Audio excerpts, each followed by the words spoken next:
Good morning, good morning, good morning, amazing Lawnerd. It's Tuesday. Oh, it's March 24th. I am reeling that we're this far along in March. Much has been happening. It has been very busy. I thought we would still be another week in the Corey Richards trial, but alas, we are not. And so here we are.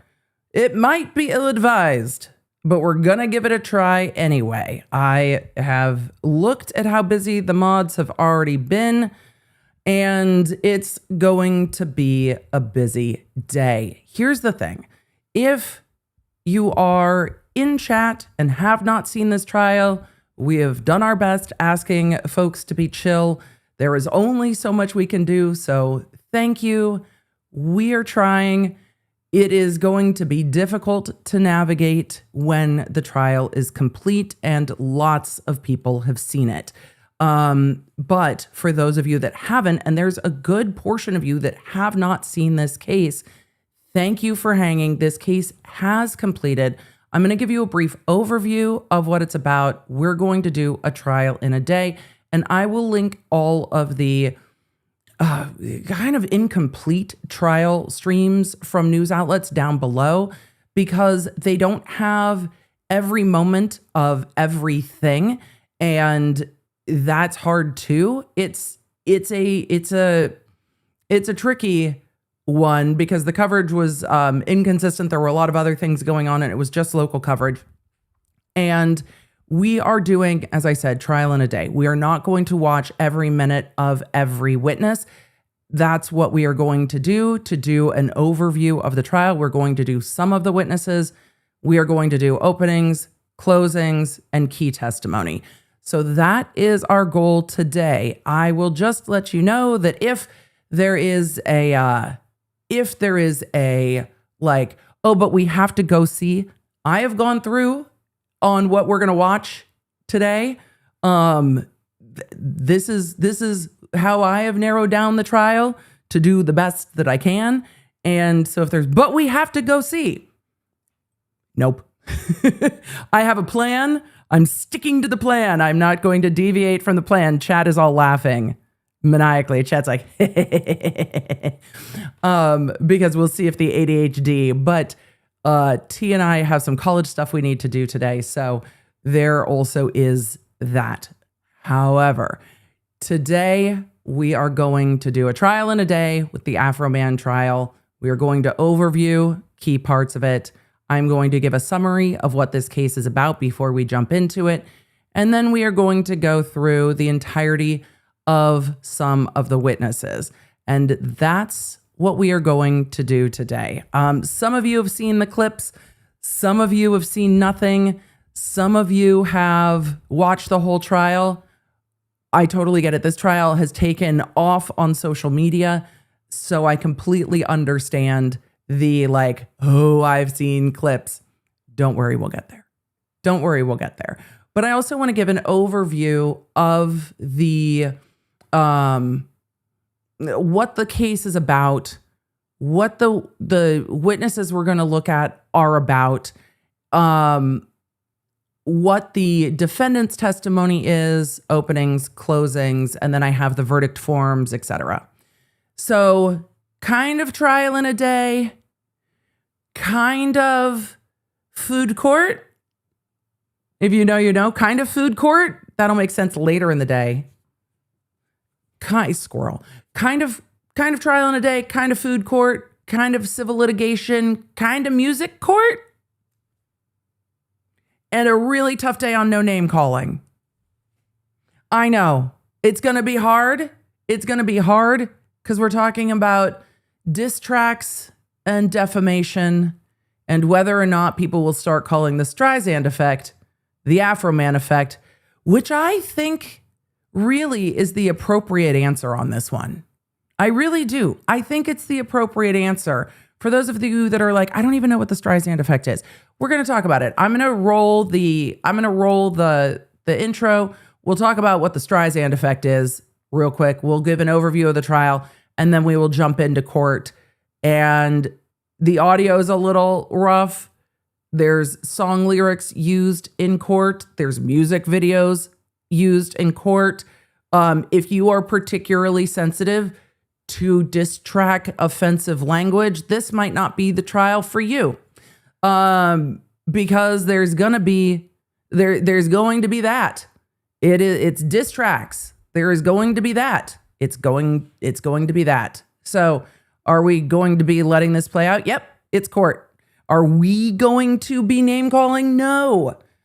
Are we going to let the diss track happen? Yeah. We're going to just, yep, because it's a defamation case. So we've got to look at what is or is not the defamation.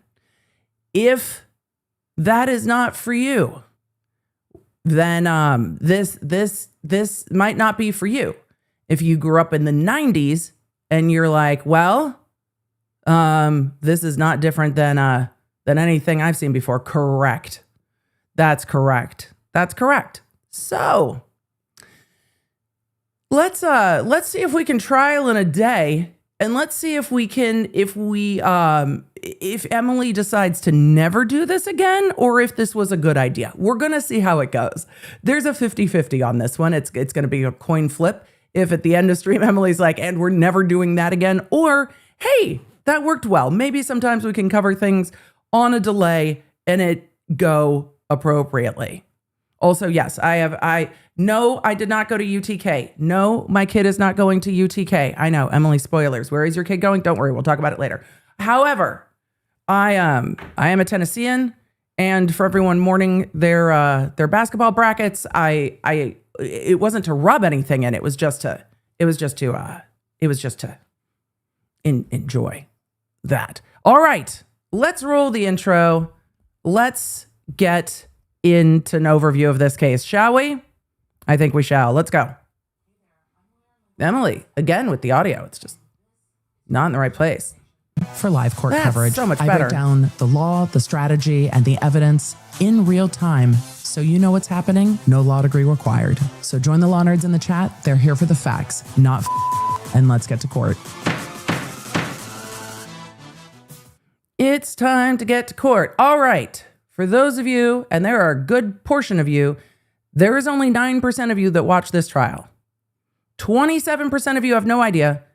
27% of you have heard of this case, but not really watched it. 30% of you saw the clips, and that 37% of you were in the chat, the comments, the DMs, the emails, and everywhere else. I'm surprised there weren't carrier pigeons. And everywhere else you can contact EDB, and you went, EDB, EDB, EDB, Afroman, please. Afroman immediately. Emily, if you do not cover the Afroman case, I will cry. I got multiple messages like that. EDB, you must help me. We need to cover this case. I have gotten more requests for this case. I know some of you are like, my pigeon didn't arrive. The cats might have chased off the pigeons. Fred's a little feisty that way. Fred is a little feisty that way. We also have Fred's a little feisty that way. So a lot of requests for this case. I am still reeling from all of the rapid descent of the Corey Richards case. Some of you might still be. I have been like knee deep, neck deep, waist deep. I've been underwater in Utah with everything going on with Secret Lives of Mormon Wives and The Bachelorette. The amount of wrong information is staggering. I did a podcast on it yesterday. I recorded a podcast also yesterday. I recorded a podcast with Peter. A lot of you saw that. I loved the conversation. There is a small percentage of Peter's audience that is just like, Emily talks so much. Yes. Yes. And then the other percentage of Peter's audience is like, oh, we get 2 hours of Peter because Emily makes Peter talk so much. Yes. So it has been very busy. My phone has been just absolutely nonstop with questions about a variety of cases. We have not even gotten to do like a full normal food court, and we are getting into lemon pound cake food court. And into lemon pound cake food court we go. But there are other podcasts that I have given comment to that will be coming out. I talk much less than I do in Peter's podcast.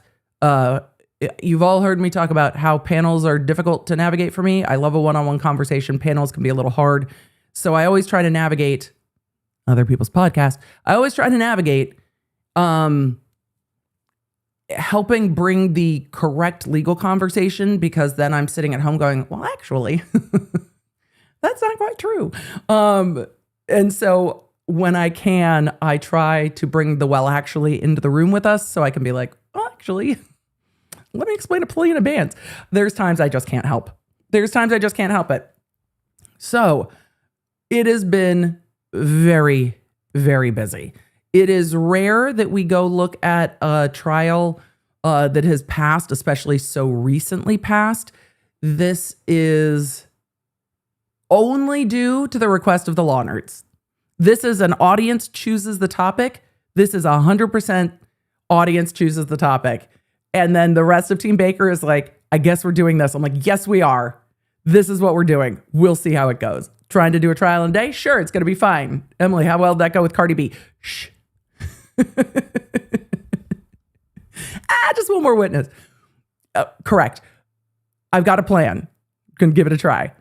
But this was law nerd requested, so we are going to cover it. Emily, what happened? Well, I heard about this case back when it was filed, and I went, that seems odd. That was my initial response. That seemed odd. What is happening? That seems strange. Afroman, you might know from the 2000 song, Because I Got High. We've gone from weed gummies that may or may not have existed to just straight weed. Yes. Da, da, da, da, da, da, da, da, da. Yes. Because I Got High. That Afroman. So Afroman got sued back in March. Why March? Everything's in March, apparently. March 13th, 2023, Afroman gets sued by what's got to be like half of the Adams County Sheriff's Department. This is the original complaint. We're not going over the full complaint because we're going to go over opening statements, and it's the lawyer's job. In this, it is the lawyer's job to explain to us what they think happened. And this case has been significantly pared down since it was filed. So the way that the case looks going to trial and the way that the case looked when it was filed are not the same. But when this was filed, it was filed with Shawn Cooley, Justin Cooley, Michael Estep, either way, Shawn Grooms, Brian Newland, Lisa Phillips, and Randolph Walters, Jr., against Joseph Edgar Foreman, aka Afroman, and then a number of media entities. This was an extensive complaint that alleged everything from, Emily, we're not going over the complaint, we're not, but alleged everything for Emily. We're trying to get to it and it keeps jumping. I don't know why it keeps doing that. It's strange today that the tech is just like, disrespect your surroundings. We have everything from unauthorized use of an individual's persona to defamation to invasion of privacy, misappropriation, et cetera, et cetera. This gets pared down substantially when it gets to trial to essentially defamation and false light defamation. So casting someone in a false light, defamation. It is a civil case. Afroman is being sued. Why is he being sued? Well, based on what I've seen about this case, I already have a pretty strong opinion about it. I'm going to try to just tell you what the complaint says and just try to not spoil too much. Some of you are coming into the chat being like, so are we doing? No, we're trying to do no spoilers because we have a lot of the audience that has not watched this case. So we're doing no spoilers. However, We know what this is about. So, search of the defendant's residence. On or about August 21st, 2022, law enforcement officials from the Adams County Sheriff's Office conducted a search of Afroman's residence pursuant to a, they say, lawfully issued search warrant. I have thoughts.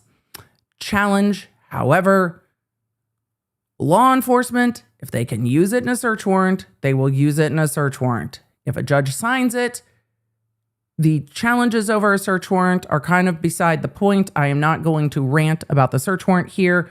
I have looked at the search warrant here. I have a whole fucking tanker truck boatload. Tanker truck boat. I have a tanker boatload. What's something larger than a tanker boat? Or the big boats that carry the container ships. Something larger than a container ship amount of questions about this warrant. However, if law enforcement can try to use it for a warrant against you, they will use it for a warrant against you. This remains true. This remains true.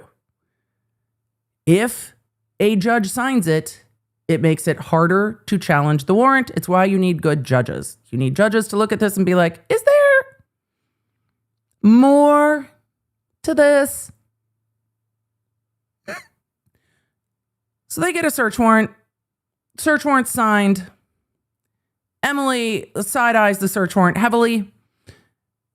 They say Afroman was not present at the time of the search. His wife was home, observed the search, recorded portions of the search on her camera phone, including the faces and bodies of many of the law enforcement officers. She's in her own home. She's allowed to do that. Foreman's residence was equipped with several security video cameras, which also recorded many portions of the search. You're allowed to do that. Foreman creates a commercial video with the faces and bodies of plaintiffs. After the search warrant was concluded, Foreman used portions of the recordings of the search warrant from his wife's phone and his surveillance cameras to create music videos about the search. He created dozens of videos and images of plaintiffs' personas and posted them on various social media platforms, including Facebook, YouTube, Snapchat, TikTok, and Instagram. They already said Facebook. They said Facebook first. Right, because that's probably where the most of the damage occurred to these plaintiffs, just given their age. Honestly, their friend groups are probably on Facebook more than any of the other platforms. Foreman has used and continue to use the videos and photos of plaintiffs' personas for commercial purposes to promote his quote-unquote Afroman brand, sell products, promote his music tours, and make money from the use of plaintiffs' images. Well, to clown on them, he made fun of them. He hurt their feelings. He made fun of them. Following are only some of the many examples of defendants' use of persona, and I'm going to get into the first one. I'm going to let the rest of this happen in opening statements. But the first one's an Instagram post containing an image of Afroman wearing a shirt with the image of plaintiff Shawn Cooley beside an image of Peter Griffin. Caption, "Good morning, ladies. What's up, fellas? Congratulations to police officer Poundcake. Thank you for getting me to 5.4 million hits on TikTok. I couldn't have done it without you. Obviously, congratulations again. You're famous for all the wrong reasons. As you can see, all my pound cake is gone. Officer Poundcake confiscated my pound cake. He said something happened to his body camera on the way to the evidence room. Lol." Emily, is pound cake a euphemism? No. He's actually talking about a lemon pound cake. Emily, help me. Help me, Emily. Where's the defamation?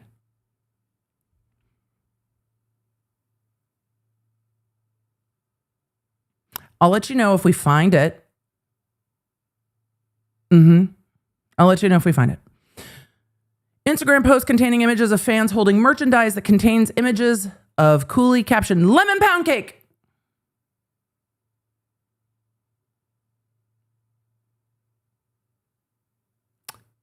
These are the first two in their complaint. What have I told you about legal filings? What have I said? You lead with your strongest shit and then you bury the rest of it. Lead with your strongest, ooh, that's bad. Lead with the one that's going to grab your attention. Lead with the, oh, that's bad. What did they do? Lead with that. What are we leading with? Peter Griffin? We're leading with Peter Griffin. Okay. I'll pull up the Instagram post because it is actually hyperlinked. Oh, it's taken down. That link is no longer working. Hold on. Let's see if the other link works. Nope. The other link's not working either. I wonder if they linked these wrong in the complaint because none of these links to Instagram are working. That's funny. None of the links from the complaint are working. However, if they linked my Instagram, I have no obligation necessarily to keep those public. I can't destroy the image. But I think there's an argument about whether you're obligated to keep them public or whether you can archive them. And the obligation to get a subpoena from Instagram and get the images. You cannot destroy the images. Once you are on notice that you have a duty to preserve, you cannot destroy the images. I think there's not legal advice, lots of questions about whether maintaining it public facing when you've been told you're being sued for defamation, whether it's permissible to archive it or not. If you are ever in this situation, ask a lawyer in your jurisdiction. Do not rely on what I am talking about. There is an interesting question if they're saying this is defamatory to be able to mitigate the harm when attention starts being called to it. I think there is you have to maintain the image. I don't know if you have to maintain it publicly or you can just archive it so that it's not public viewing if they're saying it's defamatory and let the rest of it sort out. So instead of going through the rest of the complaint goes through additional allegations. I do not know why the unauthorized use of a persona claims got yeeted. We are going to listen to, as I said, opening statements to go through what is moving through at trial. As they get to trial, we have... let me take a look real quick. I don't know why all of this. I had all of my tabs open so that I could see it, and then everything yeeted itself. It decided that today was the day we needed to re-sign in. Let's see, 1, 2. We have 14 verdict forms for the various plaintiffs, and then 2 claims per plaintiff, defamation and false light. And so everything else has resolved at some point as we go through that. We are also going to go through at least part of one of the music videos. I am going to link the music videos down below. We're not going to go through the entirety of them.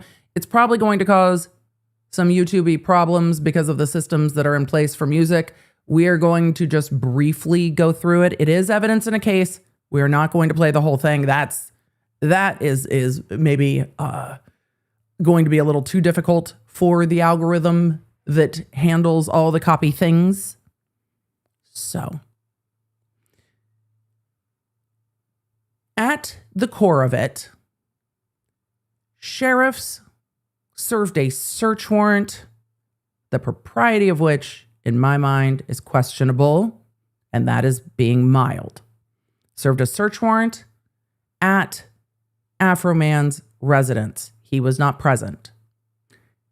Security footage and footage from his wife inside the home on her camera were used as part of a music video. And then it seems subsequent music videos. They bred multiple music videos. And in those music videos, Afroman said things that are maybe rude, maybe have caused the officers to be called names. But as we are looking at this case on its face, I do not see factual statements accusing them of things that are untrue. There are things that are not nice. There are things that are coarse. However, you're allowed to make a diss track. So this feels a little bit like the flip side of maybe the TikTok psychic, where the TikTok psychic case was saying things that categorically were accusing someone of a crime and were not true. And the TikTok psychic was sued for the things that she was saying. In this case, Afroman made a diss track clowning on people. Really, nothing that he said was even, I mean, we didn't even get to like Eminem level of mean. It was cleverer than that. But we've got the footage from his home security system being used in a music video, clowning on law enforcement and calling them names. And they turned around and sued for defamation. And that went to trial. And that seems to be a terrible calculation on the part of the attorneys representing the plaintiffs. What do content creators do, chat? They make content. Rappers are content creators in their own way. They give commentary on their lives, on society, on what is happening around them, on people that piss them off. And so if you are going to come for them, they are going to continue to make content. So the fact that this has exploded on social media, I had heard very vaguely that a music video was made with security cam footage. I now regret that I had not seen the music video until this trial started. And when this trial started, I started seeing it everywhere. Hadn't seen the video before. Don't know how many views the video had before this. It had not permeated everywhere. It has now permeated everywhere to the point that y'all have seen the clips. I have seen the clips. My teen is like, was there just a case going on with music videos? Yep. So when we talk about the Streisand effect, it is my best memory that the reason it was called the Streisand effect is because Streisand had an aerial photo taken of her home on like coastal video and tried to get that taken down, which then made everyone go, wait, what photo? Wait, that's your house? Wait, what? Trying to remove the thing, suppress, censor the thing, drew more attention to the thing.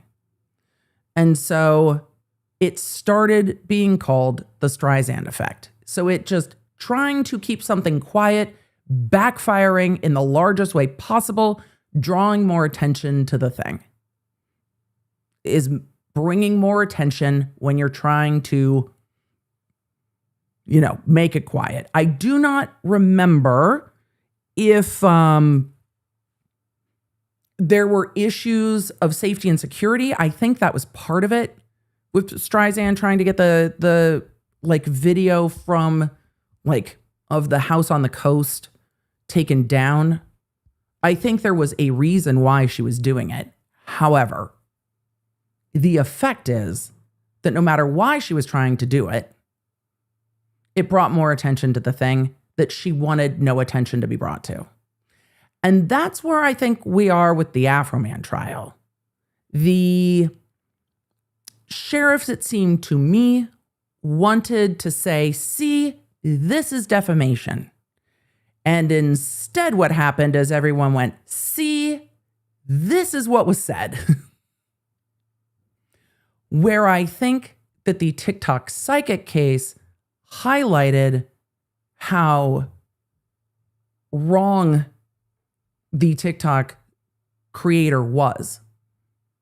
And there was a ton of empathy in that case for the professor going, what do you do?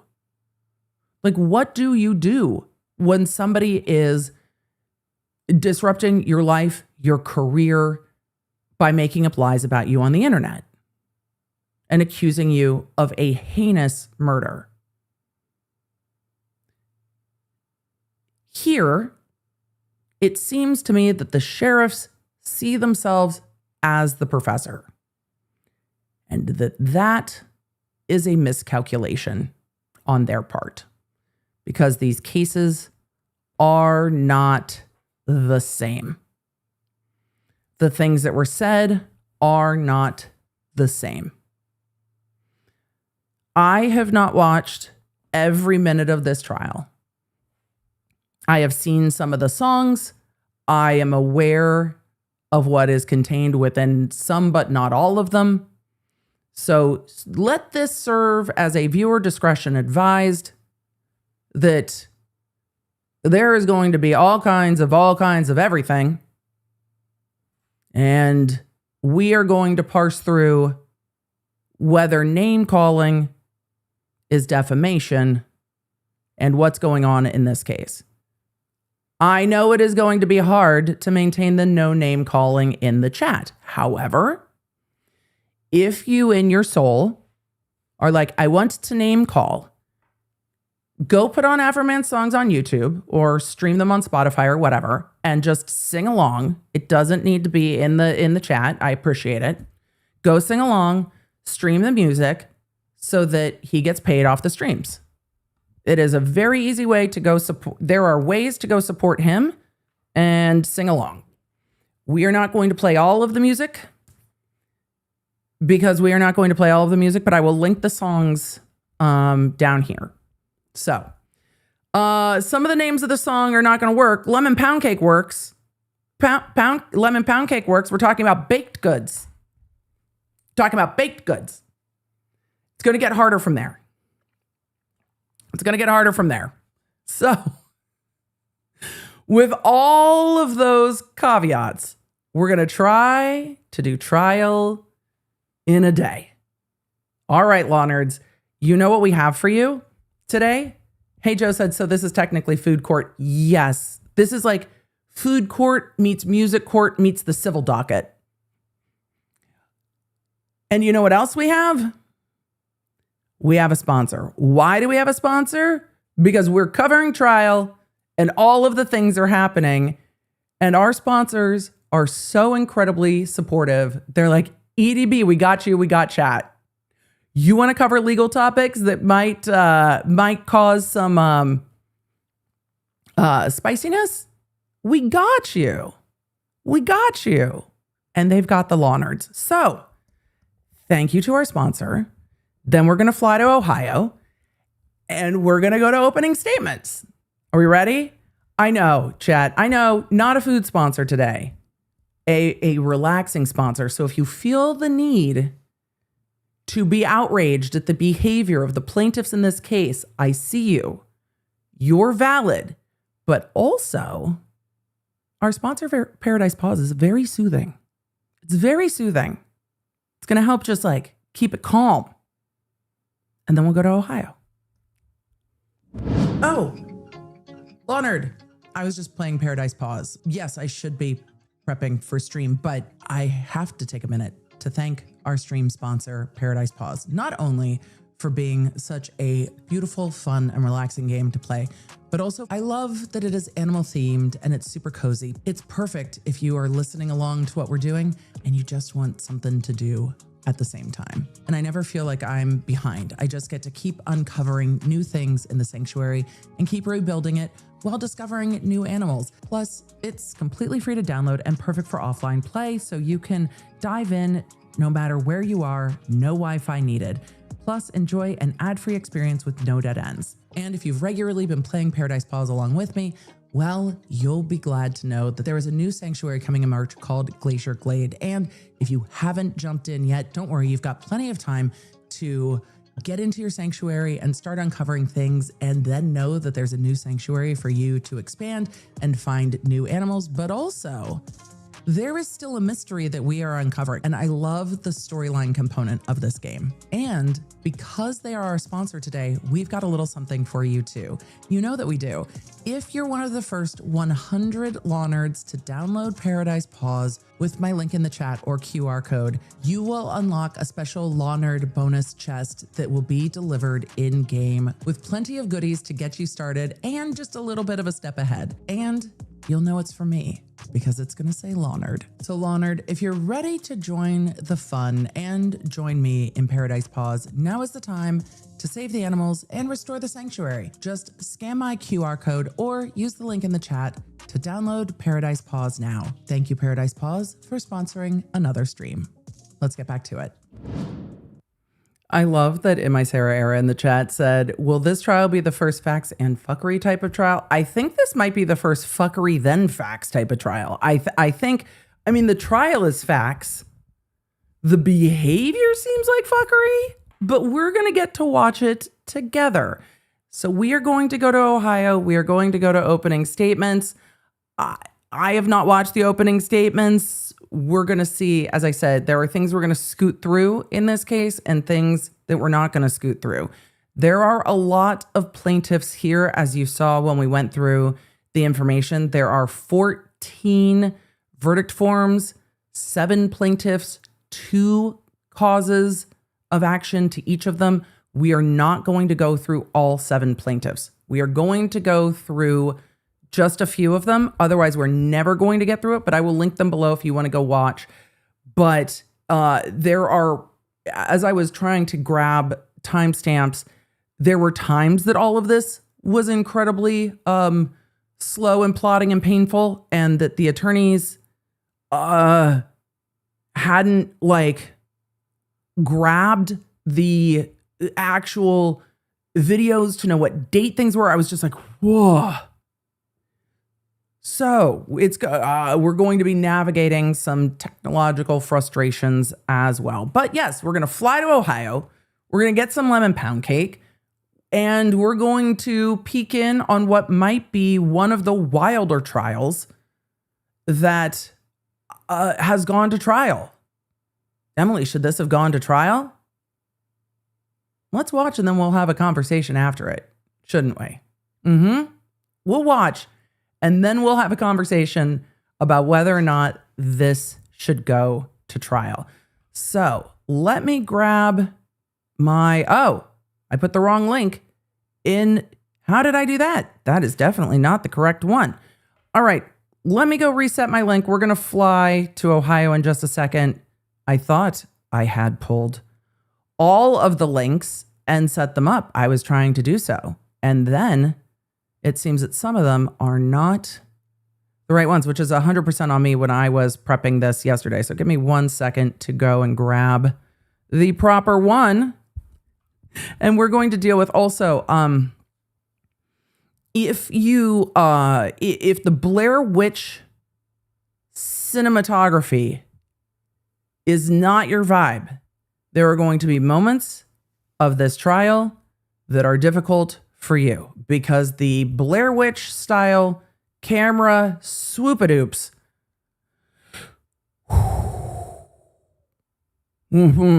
They're a whole thing. They're a whole thing. All right, everybody. Ohio. Let's go.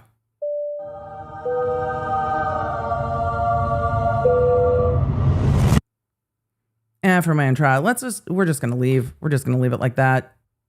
Afroman Trial. This trial, as I said earlier, for those of you just coming in, happened between March 16th and March 18th, 2026. The lawsuit was initiated March 13th, 2023. Everything we're covering now just happens in March. It's fine. The Ohio State fans are like, oh, Oh, I know. Ohio, let's go. Let's go. So that's the time period we're talking about. Hopefully the sound hangs with us. Y'all missed live court. Are we going to regret it? Who knows? Bring the jury. But the jury is here. The lawyers are here. And it's time for opening statements. This is the plaintiff's attorney representing 7 members of the Adams County Sheriff's Department. All of these posts, Mr. Foreman knew. Emily, did we miss a minute? No. No. This is where court cameras picked up opening statements. Was there more before this? Probably. It is where it is. I'm going to work on balancing the sound. If you're only getting it a lot in your right ear, I'm going to work on balancing it now. They were untrue. And that's the actual malice that you heard about. I told you the audio was terrible. He doesn't have to hate people. He doesn't have to anything else. If he knows they weren't true, that's actual malice. Public figures. For public officials, he can't do that, and he did. Now, right. We're midway through opening statements, I think. These deputies asked the defendant years ago to stop these posts, to take them down. He didn't. He ramped them up. Freedom of speech. Shocking. I can say what I want. Worse and worse. Y'all, well, that was stressful. That was fun. That was a good time. I know. That was delightful. For everyone not reading the chat who was just listening, is like, what? We will try to clip that out later, which will be a whole thing. We'll see. But yes, the audio interface crashed as I was trying to balance the sound. Streaming is dynamic. There are many ways things go wrong. That was a new one for me. So what did we miss? Nothing, because the court camera started in the middle of opening statements where they're talking about actual malice for public figures. Because it's not just defamatory. It is also actual malice. As counsel was describing, it does not mean anger or vitriol. It means knowledge. So back to opening statements. Take 2. Streaming is dynamic, and we'll see if we can balance this audio a little bit better. Yay. These posts, to take them down. He didn't. He ramped them up. I mean, who could have seen Freedom that of coming? speech. I can say what I want. Worse and worse. Anyone about? You'll see. Counsel's You'll never see seen what they South are Park before then. the trial's over. I'm guessing. Now, I'm going to ask you to come back with me to the summer of 2022. Adams County, here in West Union, here in this courthouse, the sheriff's office downstairs. There's a group of deputy sheriffs, several of them. A lot of them were raised here in Adams County, So, lived almost all their lives here. and A lot of them have had their whole law enforcement careers here in Adams County. Some of them left Adams County for a while, but came back home here to be with the people that they know and know they're them. just like you, jurors. They're Some from of them could have here. gone to the city, to They're Cincinnati neighbors. or Columbus or somewhere else and made more money, but they stayed here in Adams County neighbors. to be law enforcement officers, deputy sheriffs. They have wives, spouses, husbands, children, go to Adams County schools. This is where their lives are. Just like you. 7 of those deputy sheriffs I'm working on the sound, but the are whole here interface is today. angry. So if sound cuts real quick, There's Randy Walters there on the left, Mike Estep These are the- beside him, plaintiffs. Lisa Phillips beside him, Shawn Grooms beside him, Justin Cooley beside him, Those are all the plaintiffs. Detective Brian Newland beside him, and Shawn Cooley, Justin's father, beside him. What brought them together was some information that Brian Newland came across in the summer of 2022. Information, you say? Some information that caused him to have to do something. So he typed up a search warrant and he took it to a local judge. The local judge looked at it, approved it, signed the search warrant, and Detective Newland started gathering deputy sheriffs to help execute this search warrant. And it was a search of Defendant Foreman's property out on Russellville Road here in Adams County. Detective Newland will tell you that any search like this is potentially dangerous, so you like to have as many people as you can. The deputies had guns, of course. A couple of them had rifles, which is normal protocol in a situation like this. And there were about 10 of them altogether who were gathered to execute this search warrant in August of 2022. And these 7 were some of those deputies. The evidence is going to show that the evidence will show, first of all, none of these deputies had any idea when they woke up that morning that they were going to be executing a search warrant. None of them had any idea that by doing their duties that day, their lives would be turned upside down. That evening, they approached the premises, spread out the way they had it planned. They knocked on the door, no answer. Tried the doors were locked, doors were secured. They ended up gaining entry with a battering ram, had to knock the door down. Again, that's procedure that happens in executing warrants when that's the way you need to get in. Nobody was home. Nobody was home. I don't know if that's true. Mr. Foreman wasn't home. He was away in Chicago doing a show. The deputies searched the house. Did they get home in the They middle? found a small amount of marijuana. They found a significant amount of cash. They seized the marijuana. They seized the cash. That's what they do. I mean, it's And not that was always pretty what much they it. do, depending on what the warrant was for. We'll see if the defense addresses what the warrant was for. No evidence of a major crime was found. And so what happened was, after a while, Everyone's the getting local real pressed sheriff about weed. ordered that decided there's not going to be any charges filed here, and so he ordered He decided there weren't going to be charges because there was nothing to charge him with. We'll just wait. We'll just wait till we get to the end of this. And at the end of this, I will come back and ask. And if I forget, chat, please remind me. We'll come back and ask. Did or would they have charged him with something if they had anything to charge him with? You let me know. We're going to come back to the end. We're going to come back at the end. cash to be returned. It was over $4,000 total cash found in some of Mr. Foreman's clothing. And Spoiler, the money was not wet, and I have no evidence that it was stapled. I know, I'm answering the pertinent questions. Emily, you say no spoilers. Okay, I get to vet the spoilers. Spoiler, there is no information that it was wet, and there is no information that it was stapled. another place in his house.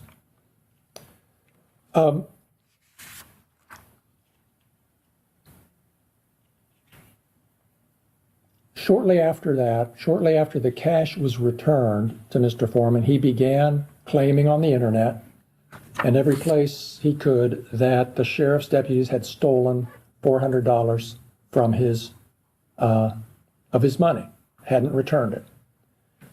You're going to hear the evidence about that, and we're going to demonstrate to you that that's not true and that he knew it wasn't true. There was an independent investigation done by Claremont County. But that So is didn't the keep him defamation from over continuing to whether declare that Brian Newland in particular $400 wasn't and returned? the rest of these deputies are thieves. Okay, that's just the beginning of it. Then MTT0508 asked, why would it be wet or stapled?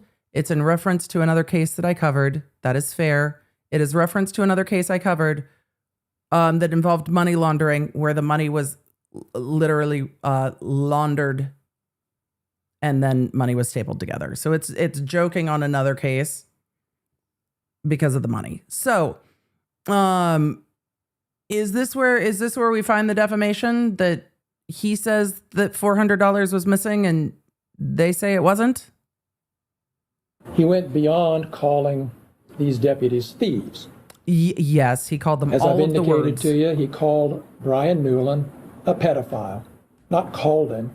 He posted it, published it all over the internet in various posts.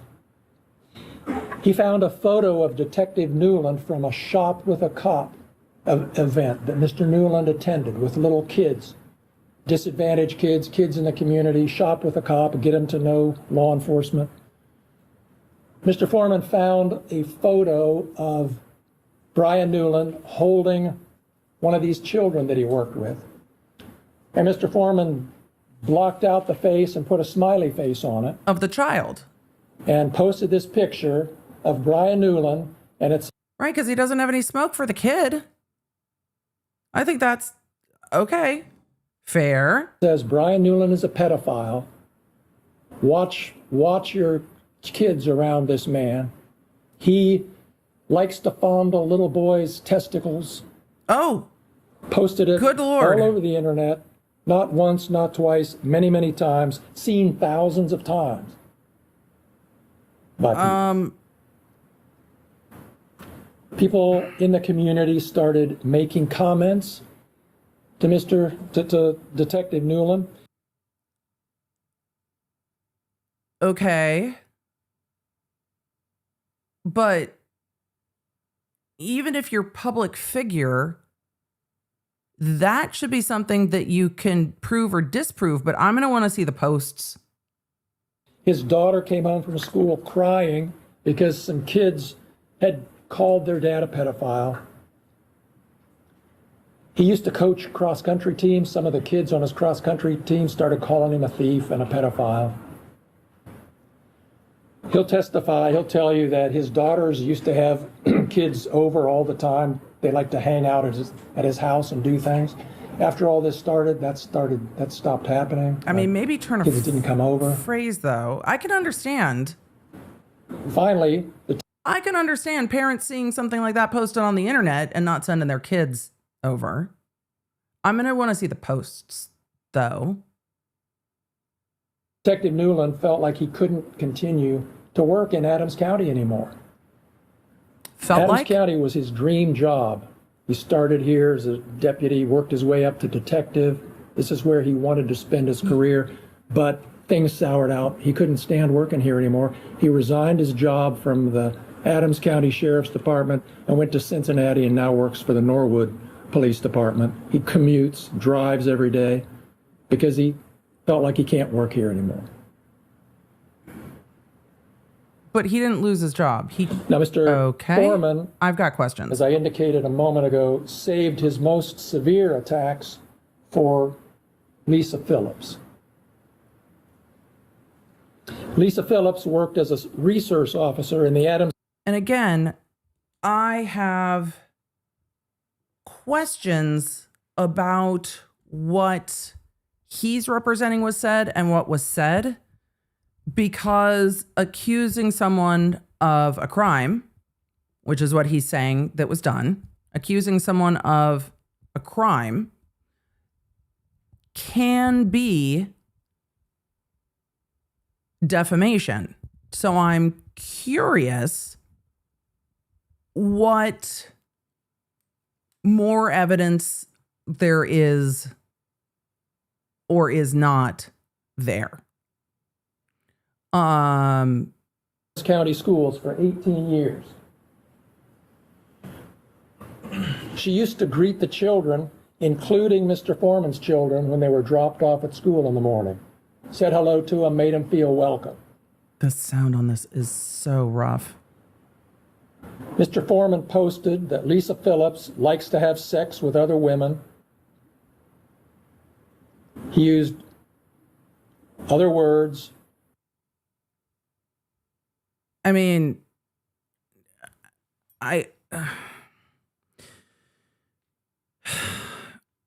again, if you are,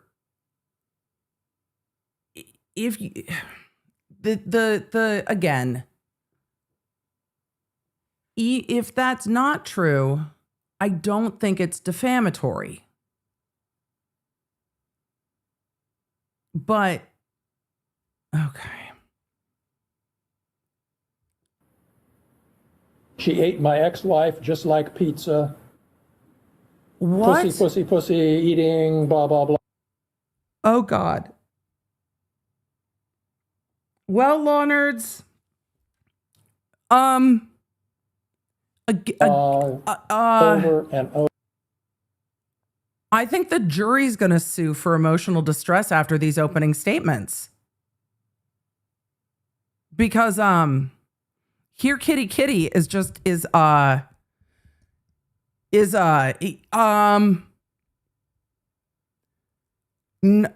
counsel, could you counsel? I think there's other ways, counsel. Over thousands of times on the internet. Okay. People saw it, people laughed, people from out of state, but people here in Adams County would sometimes yell at her when they saw her. Hey, kitty, Lisa kitty, kitty. Lickumlow Phillips, that was his nickname for her. Over and over. This has been going on for like almost 3 years now, folks. Okay, but she's also an adult.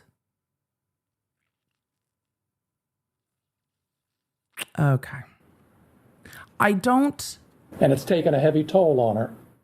I don't, I don't think sexuality should be the butt line or the punchline of a joke. Second, her suing for defamation over this is not going to, that's not going to go well. I mean, emotional distress is not what they're suing for here. They're suing for defamation. And commenting on someone's sexuality is not going to count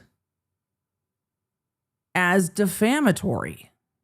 Also, I can't, okay.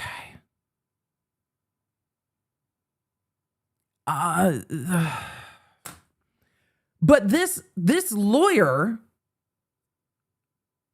trying to say this in court is wild, because he's just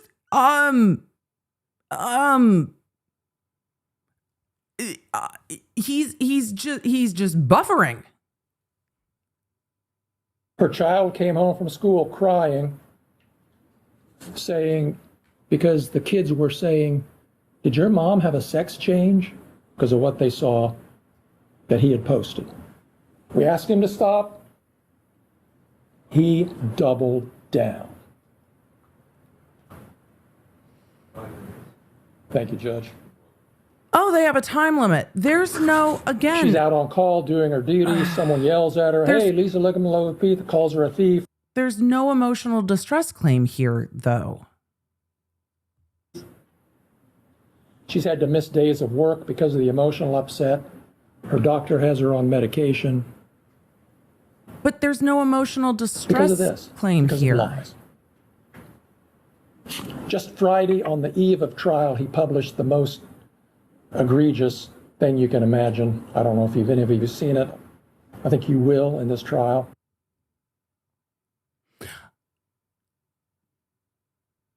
Posting running up to trial is a bold strategy. And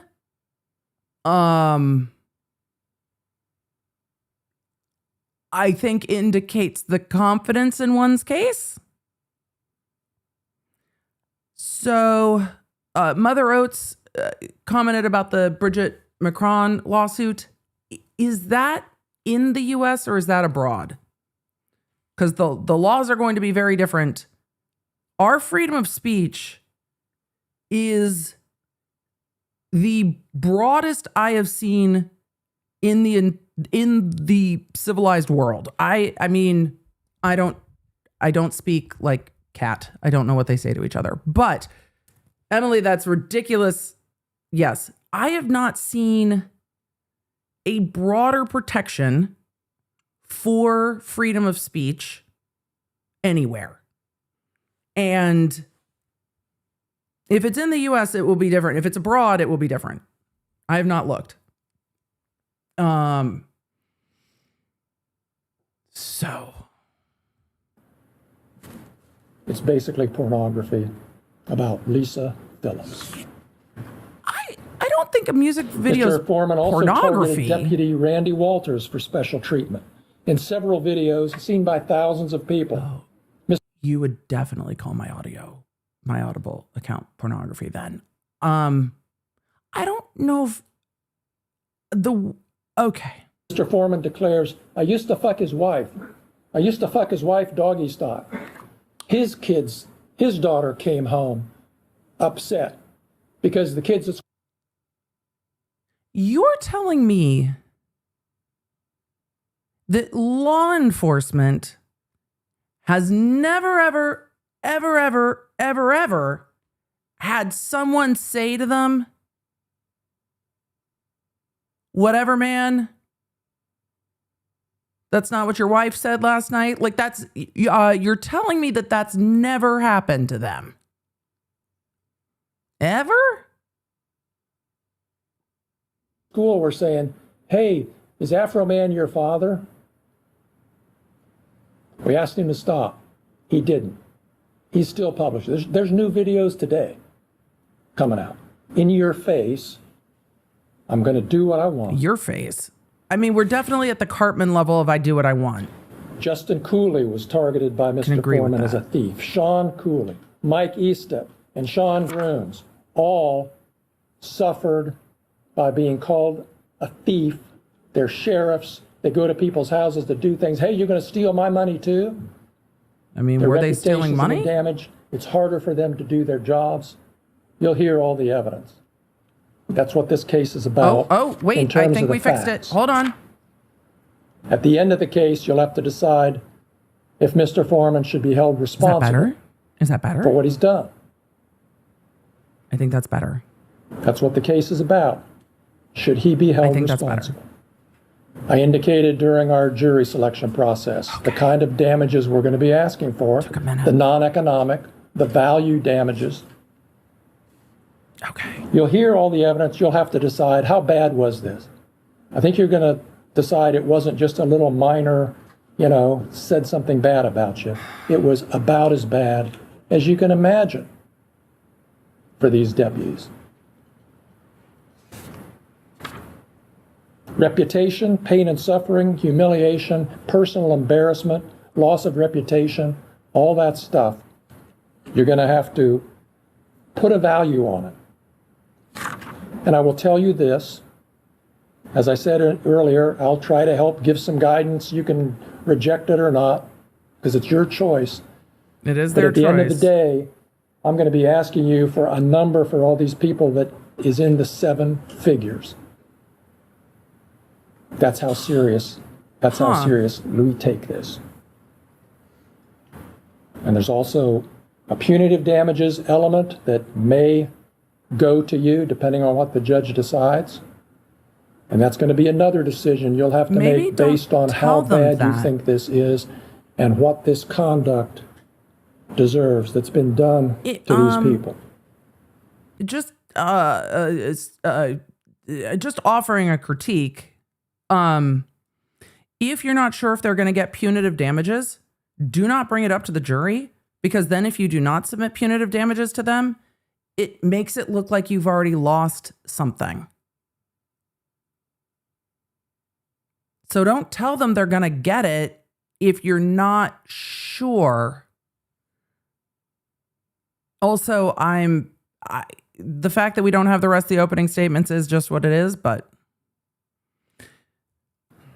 At Don't the end of tell the them day, that. it's about what's legal, what's moral, what needs to be done to make up in some way for what's been done to these deputies that have spent their careers defending this community and living in this community.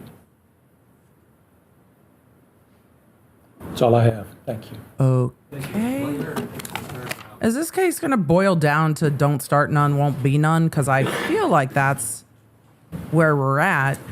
And the First Amendment does not protect people from getting their feelings hurt. Like, that's not the standard for defamation. So, wait, counsel's got an American tie that seems to kind of match his client's American tie suit. This is a vibe. That opening statement was awkward. It made me uncomfortable. I am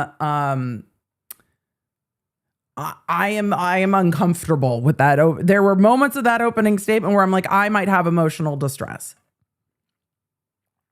So let's hear what Afroman's lawyer has to say. Good morning, ladies and gentlemen. I'm going to reintroduce myself. My name is David Osborne Jr. I represent Joseph Foreman. He does go by the stage name Afroman. Emily, no, leave the jokes. It's an ombre beard. I don't know if I've seen an ombre beard, but I dig the ombre beard, Mr. Foreman. I like it. I'm here for it. Does your client just call you Sir Beard? And I want to thank you for your service today. This is not going to be an easy case. This is going to take a week of dedication of you to go through. Not an easy thing to ask. They got it done in 3 days, which is kind of wild. But something that we appreciate you are willing to do. We're going to do it in less than that. This case is about the freedom of speech protections contained within the First Amendment of the United States and the Ohio Constitution. Okay. This case is an exception to the don't talk about the Constitution unless you don't have any facts. We have found the exception. When your defense is predicated on the First Amendment, you have to start with the Constitution. Here is the exception. Not Corey Richins. Exception. This is the exception. It is about an American citizen's right to make public comments about the actions of public officials, actions that took place in his own home, actions that took place within his home were part of his artistic, creative expressions. And Americans maintain a right to criticize. Chad, I did not have the volume on this video all the way up. I am so sorry. When the audio interface crashed, I did not double check it. So there will be a change in volume. To mock. Apologies. It's public officials. A huge difference. And that includes law enforcement officers. On August 21st of 2022, Detective Brian Newland drafted a search warrant. That search warrant was based upon an interview conducted with a confidential informant. That confidential informant gave Mr. Newland information. He put it in a search warrant, and then he went and he saw Judge Roy Gabbard. Was there a confirmation of what the CI had to say? Because there, confirmation? And Roy signed it. From there, they went to execute that very same day. Officers from the Adams County Sheriff's Office, 7 of the 10, descended upon Mr. Foreman's residence. Wait. Whoa. Wait, back up. Back it up. What did you, back it up. Back it up. Back it up. Did you just say that this sheriff's department is 10 people? And 7 of them thought that this was a good idea. The entire department is 10. So we're like, rule. We're like itty bitty department. Okay. Went and he saw Judge Roy Gabbard, and Roy signed it. From there, they went to execute that very same day. Officers from the Adams County Sheriff's Office, 7 of the 10, descended upon Mr. Foreman's residence with a hastily prepared search warrant. 10 executed the warrant. That's fair. For a man who's famous for a song that said, "I got high," the amount of force used. He said, because I got high, because I got high, because I got high. Ba-da-dum, bump, bump, bump. Okay, 7 of the 10 that raided the house, 7 sued. Okay, fair.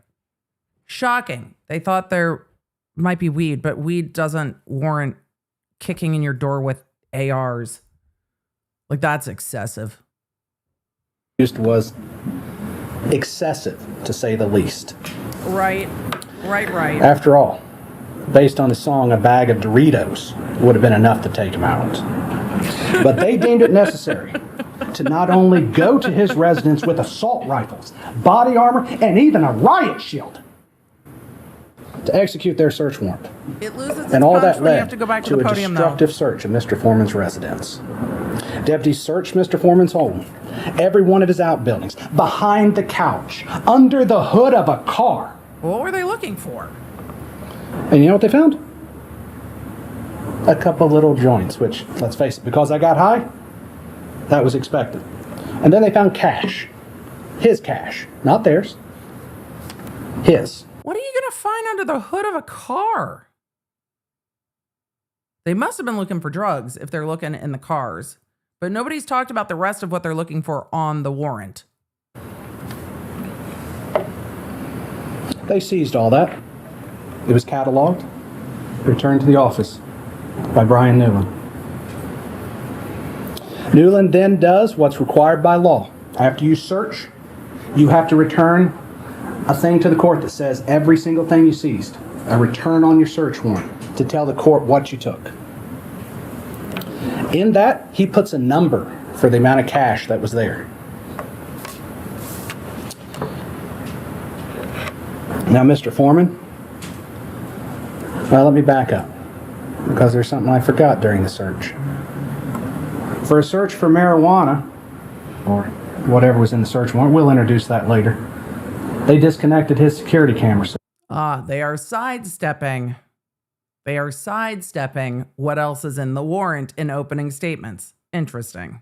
He has a security camera system in the house. He's had break-ins before. Most Americans, he has a security camera system. If you know where Afroman lives and he sings this much about having weed, I would imagine that there would be people who are like, you know what's a good idea? Right, especially if he's touring. Not uncommon. Yet in the middle of their search, they disconnect it. They say it's going to be because they wanted to take it for evidence. But you know where that evidence ended up?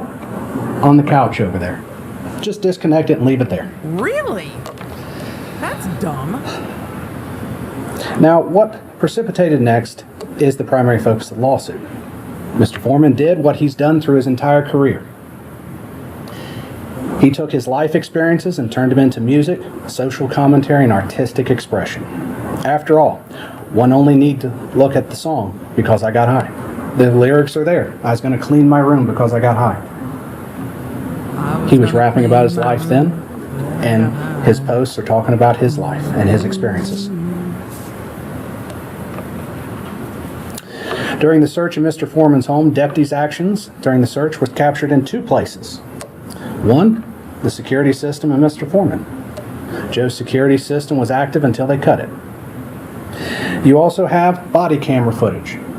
Now, we don't have body camera footage for all 10. Not everybody was wearing body camera. But the officers that did, there is body cam footage. And he used this footage from both those locations to make his music videos. He posts them on social media like Facebook, YouTube, Instagram, and even TikTok. Right. The plaintiffs decided they did not like what Joe had to say about him, or how they portrayed him, or how he used the footage of their behavior as their job as law enforcement officers, as public officials. Their response was to sue him in order to silence his freedom of speech, threaten his livelihood. After all, have you ever heard of a law enforcement officer suing a person for making a social commentary on them? Or have you ever heard of an officer suing anybody because someone said they didn't like what they had to say?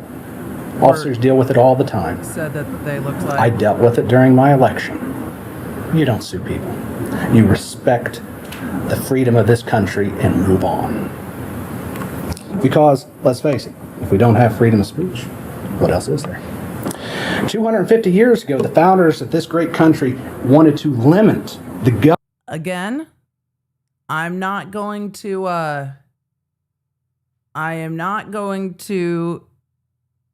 give counsel a hard time, because this is actually a case where the Constitution is a massive part of the case, because we're talking about the First Amendment. This is not a you don't have evidence. This is a huge deal. However, cops get called names on the regular as part of their job all the time. I mean, I would be hard pressed to find a job where you don't get name called at some point. I mean, I don't think you should, especially for our food service workers, who people are just awful to. Medical professionals as well, amongst others. That list is not exclusive. But have you been name called doing your job? Sometimes it's like, ow, that hurts my feelings. Sometimes it's just like, yeah, I get that you don't like that I'm doing my job. I get that you don't like that I'm doing my job. You have no emotional regulation. And I'm just doing my job, man. I'm just doing my job. Just doing my job. The amount of you that have been physically assaulted doing your job is making me very uncomfortable. I'm so sorry. But this is not uncommon to the job.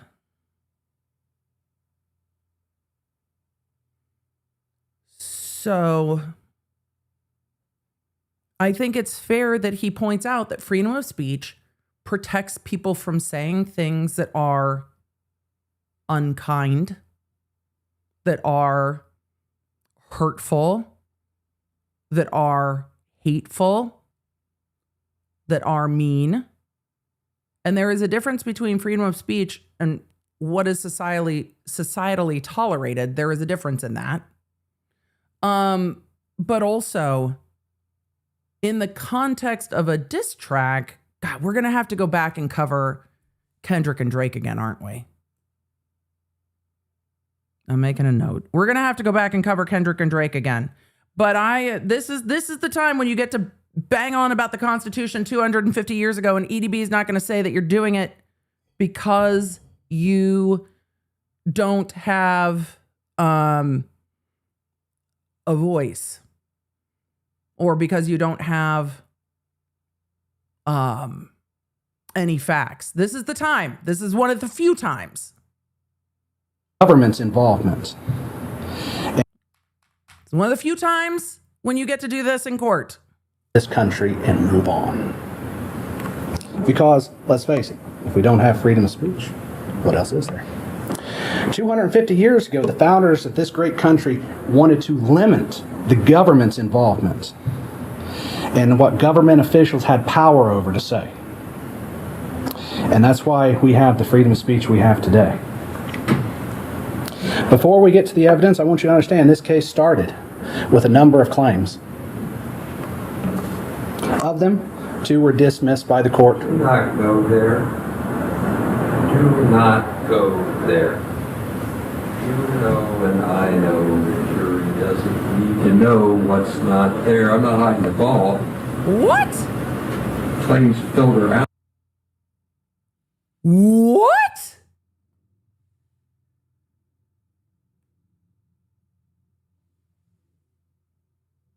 What is happening? That was the judge, like, from the bench saying, none shall pass.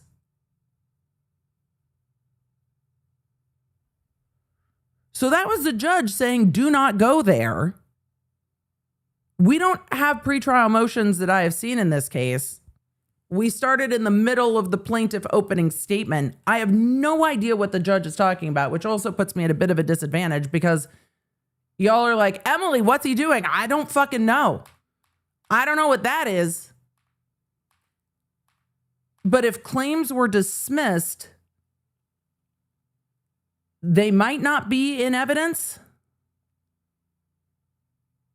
I'm going to back it up and watch the rest of it, but you cannot mention things in your opening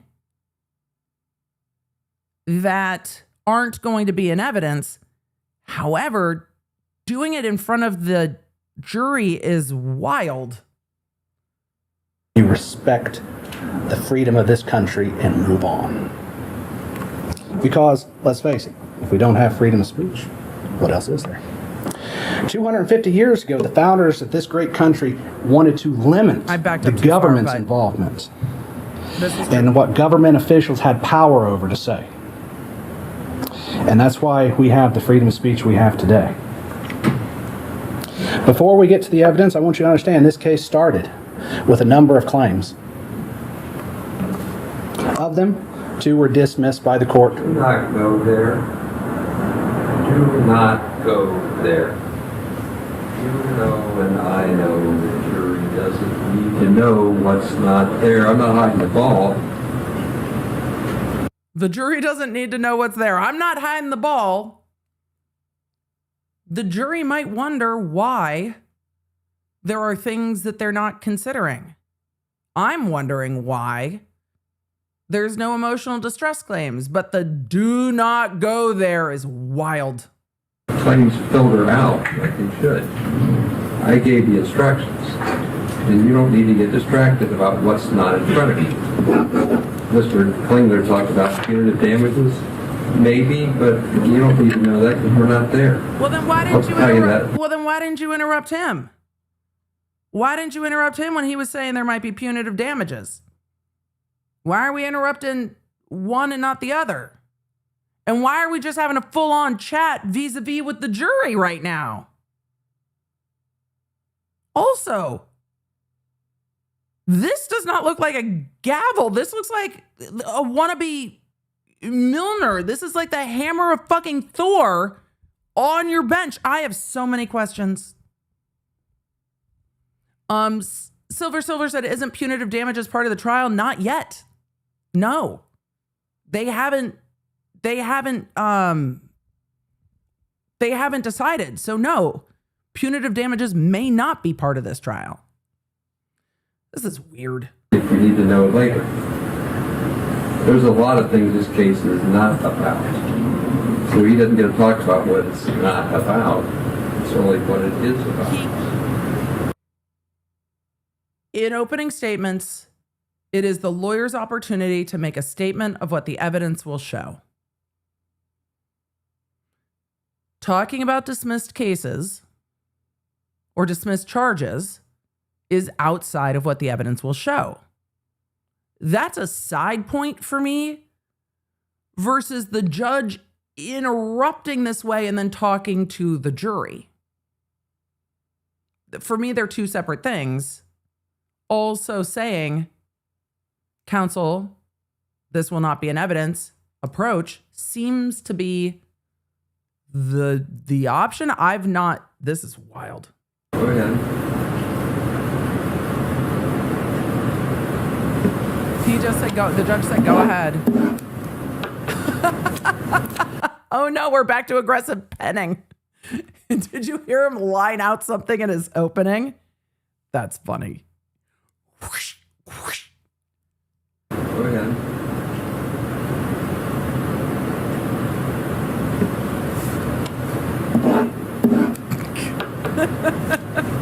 ahead. Forgive me. I have to readjust my opening slightly. It's fair, It should be noted though. that public officials, It's such what as the these evidence will gentlemen show. and It's Ms. not Phillips over argument. here, are held to a higher standard than an ordinary person. They're public officials. That's They fair. are expected to be criticized and mocked. The evidence will indicate that Mr. Foreman created songs with titles like Will You Repair My Door? Lemon Pound Cake. These songs went viral, yes. People connected with the message and understood what Joe was trying to say. The videos and songs resonated with the public because they addressed something that people care deeply about as Americans, and that is how law enforcement officers conduct themselves. Yeah. Fair. Joe also made statements on social media about the search and the officers involved. Some of these statements were openly critical and expressed Joe's opinions about what happened. Statements about missing money. And he used some strong language, some exaggerated language. We call it hyperbolic language, Hyperbole, I was to going to present say. his message and his opinion. But all these statements were a matter of public concern as well as statements about his personal opinions. The experience of law enforcement officers executing a destructive search warrant is well beyond question, as it is a matter of public concern. That goes to The plaintiffs are standard. going to point to specific statements that Joe made. They're going to claim these statements are defamatory. They are going to attempt to remove them from their context. Statements aren't in a vacuum. There's context. If you get called a name, if my wife yells at me, there's probably context to it. That context is what we're going to show you. Because if you look at those statements in isolation and simply ignore the conduct that sparked them, you can't understand really what was going on. You'll be asked to forget much of that context of the statements. At least not the least of it is that the plaintiffs are public officials and the public has a right to criticize them. Chat, no, I think he just misspoke. Defamatory is the cause of action, not deflammatory. I also think that the judge interceding in that way threw him off a little bit. That was odd. The evidence will show that Mr. Foreman's statements fall into three categories. The first, many of these statements are his opinions. Opinions are not assertions of fact. Opinions are not defamatory. They are Joe's subjective views about his encounter with these public officials and the execution of their duties. The First Amendment protects the right to express those opinions, even if they're harsh, even if they're mean. Do not take this as legal advice, because the TikTok psychic just saying after some of the things she said, That's my opinion! would not have changed things there. There's nuance to this, just not legal advice. The evidence will show that Mr. Foreman's statements fall into three categories. The first, many of these statements are his opinions. Opinions are not assertions of fact. They are Joe's subjective views about his encounter with these public officials and the execution of their duties. The First Amendment protects the right to express those opinions, even if they're harsh, even if they're mean, even if the person who is the subject of them hates them. They are protected. Second, many of the statements are exaggerated, rhetorical exaggeration, as you might expect from a musician. After all, if you didn't have Because You Got High, if I said I just didn't want to clean my room, no one would have bought that song. You have to exaggerate something. I actually don't think Because I Got High is an exaggeration. I always took that song by way of explanation, but I am ADHD, and there are times I take things that are way too literally. Times I don't take things literally enough. Sometimes it's hard to tell which is which, but I always took it as an explanation. I didn't take it as an exaggeration. He's like, I was going to clean my room, and then I got high. I was going to go to class, then I got high. The whole song was just explanation. Not exaggeration. But that's just how I took it. You'll see he used colorful language, sarcasm, and satire. No reasonable person would have understood these statements to be literal assertions of fact. For example, Mr. Foreman created nicknames and made comparisons to cartoon characters. No reasonable person would understand those as a literal assertion of fact. That is a rhetorical satire flourish. You are telling me that Peter Griffin does not, in fact, work in the sheriff's department here? Huh? To cartoon characters. No reasonable person would understand those as a literal assertion of fact. That is a rhetorical satire flourish. That has always been part of our social and political commentary in this country. What? After all, pick up the newspaper, you're going to see a political cartoon making fun of somebody. Watch Saturday Night Live. They make fun of people all the time. They even made fun of Joe. They did? It just happens. It's part of our freedom When of speech. was that? And also Mr. Foreman's artistic expression. Which is protected. The third is the extent that any of the statements assert facts. They relate to matters of public concern. Matters of public concern are exempted. This goes to public figure. These statements address how the search was conducted, what actions were taken, and how Mr. Foreman experienced this as a homeowner with these people executing their hasty search warrant. Indeed, the public's concern for such issues is reflected in the viral response that his content got. The plaintiffs bear the burden of proof in this matter, not Joe. They must carry the day. They must prove every element of their claim.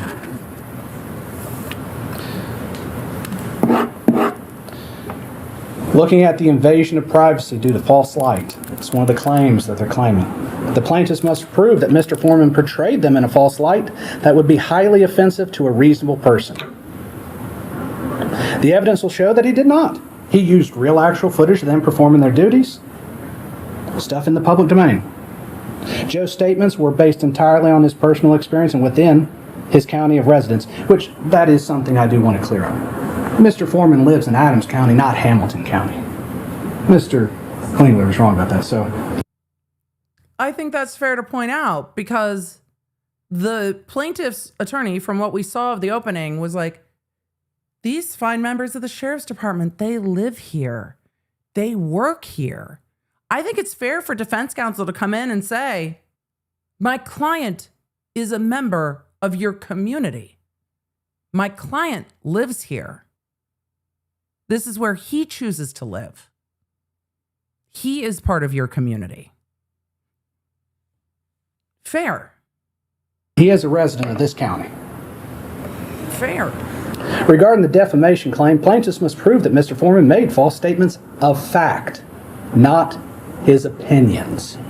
That's very important. Because we all have opinions as Americans. It's one of the great things about this country is we can share our opinions whether we like them or not. Whether they like them or not, they can hear mine. It's a lot of opinions sometimes.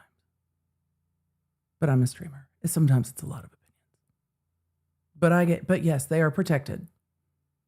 Sometimes it can be a lot. Maybe this is where because I got high came back in. Back to the gummies. It's like too many opinions. Da, da, da, da, da, da, da, da. Yeah. Da, da, da, da. But they must prove those statements were not opinions. Because public officials, they must prove that Joe acted with actual malice rather than just simply exercising his First Amendment right. The evidence will show they cannot meet this burden. Plaintiffs claim that Joe portrayed them in a false light, but evidence will show Joe used direct footage from the security cameras. We can see what they did. They executed the search warrant. It's all on camera. There's nothing false about showing them that way. There's nothing false about Mr. Foreman having opinions This goes to false about light. how they did and them. However, when they executed that search warrant, that became a matter of public scrutiny. People could watch it. People could see what was done and form their own opinions. And they can share those opinions. And he has a right to create artistic expression based on those opinions, based on that content. The plaintiffs, it goes without saying that they don't like what Mr. Foreman said about him. I mean, fair. That's not the standard. But they don't have to. Yeah, it doesn't matter. That's part of our right in this country. They don't like his commentary. They don't like his art. But the First Amendment... Look, if you start hurting faces, there are laws that cover it. If you hurt feelings, there aren't as many laws that cover it. There are some, but not as many. And this is a more nuanced situation dealing with a matter of public concern and public figures. Right.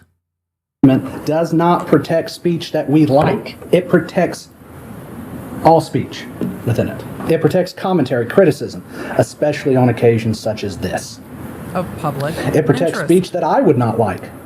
Speech I've suffered. It protects it. You may not like the speech you hear, but it's protected. I mean, if plaintiff's counsel starts saying "here kitty kitty" anymore, I'm gonna absolutely hate it, and we're gonna start needing the memes of The Office. But yeah, I think he's laying out the standard very well and hedging to the jury. You might not like what you hear.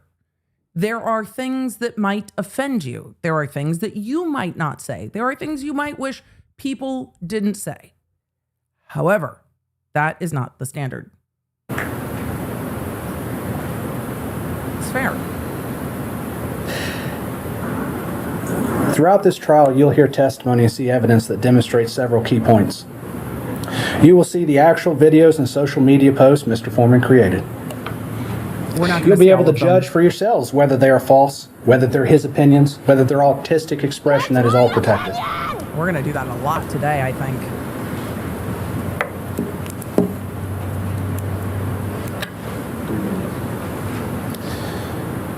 I think the judge told him how much time he had left. It was hard to hear. It's about the right to comment on criticize public officials without fear of retribution, without fear of getting sued. It is about the right to create artistic expressions that are matters of public concern. The plaintiffs why are this law is a enforcement trial. officers. They perform a cardinal public function. But with that public role comes public accountability. It also comes a certain standard that you have to understand. And as public officials, they can be criticized. They may not like it, but it's allowed. Plaintiffs have the burden of proving their claims. The evidence will show they cannot meet that burden. The evidence will show that Joe's videos, posts, and commentary were artistic expression for matters of legitimate public concern, his opinions on the law enforcement officers, and how they were performing their duties. If the plaintiffs prevail in this case, what message will that send to this country if they prevail? It sends the message that if you criticize law enforcement, They'll sue you. if you comment on how they conduct themselves, They'll try to silence you. if you mock them, They'll cost you if money. you create art with them in it, they can sue you. Don't tell NWA. That's not the America we live in. That's not why we have a Constitution in the First Amendment. That's not why the First Amendment is in the Constitution of the state of Ohio. Ladies and gentlemen, upon the examination of the evidence at the end of this trial, I'm confident you'll conclude that Joe did nothing wrong. While the plaintiffs are unhappy, upset with what was said, he exercised a right he had, a right that every American has. He commented on matters of public concern. He created art. He did what any stand-up citizen would do. He made his voice heard to the people. At the end of this trial, I'm going to ask you to return a verdict in favor of Mr. Foreman on every one of their claims. I'll ask that you vindicate his First Amendment rights. And I'll ask that you send a message to the American people that you can criticize public officials and that we are not living in a dictatorship where if you don't like what is said, you just sue someone to shut them up. Thank you. A number of you have asked, and of course you have. Emily, why didn't this just get thrown out? Isn't this exactly what anti-SLAPP laws are for? And while we are not here today to argue the propriety of the timing of an anti-SLAPP law. At the time that this lawsuit was filed, Ohio did not have an anti-SLAPP statute. They have since passed an anti-SLAPP statute, but that was not passed until April 2025. So I don't know if they had one and then they didn't and then they rewrote it, but at the time this was filed, this could not be anti-SLAPPed. This is the type of suit you see anti-SLAPP in. I said something. It was a matter of public concern. You are trying to silence me with a lawsuit. Let's deal with it before we spend all the money to go to trial. And I've covered anti-SLAPPs in California quite a lot. But in Ohio, they did not have a statute that would allow for early litigation of this issue. So that's why this wasn't handled at anti-SLAPP. The, mechanism that would allow you to handle lawsuits that seek to freeze public participation and speech early on. So that was not in effect until recently. All right. Continuing on, I want to see what the judge says to the jury, and then we're going to skip to some of the plaintiffs that testify. This day gets very chopped up. I'm going to start calling witnesses, but I'm going to tell you what this case is not. The plaintiff's going to start calling witnesses, but I'm going to tell you what this case is not. Didn't you already give them the instructions before the openings? Okay, this case is not going to be Hey, Trev. Okay. Did you find what you needed? an analysis of why the magistrate issued a search warrant, or what the facts were leading to the search warrant, or the facts. Chat, the audio absolutely fucking sucks. There's nothing we can do. Story of the warrant. That's the subject for criminal cases. So the fact that there's a search warrant is what this case is about, not the backstory of it. Why are you just giving commentary to the jury? Criticism of the why, the whole deal. That's not relevant testimony. We're living with there was a search warrant. There's no Nothing testimony. Backstory. This case is not about excessive force in entering. The court's already determined as a matter of law that it was not excessive. You'll see testimony of damage, but that's a legal standard about whether it's more than customary or expected in the realm of a search warrant. Search warrants are lawful forced entry. So you won't get, was that too much force? That's outside the realm of testimony. And I call these the third thing. This is not about vindication of the defendant or messaging to the public. What? That's things that happen from the political. He's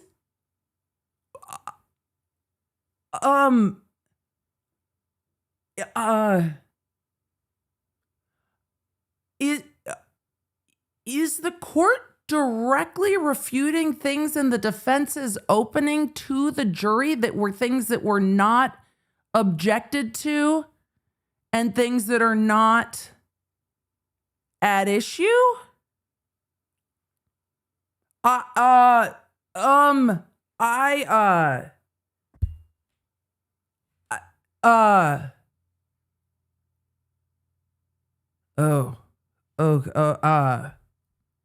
Okay. This is wild. I am,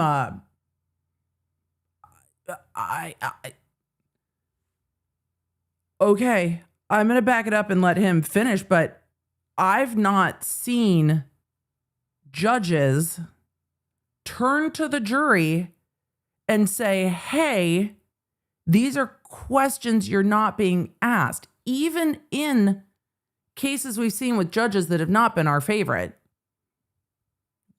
We've had very few of those, but we've had some.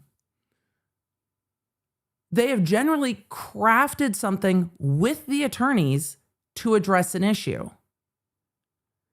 This feels like off the cuff, just, these aren't for you to consider.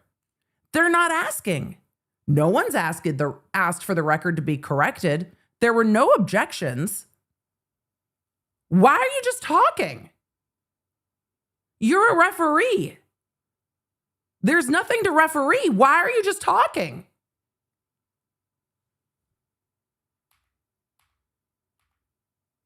I hate this. I hate this. I do not like this. Facts. In this case, it's not about excessive force in entering. The court's already determined as a matter of law that it was not excessive. You'll see testimony of damage, but that's a legal standard about whether it's more than customary or expected in the realm of a search warrant. Search warrants are lawful forced entry. So you won't get, was that too much force? That's outside the realm of the testimony. Nobody even brought it and up. I call these, thirdly, this is not about vindication of the defendant or messaging to the public. That's things. Emily, you said you were just going to let it play. I'm so annoyed. If there was an objection in opening that the defense was arguing, like at the end of this trial, I'm going to ask you to vindicate the defendant. Fine. If there's an objection saying that's argument, maybe there would be. But what would the judge generally respond? Jurors, the attorney's statements are not evidence. You're going to be asked to find this case based on the evidence presented to you, and we will begin with that now. That happen from the political branches of government, the legislature, or the executive offices. Messaging is not what you're concerned with. It's the message the jury's sending. You're not messaging. It's all about how these facts affect these people.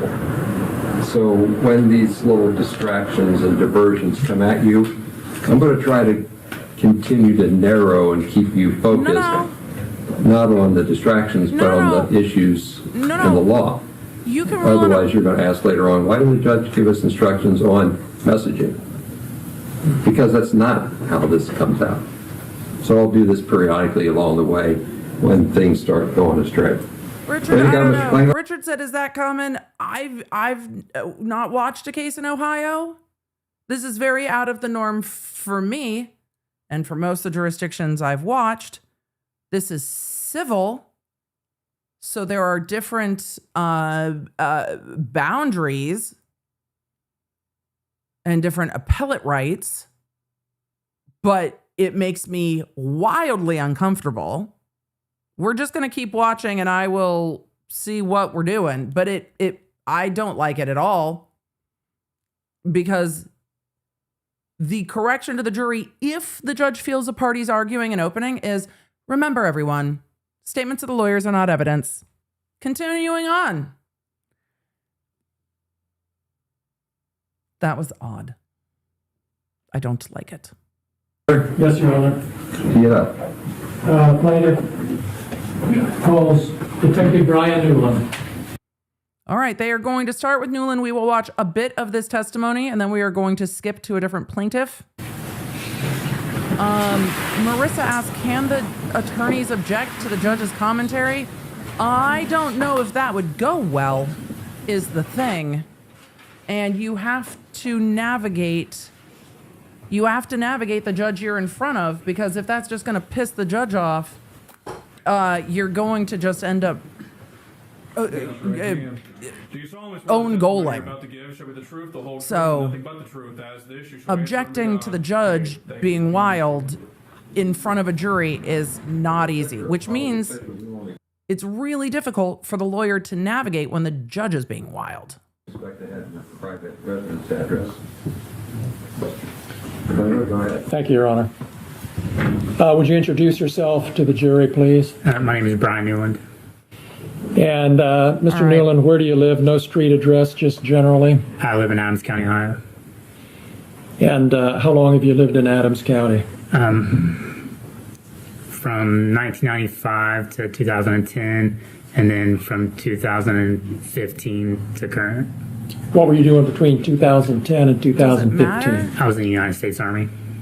Honorable discharge? Yes, Does it matter to the defamation What do you do for a case? living? I'm a police officer. And when did you start in law enforcement? I originally started in law enforcement in 2014 And what position was that? as a deputy sheriff Where? at the Adams County Sheriff's Office. And then how long were you a deputy? I would speed this up, but this deputy talks pretty quick and clipped, and that's tough. In the Adams County Sheriff's Department. The Adams County Sheriff's Office was my first full-time job in law enforcement, and that was from 2014 until 2023. All right. And why did you become a deputy sheriff? Why does it matter? After I got out of the military, I just wanted a job that I thought would be exciting, something different, so I chose law enforcement. Do you have family here in Adams County? Yes. Can you tell us who? All my family's here. My kids, my grandparents, my mom, my brothers, cousins, aunts, uncles. Did your children go to school in Adams County, or do they? Yes. You were involved in the execution of a search warrant back in August of 2022. Yes, I was. And I want to take you back to the night of August 21st, 2022. Were you part of a team that searched Mr. Foreman's home? Yes. What was your role in obtaining that warrant? I prepared the search warrant based off the information I was provided, and then I met with the judge and the prosecutor at the time prior to starting the search warrant. And was a warrant approved? Yes. Can you tell us where what the subject of the search was? The property of the search. It was the residence of Mr. Foreman. I believe the address is 1699 Russellville Road. I mean, That's here at Adams County. Correct. you're telling everybody not to put their address out there, and then you're like, no, what exact address is it? The warrant isn't in contention, counsel. No need to be a douche about it. Just okay. Do they need to do that? No. Does it matter? No. Is there anything we can do about it now? No. Is it noticeable? Yes. No, they did it during opening too. They could just say it was his house. They know it's his house. He knows it's his house. That's not in contention. The judge just sat there and told the jury, you're not to think about this search warrant. The search warrant's nothing to see here, everybody. So they don't need to do it at all.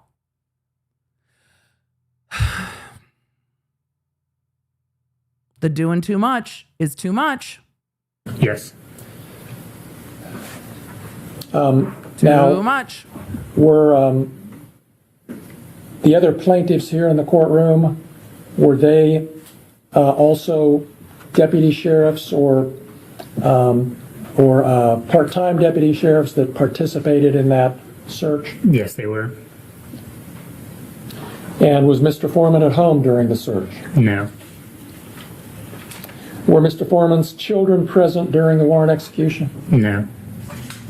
Was anyone present other than you and your fellow officers? At the time of arrival, no. Right. No one present at time Was of anything arrival. seized or taken from Mr. Foreman's home? Yes, there was some money and a small amount of marijuana and some miscellaneous drug paraphernalia. Why was the cash taken? It's common with any type of drug seizure. We seize the money in cases proceeds from drug-related sales or drug trafficking activity. Was the money potential? Was there forfeiture provisions in the warrant? Are you looking for the word forfeiture?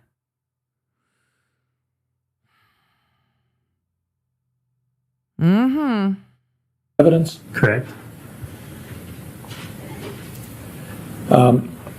What was your role in seizing this cash, Detective? I'm sorry. I don't, Well, maybe I got ahead of myself. Did you take it? Was cash located in the property? Do yes. Said that. you remember how much approximately? Approximately $4,000. And did you play a role in taking that cash? Yes. What was your role? I was provided the cash, or provided the money that was located by another deputy. I counted out the money, put it in an evidence bag, and then at the end of the search, I transported it back to the sheriff's office. All right. Did you take any of the money? No. Did you ever take any money from the evidence bags? No. Did you ever take any of Mr. Foreman's money? No. Did anyone else count it before it went into evidence? Was your counting of the cash recorded on your body cam? Yes. I was going to say it should And have have you had a been. chance to review that? I have. Okay. Has Mr. Foreman accused you of taking his money? Yes.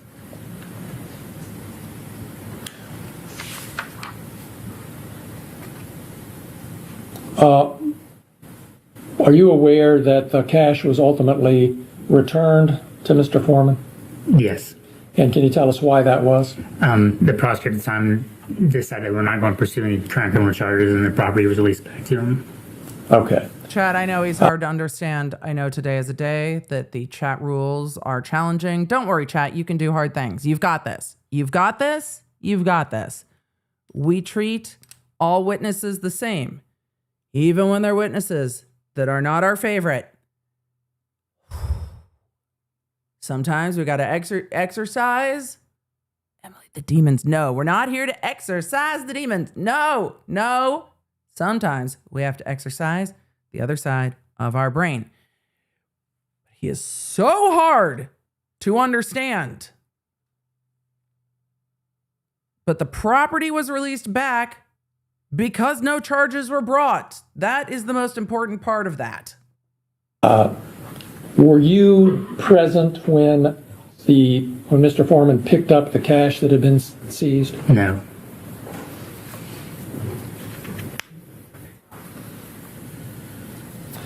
Do you know whether any press was invited to attend the return of this cash? I learned that there was later. Okay, but you weren't there. Correct.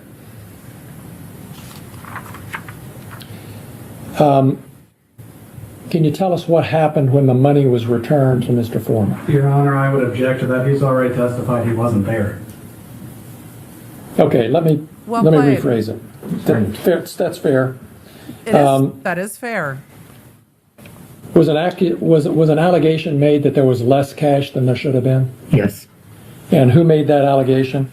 I believe Mr. Foreman. That's been answered. How did you learn about this discrepancy? The evidence technician that releases property had called me and told me that the account was short. Tell us what you mean by that. The count was short. Just that there was more money listed than what there was inside, and that was less.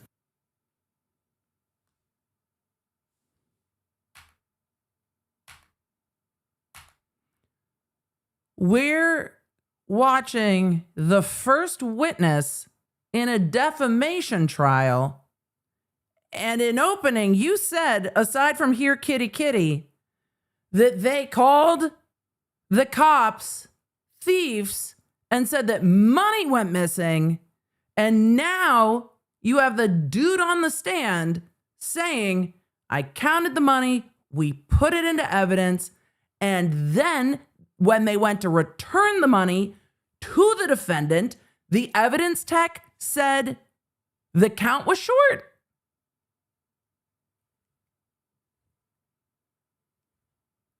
Like money was missing?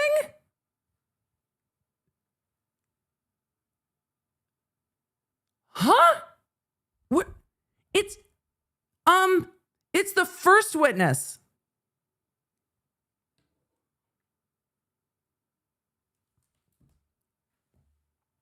Discrepancy. I had to back up. I'm sorry. There's a discrepancy. Chad is like, the math is not mathing. Other people's pockets. So money is missing. Great. That's great. That's great. That's great. The evidence technician that releases property had called me and told me that the account was short. Tell us what you mean by that. Account was short. Just that there was more money listed than what there was inside, and that was less money was returned than what was indicated. And where?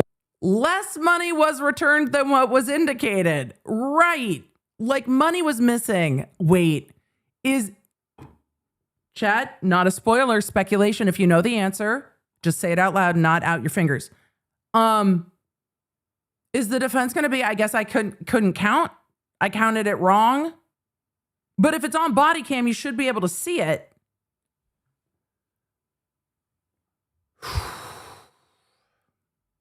Where was this amount indicated? On the bag. On evidence bag? Correct. So I'm understanding you correctly.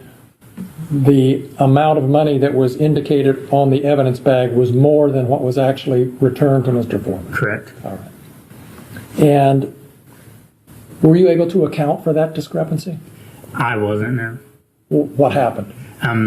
He said I wasn't. Were you able to account for the discrepancy? I wasn't. No. Then why are you asking? The allegation was made. The sheriff contacted Claremont County Sheriff's Office to conduct an independent investigation. Well, that's Do you know good. whether an independent investigation was conducted by the Claremont County Sheriff's Office? Yes. And do you know the results of that investigation? They were to determine that I miscounted the money during my original count. All right. Did they?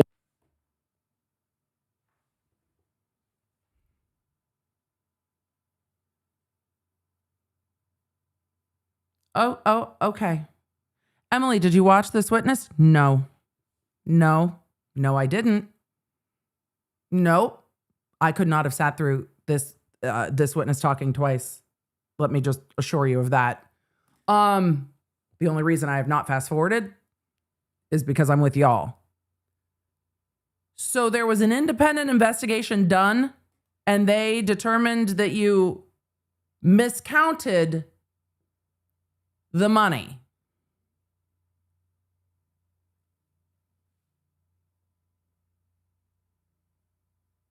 Were you the only one that ever counted the money? They conclude that any money had been taken? They said there was not any money taken. Now, did that stop Mr. Foreman from continuing to claim you had stolen $400? No. But is that a lie, though? Did he accuse anyone other? Here's the thing. We're in a defamation case. We're in a defamation case. So if Afroman gets back an evidence bag that says $4,000, and in that bag is not $4,000, isn't he allowed to say there's $400 missing? And they say, we miscounted it. And he says, I don't believe your ass. How is that defamatory? Oh, we miscounted it. Does he have to believe you?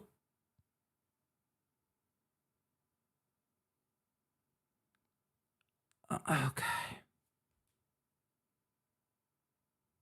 Than you of stealing money? Multiple times he accuses all of being thieves. Do you know where he made these allegations? Instagram, Facebook, On the YouTube, social media. How did you learn about these accusations on the internet that you were a thief? Friends and family were sending them to me. Were the accusations true? No.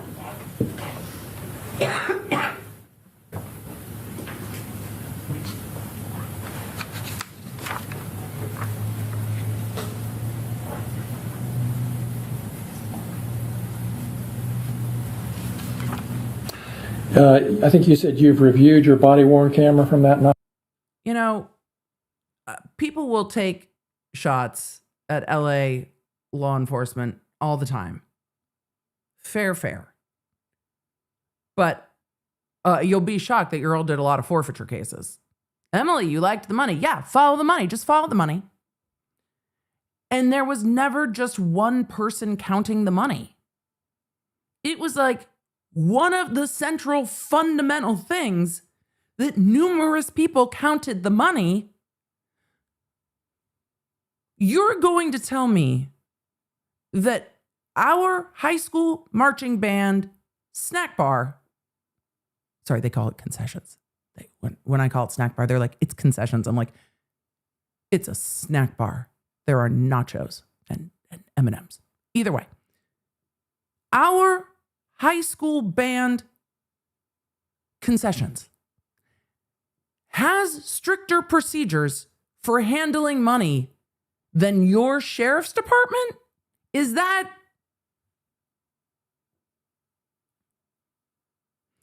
where we're at? Because there's numerous individuals that count the money, and then there's another individual that also counts the money. Like a high school PTA has more procedures than this. Where are the rest of the procedures?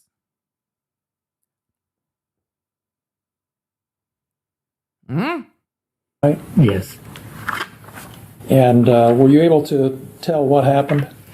From what it appeared as if I began counting money, I stopped the reshuffle of money that was in my hand and then began counting again after putting money down.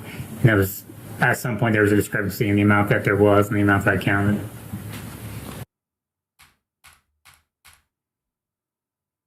Okay, this is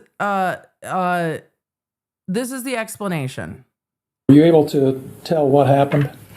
From what it appeared as if I began counting money, I stopped the reshuffle of money that was in my hand and then began counting again after putting money down. And that was, at some point, there was a discrepancy in the amount that there was and the amount that I counted. Was it a miscount? Yes. Now, were any charges ever brought against Mr. Foreman as a result of this warrant execution? I may have asked you that. I'm sorry. No. Sometime after the execution of this warrant, Detective Newland, did you become aware that Mr. Foreman had posted certain things other than being a thief about you on social media? Yes. And how did you learn about these posts? Friends and family were also sending them to me. He said that. Ms. Gratzer, could we see Exhibit 16? Yes. You need to switch it to the page 9. I'm right. Right. So what is she wanting its card on? I am aware that if they play music that it can cause copy claims on stream. I don't have a problem if there are copy claims on stream and the money from stream goes, if it goes to Afroman, I'm not going to fight with it. If it goes to his recording label for playing his music on stream. So if it blocks the video, we'll deal with it. If it revenue splits the video, I'm not going to contest it and we'll just let the revenue go to Afroman because he's going to have to pay for his lawyers for all of this, I would imagine. So just as evidence comes into court, if it causes problems, we'll figure it out and I'll keep you posted. As long as it's not the Associated Press that's trying to cause me problems, then we'll go from there. But if it's a revenue share, I won't contest it. So I'm kind of hoping it's a revenue share. So if it is a rev share, we'll let it rev share. So I kind of hope that that's what he does. So if it blocks the video from being distributed, we'll deal with it. But we'll see. We know how to navigate. This is fair use. And he can set up rev share on the videos, which would be totally fine. But I will list the videos down below so you guys can just go play them.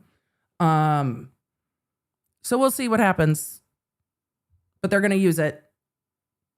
Hopefully they don't just depends on what they automatically do. We'll just see. But A lot of labels will do rev share. Some block the video from distribution at all. We're going to have to just wait and see. I have so many questions about this money miscounting. Like, I had money in my hand and then I reshuffled the money and then I put money down. Okay. She needs to switch to left law, I believe. So we'll see. But I will link the videos, if there's music videos that are played in court, I will also link them down below so you can go watch them. All right. It's the first time we've seen Afroman in court on day 1 of trial. The American flag suit. It is highly identifiable. Laura Ann said, so all of this was because the cops didn't like what Afroman posted. Correct. Correct. That is correct. I'm glad there is, I don't know if we're going to look at the body cam. Yes. Or the music videos. But good God, how do counsel's like over here digging under the table? I'm going to just zoom. I'm going to zoom past. These are some of the comments. I'm going to let you guys read them. I'm going to zoom past them. Some of these things are going to cause issues. But this is the statement that was referred to in opening that goes beyond talking about money and goes to alleging criminal activity. So we are going to move beyond that because there is a world where some of that can be defamatory. The stealing money, I have a side eye for. Some of those statements may be. I want to see what the questions are. So you guys read those. No. The statements become algorithmically an issue. So we're going to keep going as best as we can. This is the uneducated can't count pedophile. No, counsel. Okay. The post is up on the screen. I'm not going to read it all in. Referencing, this looks like the same post or another post. Referencing the warrant. So, and referencing someone's brother. We're going to, again, with a mugshot of the brother, it seems. And Eminem's catching strays at the end of that. You want to be Eminem whack ass rapper at the end there.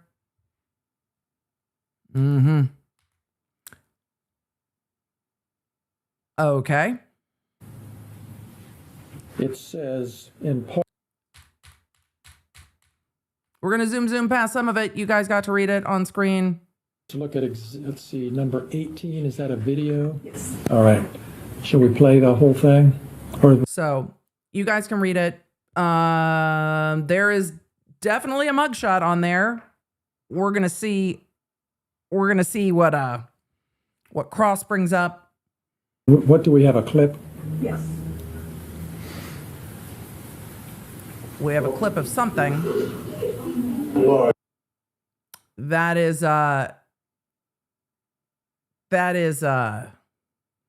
a t-shirt with this witness's face on it that says baby making Brian Newborn Newland. Yes. Baby making Brian Newborn Newland. Yeah, the serial statutory rapist. Oh dear. With the pedophile brother fired from the People's Police. Okay, well, if he's talking about the brother, you can't really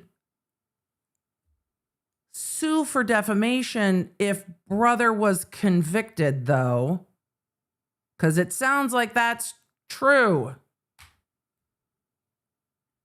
We're just going to have to let that part roll. Baby making Brian Newborn Newland. Yeah, the serial statutory rapist. With the pedophile brother fired from the People's Police Station. Will you stop sending Dick Pig Williams?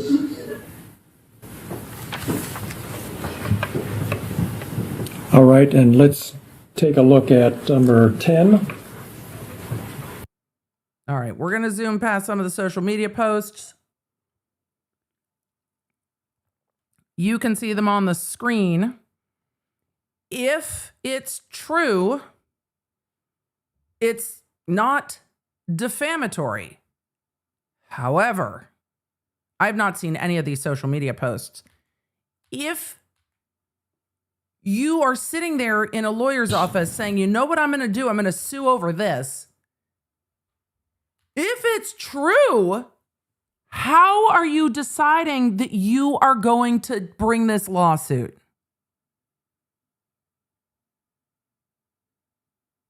How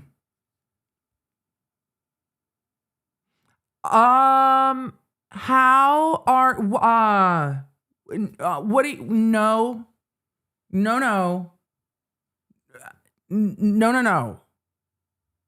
Why are you deciding to sue and bring this to court in a televised trial? Room under the camouflage of law enforcement. Did you ever steal money from a traffic stop? No. Did you ever steal money from anybody? No.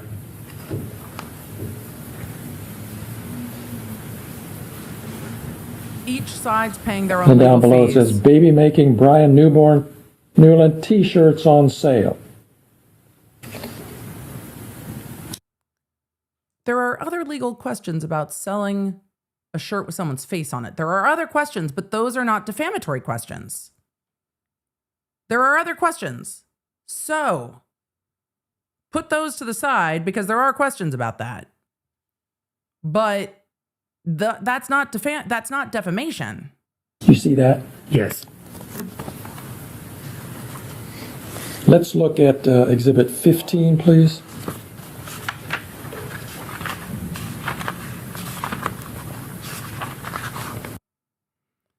I'm not going to read the captions. They're on the screen. If counsel reads them, we're going to zoom a little bit for the propriety of all And that can is you tell, liking Detective, my is this channel staying monetized.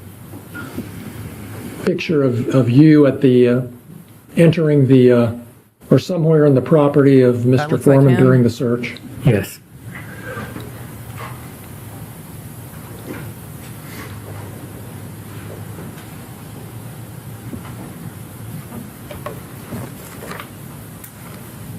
Okay. So that's him. And let's take a look at 14.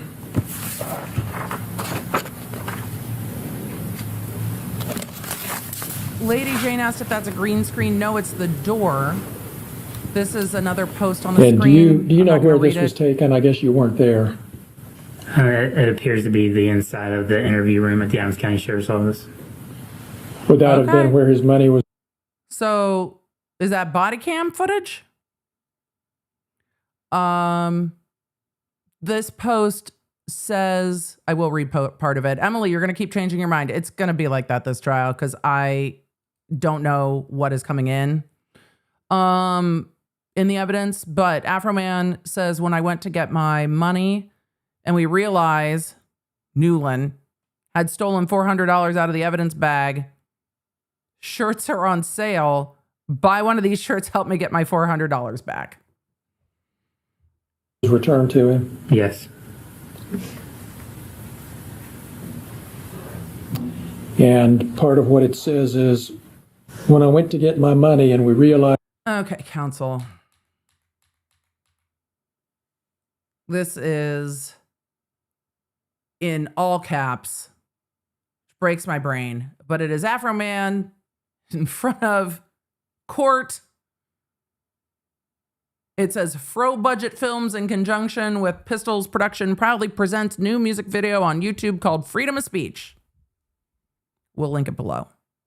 Join me March 16th at the Adams County Court, 7 a.m. as we fight for freedom of speech and ending immunity for criminals stealing money disguised as law enforcement. Fair. Riley Bear asked Emily, is there a lawful reason to even go through his cash? There are times that there are forfeiture provisions included that allows cash to be seized. I have not gone through an analysis of this search warrant. The judge has yelled at everyone about this search warrant, but there are a lot of really, well, there should be. Emily, you cannot speak for all law enforcement agencies. You do not know. I'm constantly surprised by the things that I think are basic that are not done. But there are policies and procedures about numerous individuals counting it being counted on body cam, it being counted on video into the evidence room, it being locked into money bags and locked into the evidence room. There are, I think most departments now probably have physical cash counters that also count the money in and print a receipt for it. They might not have that as a smaller department, but if you don't have that, then you have multiple people count it. Like my cash drawer got counted more when I worked at Sports Chalet and Express. Like anyone who's worked retail has had more people count their cash drawer than it seems the sheriff's department's doing, and this is why. But the warrant is not an issue here. The warrant is an issue in my mind, but it is not an issue here. So, yes, there can be reasons. However, continuing on, we'll link. We're going to keep a list of songs. This one is Freedom of Speech. We'll link it below at the end of the video. Objection. Yes, Your Honor, I would have an objection to this video. Tell me what it is. Your Honor, this objection is video because this video, if I'm not mistaken, was published within the last 2 weeks. The law on this has changed. Ohio has actually passed what's called an anti-SLAPP law, which they... I should have just kept fucking reading. Look at that. This video was posted within the last 2 weeks. Well, it's not what he sued over. How can it be evidence in the case? Go on, counsel. Let's hear your objection. Objection. Yes, Your Honor, I would have an objection to this video. Tell me what it is. Your Honor, this objection is video because this video, if I'm not mistaken... I got to interrupt and back up one more time. Emily, this is why we don't do trial in a day. I know I have so many thoughts because we're watching this at the first time. We will talk about anti-SLAPP, but strategic litigation against public participation. Anti-SLAPP is what is often used to keep people from saying things that are unflattering, especially when one party has more money. You can sue someone to stop them from saying things. Anti-SLAPP legislation is to cut the cost of dealing with that litigation. We can have a whole nother conversation. It's been a minute since we've had a conversation about anti-SLAPP, but while we're here, it's very interesting to me that they are trying to use new posts as evidence, because it looks like when they pulled this up in court, I didn't even notice the first time. I was busy trying to parse the all caps because my brain can't. 10 hours ago. How can you bring in a post from 10 hours ago to go to a claim from 2023? It doesn't matter. And I am confusion. Telling the truth and the truth. Okay, hold on, sorry. Objection. Yes, Your Honor, I would have an objection to this video. Tell me what it is. Your Honor, this objection is video because this video, if I'm not mistaken, was published within the last 2 weeks. The law on this has changed. Ohio has actually passed what's called an anti-SLAPP law, which therefore extends immunity to things, actually, in a way, increasing a person's freedom of speech rights in Ohio. Thus, this evidence to be tried here would be tried under a completely different standard than when this case was started. I'm not laughing at counsel. I'm laughing at the exaggerated sigh from the other side who is like, why are they lawyering? Yes, they're going to lawyer. That's what happens. It's a civil case. Did you hear that sigh? It was just like, uh-huh. Which therefore extends immunity to things, actually, in a way, increasing a person's freedom of speech rights in Ohio. Thus, this evidence to be tried here would be tried under a completely different standard than when this case was started. Could have been the That judge. law doesn't. Could have been the other attorney. It's wild as fuck to me. This is fucking wild that the judge is just inviting the lawyers to argue in front of the jury. The jury's just sitting there. Ohio has actually passed what's called an anti-SLAPP law, which therefore extends immunity to things, actually, in a way, increasing a person's freedom of speech rights in Ohio. Thus, this evidence to be tried here would be tried under a completely different standard than when this case was started. I think it's the lawyer. That law doesn't apply to this case, Judge, or this evidence. I think it's the lawyer that sighs because the judge doesn't have a mic right there. The extreme close-up on counsel is wild. Counsel's saying it doesn't apply. It does apply. To be tried here would be tried under a completely different standard than when this case was started. That law doesn't apply to this case, Judge, or this evidence. Your Honor, it would apply clearly. He has no analysis other than say that I submitted a written brief to the court on this matter. I think that was submitted Sunday. So, like, I'll note the objection, overrule it, and allow it to be played. Got your objection down. Thank you. Thank you, Judge. Can you expand it a little bit or not? I cannot. So we can see the sign? Okay. Okay, so it was overruled. Sure. Anti-SLAPP would apply. This is old,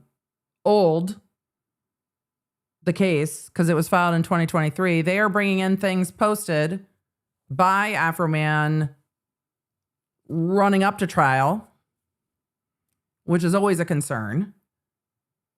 But the judge is like, no, your client posted it, it's coming in, which you run the risk with the judge doing the most. So, Detective Newland, can you see what that sign says? Yes, What is it? Would you read it for us? they stole my money. Okay. okay, but it says they, it doesn't say you. It's like the royal we. Somebody did. Go ahead and play. Videos selling my proof. How can you take me to court when you stole my money and it's $400 short? He said the money was $400 short.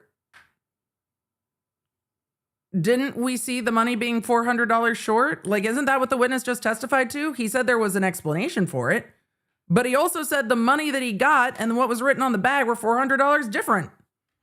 How's that wrong? Seems like what happened.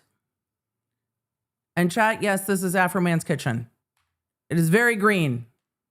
Videos selling my proof. How can you take me to court when you stole my money and it's $400 short? You vandalized my property, then you filed a lawsuit properly. I'm a rapper, so I'm rapping. What? I can't talk about what happened. Videos I... Okay, well, that sign says Brian Newland stole from me. I mean, that one doesn't say they. However,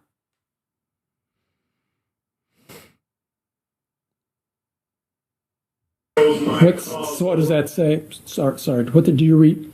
Could you read what that said? I read it. Brian Newland stole my money. Brian Newland stole my money. And that was just published in the last few days, as far as you know? Yes. It says 10 hours ago. Can we look at number 3, please? For when they're pulling it up or when they recorded it. Because these look like they recorded. But telling the truth, I mean, it kind of slaps. videos, selling. It's catchy. My proof. Same basis? Same basis on it, yes. Noted. Thank you. Go ahead. I mean, I understand why counsel's objecting. The song still slaps, though. The jury's going to just be like, Take me to court when you stole my money and it's $400 short. You vandalized my property. the you vandalized my property is the facts aren't funny. The way it's wrapped, funny. I think that's enough for now. Plaintiff's counsel's like, that's enough. Can you please stop it? And they're just like letting it play. That's the problem. It's gonna slap. The thing is that the jury's gonna be sitting there being like, you vandalized my property. Like the jury's not gonna get that out of their head. And counsel's like, can you make it stop? Nope. It just keeps rolling. Listen to the attorney trying to tell them to stop it. Can you take me to court when you stole my money and it's $400 short? You vandalized my property. I think that's enough for now. So I'm rapping. What? I can't talk about what happened. Videos I expose my causes. And that was the same video, obviously. He keeps trying to get them to stop it. He's like, okay, that's enough. I think that's enough. Okay, that's enough. And it's just still playing. They vandalized my property. I mean, they kicked down the door. Are we going to have a whole conversation about what the word vandalized means? Because I don't think that's defamatory. They kicked down his door, though. Does it tell? Also, I love the brand consistency of wearing the suit in the videos that are going to be played in court and then wearing the suit to court. I love that the most. Love it. Where that was posted? It looks like this one is on YouTube. And the other Okay. one was Instagram? Yes. So 2 different platforms, same video. Yes. Okay. And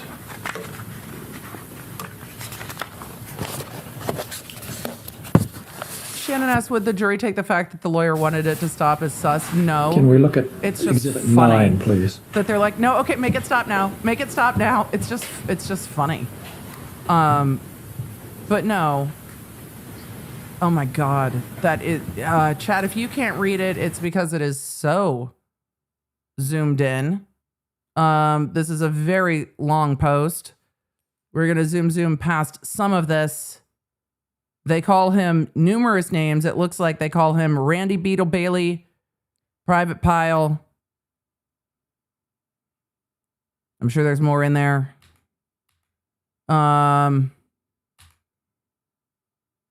They talk about the judge that signed the warrant. Those are up on the screen if you want to read them or read this post. I'm going to zoom past some of this.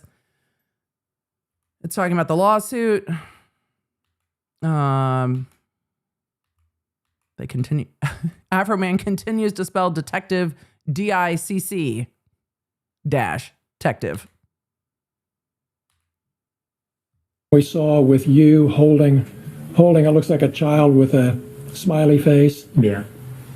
What was that originally a photo of? That was from one of the shop with the cop events at the sheriff's office. Well, what's a shop with a cop event? It's where the community donates money, and then local law enforcement will take lower income children to Walmart and let them shop for Christmas. And did you participate in that event regularly? Yes. And do you know what year that picture was taken from? I don't recall. All right. And the little boy you were holding there, can you tell us anything about who that was? Not his name, of course, but who it was? I was just a cool at the little boy event? that got picked for Shop the Cop and chose me to be his officer. Chose you to be what? His officer. And what did you do? Did you do something with him, shop with him, or what? We put him in the cruisers. Counsel, the questions you're asking are not going to be helpful. Turn the license sirens on parade through town, and we go to Walmart and help them shop. And we come back to the fire department or wherever and help them get their toys ready or play or, and feed them pizza, stuff like that. And you did that more than 1 year? Yes. And that was a photo that Mr. Foreman or somebody on his behalf took and used in that pedophile posting? Yes. So, Detective,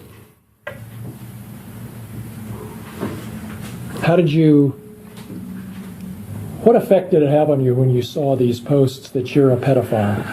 Oh, God. I was angry, sad, depressed, upset. Why were you sad or upset? Isn't it just somebody Compound and leading. exaggerating or making jokes or making a comment? I didn't find it funny at all. I work in law enforcement, have kids, have friends, family. I was involved in the schools. And then I'm being blasted all over social media for the entire United States to see that I'm a pedophile. Did you ever have any evidence that other people were seeing these things other than the fact that it's on social media? Did anybody ever say anything? Or It's going to published, but I think we saw that they were published. do anything to indicate they'd seen it? I've had comments made to me since day one. Like what? If you want the most recent example, yesterday there was a cheer competition at North Adams. I walked my 3-year-old son in to watch his sister cheer, and somebody asked me if that was another little boy I'm touching. Yesterday? Yesterday. Where? What competition? At the North Adams cheerleading competition. What other examples? Every time you go to an event, another comment's made or somebody says something. Another one I can recall is I don't know why they focused on the money so much instead of focusing on this cause of action. Again, it seems like they should have focused on this because actually it can be accusations of a crime beyond the money incident. You would think they would have focused on this, because this is in the realm where it could be defamation. So this is within whatever you might think of this individual. This is in the realm of something that could be defamatory, but also why not start with this instead of the he stole money from me and just focus on this and be like, yeah, we didn't steal money from him. Team night for my daughters. We was in line to get slushies and people were making comments behind me. What comments? Just called me a thief and a pedophile and why was I there? And then started playing music, playing some of his songs on their phones. Some of Mr. Foreman's Afroman songs? Yes. I mean, that doesn't seem to be in the songs, though. Your kids, they're not plaintiffs, but did this have any effect on your kids that affected you in turn? What does that go to, counsel? Like, what does that go to? The impact it has on the kids. Your Honor, I'm going to object to this. We had a motion. Counsel agrees. Counsel agrees. You in turn. Your Honor, I'm going to object to this. We had a motion. I filed. I remember, he knows better than to ask the question because I don't care about the kids because he didn't bring the kids in. So, sustained. What other?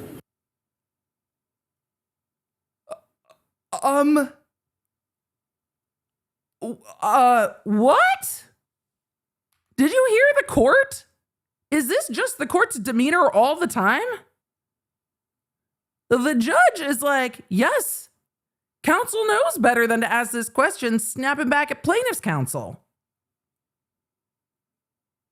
Just like snapping at plaintiff's counsel. This have any effect on your kids that affected you I in rewound turn? it. Your Honor, I'm going to object to this. We had a motion, I filed, and I remember it. he knows better than to ask the question because I don't care about the kids because he didn't bring the kids in. So sustained. What? Huh. That's wild. The judge is just like, who knows better than me? He knows better than to ask that question. Oh boy. Other indications have you had, Detective, that people are seeing and responding to this accusation that you're a pedophile? Just what's been said to me. It's been shared, been sent to me. It doesn't I've had matter people how make people comments at yes, it games does, Emily. while in the store. I was going to say it doesn't really matter all that much. Here's why it matters. It goes to damage to his reputation, which is a part of defamation. So it does matter how he is perceived in the community and if it impacts his reputation. However,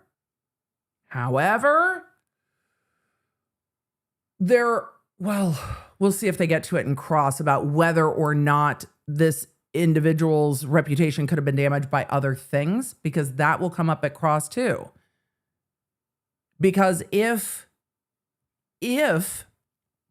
there is a conviction that goes to brother that we've seen allusions of, that might have already caused reputational harm prior to this. So that might exist. It's just there's so much stuff's happened. I don't even remember half of it. So you were a Hamilton County deputy sheriff. Sorry, I said that earlier. You were an Adams County deputy sheriff, and you're not anymore? Correct. Why? I ended up leaving the sheriff's office just because of this, because of being called a pedophile and a thief. Explain to us just a little more about why that was so upsetting that you actually left your job. He didn't lose his job. He left his job. Because the sheriff's office, so I'm from Adams County, is where all my family and friends are from. The sheriff's office was my dream job, my position. I was friends with everybody, and it was where I planned to stay. It's been my career. I dedicated a lot of time, over 10 years, to Adams County. You know, whether it was calling at 1 o'clock in the morning or working 14 hours, I dedicated a lot of my time to Adams County, and I loved working at the sheriff's office. But it just got to be so much. If you go to a call or take a phone call or you make a traffic stop, something said. You go to Walmart, something said. I stopped going to my kids' games for a little bit because every time I would show up, everybody would be looking at me or something would be said to me, and just spared their embarrassment. And that sucks. Yeah. So, but okay. When did you leave the sheriff's office? I ended up leaving in October of 2023. You have, do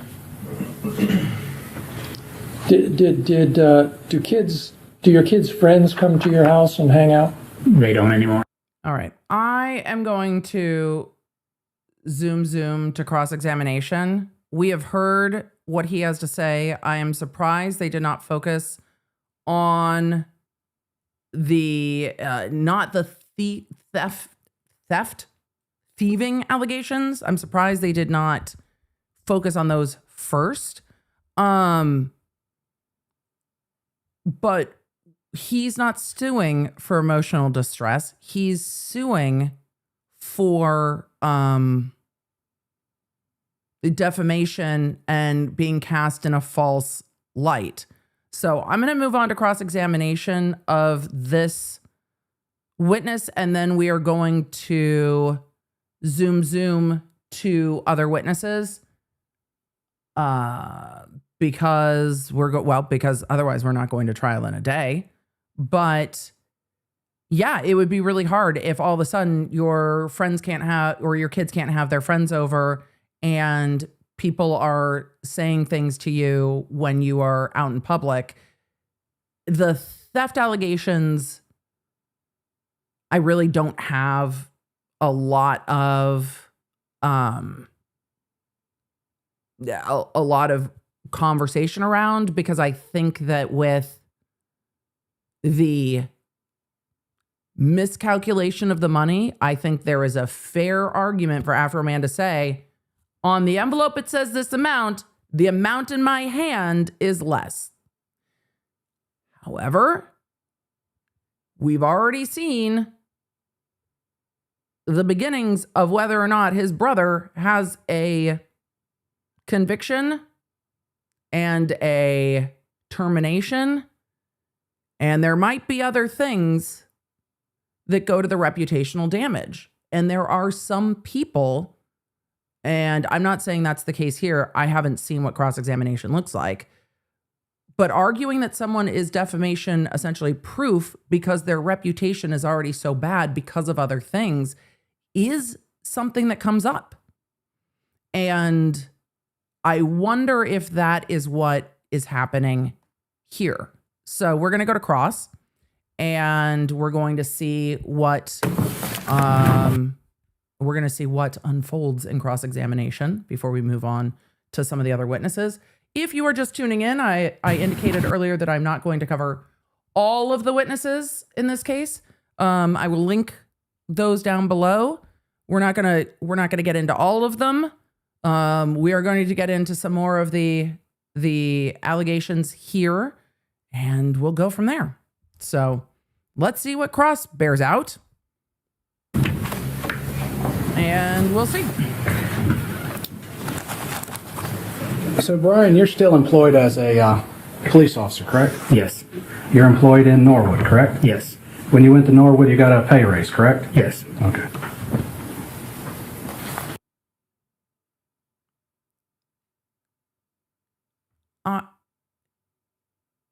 He moved jobs and got a pay increase? He moved jobs and got a pay increase? He moved jobs and got a pay increase?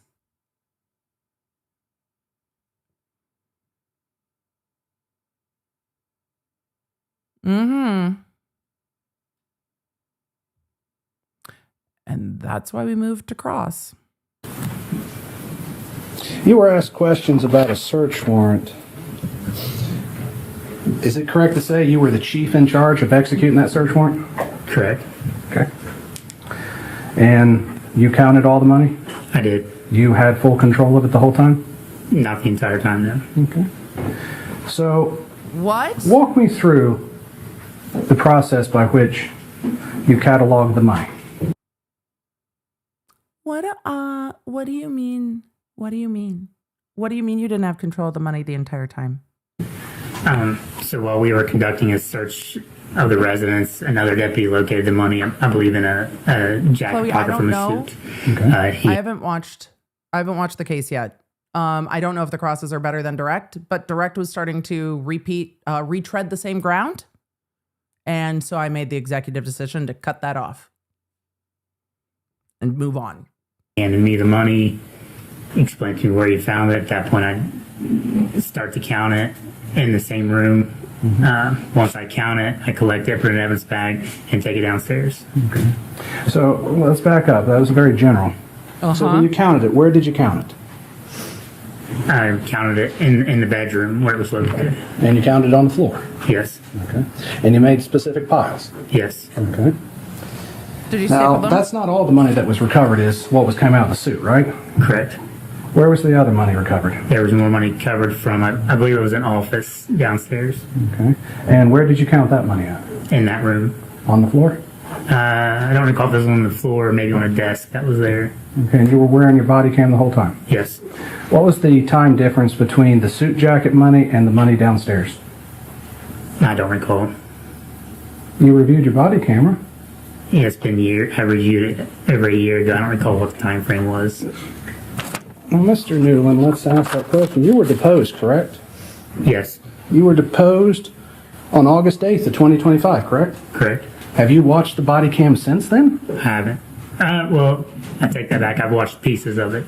Haven't watched the entire thing. What pieces have you watched? Just of me counting the money from the bedroom. So You watched only the part of your body cam where you recounted the money in the bedroom only. Correct. You never watched the part for downstairs. I did not. You never watched the part where you sealed the evidence bag. No. Did you seal the evidence bag? The evidence bag was not initially sealed, no.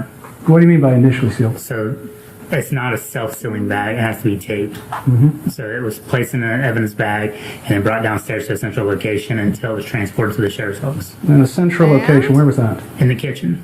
And you left it there alone? No. Who did you leave it with? When I first brought it downstairs, Officer Cooley was sitting at a counter and I asked him to keep an eye on it while I continued the search. Okay, and did he keep an eye on it? As far as I know, yes. What do you mean as far as you know? I mean, I wasn't there the entire time. I went on to continue searching the residence, then come back down. But it's not sealed. But wouldn't he be in the chain of custody? Yeah. So did he sign the evidence bag? No, I didn't. He wasn't in charge of the custody in that sense of signing or sealing the evidence bag. I just brought the cash down while we was still conducting the search and asked him to keep an eye on it. So the cash was never left. But it wasn't sealed. Did you count it again?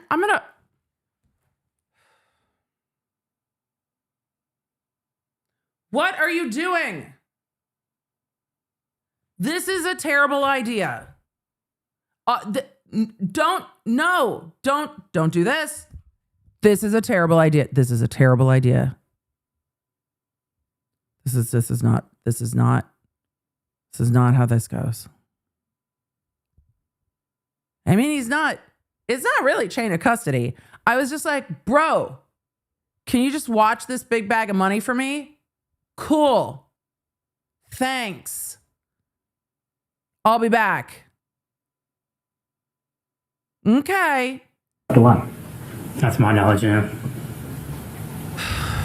Were you interviewed by a Mr. Robinson in relation to this matter? No. Okay.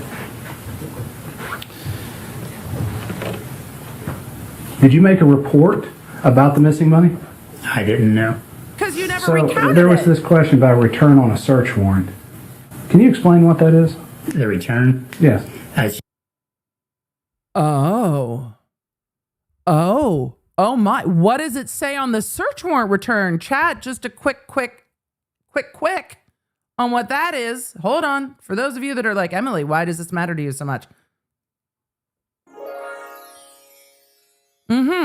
So when you do a search warrant, again, we're not going to talk about the propriety of the search warrant because we do not know. Side eye, heavy side eye. It's not a question here. But when you do the search warrant, you have to fill out a search warrant return back filed with the judge to say what you took.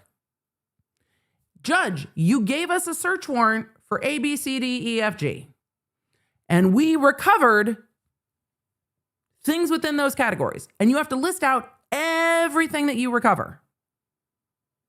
And if money is recovered, you have to list out how much money is recovered and where, which is why you would count them separately, and in what denominations. So you would ideally want to see, I recovered X number of dollar bills, X number of 5s, 10s, 15s, 20s. You need to delineate all of it and put it in the return. I don't know if every department delineates it that way. That is how it should be done. So when we talk about the search warrant return, I am very curious. IDK Bro asked, why wouldn't you put them in separate evidence bags? If it's all cash, you would note where it's recovered from and what denominations are recovered from where, and it should be on body camera. Hey, this is what I recovered from this place. This is what was recovered from this place. It doesn't matter if it's all delineated, if it's put together in one evidence bag or not as much. but that's going to depend on department. I don't have as much problem with it as long as you are saying we need, we have this many $1 bills, this many $5 bills, this many $10 bills. You have to document it, and you have to, it should be on body cam, and it should be counted by multiple people. And then it should be counted again when it goes into evidence. And then it should also be delineated on the search warrant return. I'm concerned by what they're going to say.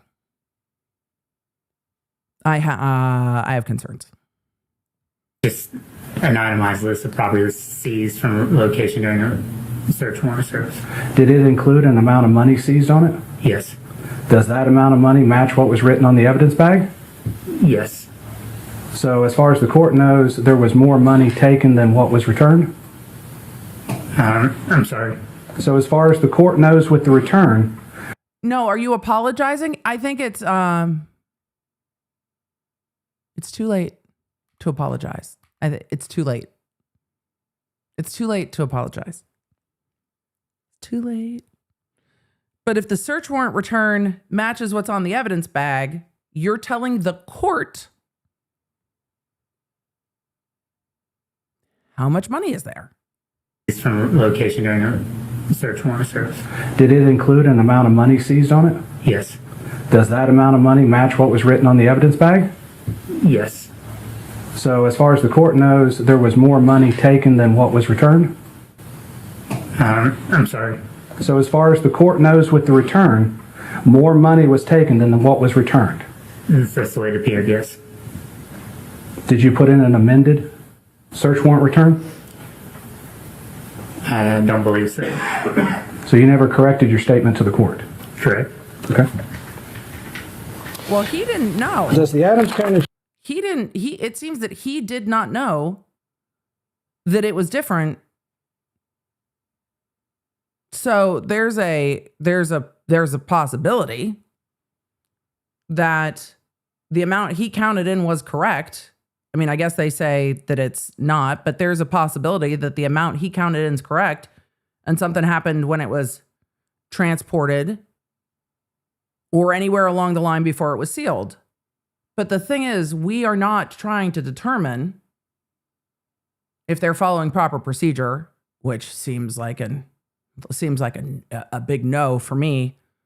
But whether or not, when Afroman said they're taking my money, if he has reason to believe that that is true, because this is public figure defamation, and it has to have actual malice.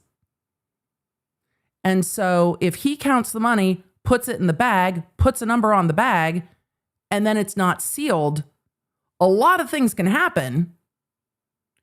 But also, does Afroman saying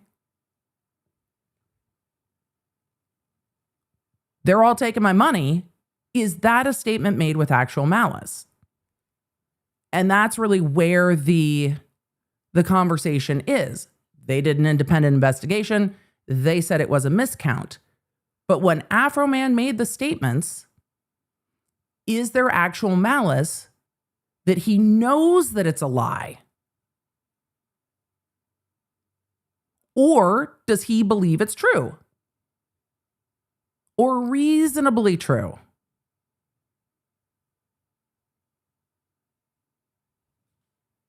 Sheriff's Office have a policy and procedure pertaining to the counting of money as and evidence? There's the policy and I believe procedure. so. What do you mean you believe so? I haven't worked there in almost 3 years.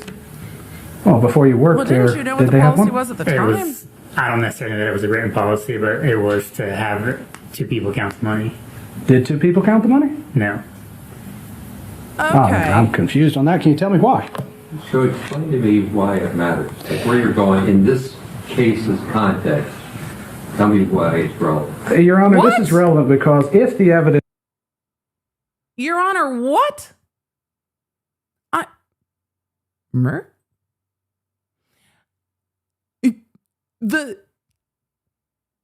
Every trial we've watched the judge goes so far out of the way to not argue the law in front of the jury.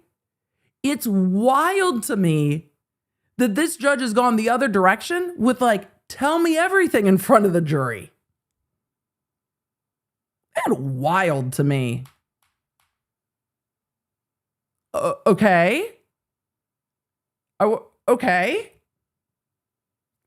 I'm curious. A lot of you have thoughts about this judge. I don't know yet. I'm just watching. But we're one witness in. We got a long way to go. So we got to move. But this is wild. I don't necessarily know that it was a written policy, but it was to have 2 people count the money. Did 2 people count the money? No. Oh, man, I'm confused on that. Can you tell me why? That makes So sense. explain to me why it matters. Like where you're going in this case's context.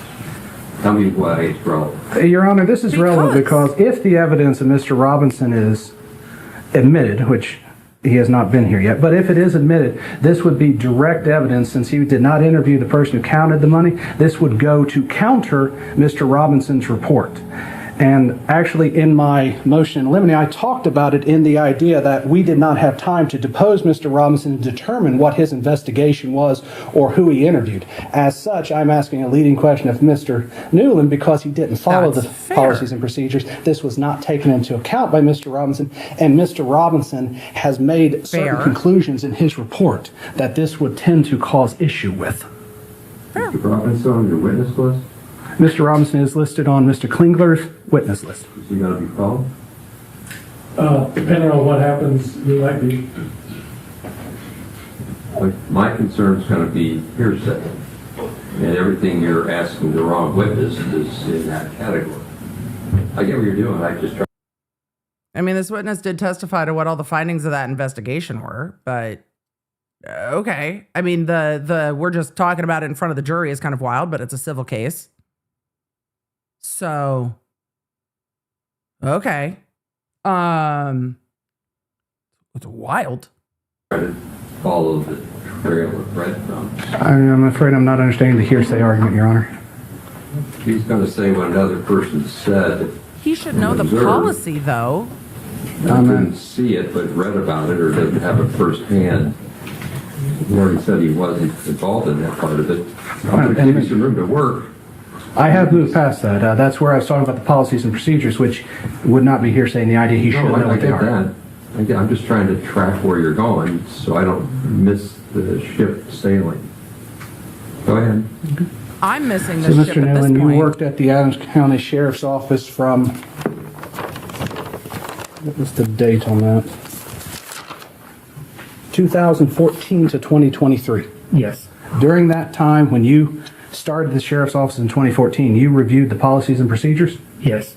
So you would have seen the policy on counting cash? If there was one at the time, yes. I don't recall. So you don't know if there was a policy at the time? Correct. Okay. So how do you know it was supposed to be counted by 2 people? That was just that was the practice that we normally adhered to. It would be counted by one and then recounted by a second. Okay. I mean, that makes the second person would initial the evidence back? No, it was just kind of like a almost like a system of checks and balances, and then the seizing officer would still initial and seal up the evidence. This may sound an extremely stupid question. How many times did you count the money? I counted it one time. Why only once? At the time there was so much going on, I counted the one time, put it in the bag, and until we got done. And then counted it again? So when you retrieved the bag, you never counted it again? Correct. Okay. Did you seal the evidence bag before you left? I did not. Mm-hmm. Did you seal the evidence bag at the Adams County Sheriff's Department? Yes, it was sealed at the Adams County Sheriff's Office. I didn't ask if it was sealed. I asked if you sealed it. Yes, I would have sealed the bag. Back to the deposition of August 8th, 2025. Do you remember that day? Yes. Do you remember I asked you about the money? I remember their conversation about the money, yes. Oh. Do you remember I asked you if you sealed the evidence bag at that time? I don't recall you asking that. Really? I bet he did. Did you ask the sheriff to do an investigation on the missing money? I didn't know. Okay. I mean, that makes sense to me that he wouldn't. It would be higher ups in the chain. I don't think he would have the authority to initiate an investigation, but I think figuring out why the money in the bag and the number on the bag don't match is a big problem. Like a big problem. The counting it once and then not sealing it and then no one else counting it just creates a massive issue. But again, the standard for defamation for public figures, matter of public concern, is malice. So where is the statement that's knowingly false? Get something clear here because my notes are a little fuzzy. You were in the Army at the same time you were a deputy, right? So, yes, I was in the reserves at the time. Okay. So that's why you would have been a full-time deputy in 2014 and then discharged honorably from the military in 2015? Correct. Okay. You said this job was exciting. Yeah. What do you mean by exciting? So, like I said, when I left the military, I wanted a career that would be not mundane, but kind of like an exciting, something new. I mean, every day is different. Type of career, so I chose law enforcement. Okay. And you've been called derogatory names before, correct? Yes. I bet. Significant derogatory names, correct? Yes. And that's by members of the public, correct? Yes. And that was prior to 2022, correct? Yes. Okay. Now, you mentioned you have some brothers. Do you have a brother that worked in law enforcement? Yes. Oh boy. Was he the chief of People's Police? Was. Why did he leave? He was the chief of police?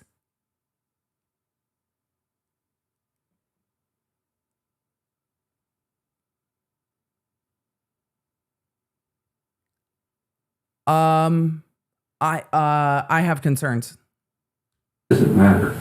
Your Honor, it has been brought up because one of the images has William Newland, and as you read through the post actually talks about Mr. Newland leaving the police department, so therefore I am building a foundation to show the truth of what statements are in there. Is that the reference to the plaintiff's picture you're talking about? It's a reference to one of his exhibits, yes. Give me a second, I'll tell you which exhibit. As long as it refers to that exhibit, I get where you're going, so you can keep going. The judge's demeanor is I'll re-ask the question. Why did odd to me, but the judge is like, oh no, you don't need to tell me the exhibit number. I know where you're going. Just keep going. I'm like, Newland, and as you read through the post actually talks about Mr. Newland leaving the police department, so therefore I am building a foundation to show the truth of what statements are in there. Is that the reference to the plaintiff's picture you're talking about? It's a reference to one of his exhibits, yes. Give me a second, I'll tell you which exhibit. As long as it refers to that exhibit, I get where you're going, so you can keep going. the judge is like, just keep going. Okay, Your Honor, just y'all good. Just I'll keep re-ask the going. question. Why did your brother leave the People's Police Department? He was charged with some kind of crime through Adams County prosecutor's office. He was subsequently convicted, and he resigned or quit sometime during the process. And it is a fair statement to say it involved minor children? I really don't know anything about the investigation.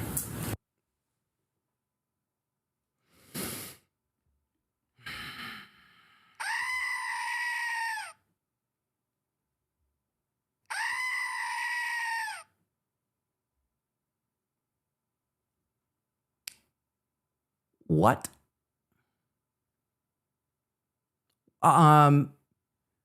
Your brother was chief of police for wherever People's is, for People's Police Department. I don't think it was like other people's police. I think it was like People's Police Department.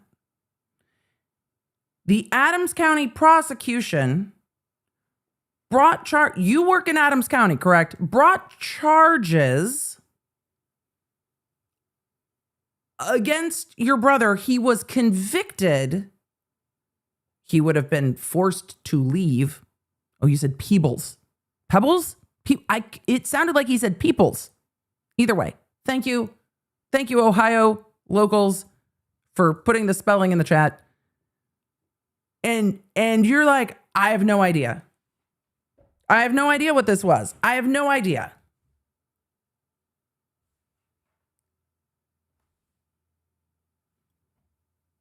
I find that that strains credulity for me, that you don't know what your brother was convicted of in what seems to be an incredibly small community with the prosecuting agency that you work with. I mean, they might have had to try to not have any contact. I mean, it would be inappropriate for him to go directly to that prosecutor and be like, what's this about? But I can't imagine it wasn't covered in the local media when a chief of police is convicted of a crime. He resigned or quit sometime during the process. And it is a fair statement to say it involved minor children? I really don't know anything about the investigation. I X'd it out. You don't know anything about your brother's crime he was charged with? Just what I've seen on Jail Tracker in the past. So you're not close to your brother? I'm not, no. Okay. Are you close to your family then? Yeah, most of my family. Then why not your brother who's in law enforcement? Well, we were both in the Army at the same time, separate parts of the world. We kind of got close again, and then once this, his issues happened, we kind of just drifted apart again.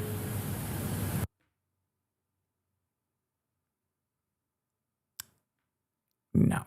So you drifted apart once he had a criminal problem? Correct.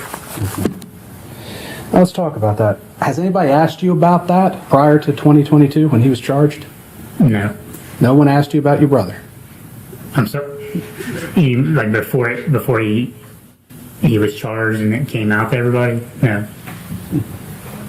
So no one asked you about your brother being charged with a crime? Yeah, after the fact. I've been asked about. When was the first time you were asked about it then? It would have been shortly after he was I would charged or imagine arrested. he would have been asked It was about all a complete surprise a to me. lot. And that was prior to Mr. Foreman's video and post, correct? I believe so, yeah. Okay. So now you've said people have treated you differently since Mr. Foreman's post. Yes. So people come and ask you about your brother. Did they treat you differently because of that? It was just on a smaller scale. I was asked about it, and then that was it. I would imagine it was on a smaller scale because it didn't hit social media the same way. But oh boy. It wasn't shared, and I wasn't putting music videos and everything else because of that reason. But your brother's criminal charge and everything was in the front page of the local newspaper, correct? I bet it was. So everybody in Adams County knew that your brother was charged. Correct. And so did people treat you differently at that time? I bet. No. Not at all? Do not know if I believe you. Why didn't they treat you differently? That'd be a question for them. Okay. Would it be because they knew you? Since he said he doesn't know, you shouldn't ask that question. Strike it. We'll strike the question and move on. There wasn't an objection, Your Honor. It's cross-examination. He can ask.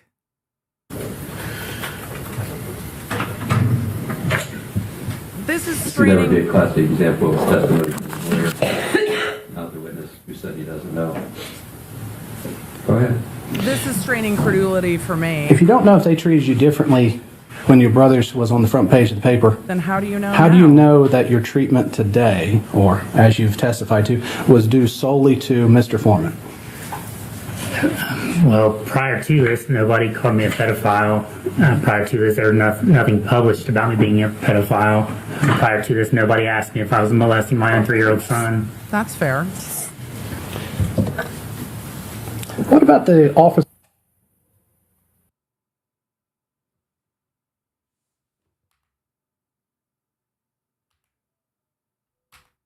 Somebody hit the wrong button on the switcher.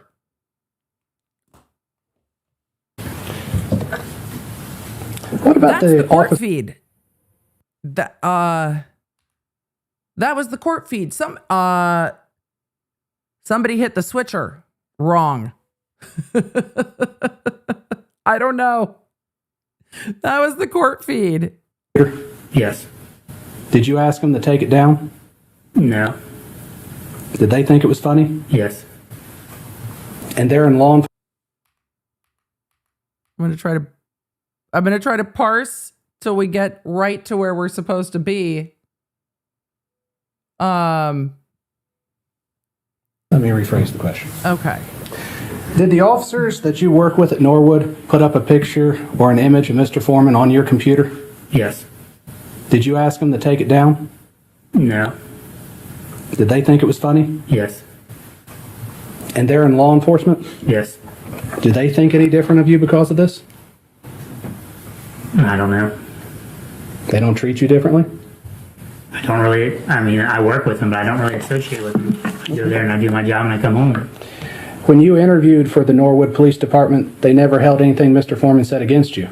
I don't believe so, no. Okay. Would it be fair to say it did not affect your professional career then?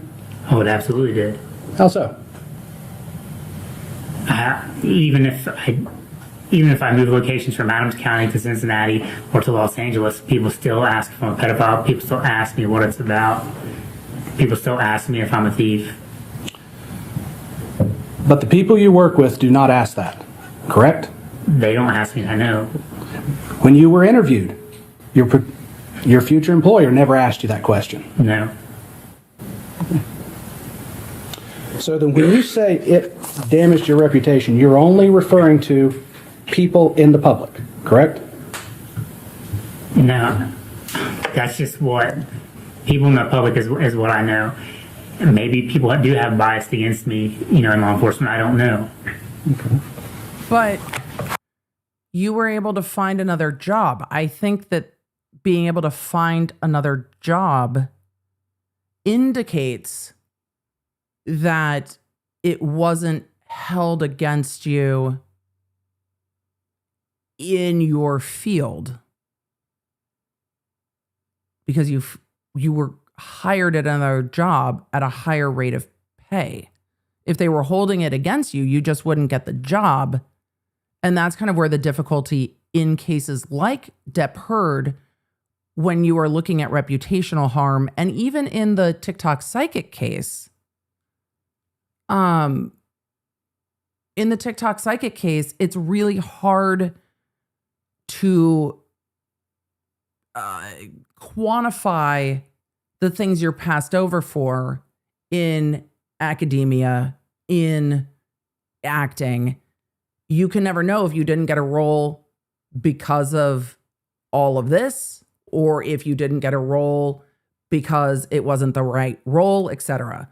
But were hired, and then were not just hired, but hired at an increased rate. The professor in the TikTok case won't know if there were opportunities that never even came her direction because this was all just too hot. And that opportunity cost is something that's harder to quantify. Getting fired is easier to quantify, and that didn't happen. He changed jobs and chose to. Okay. Were you ever passed up for promotion because of this? Not that I'm aware of. Okay. Were you ever disciplined because of this? No.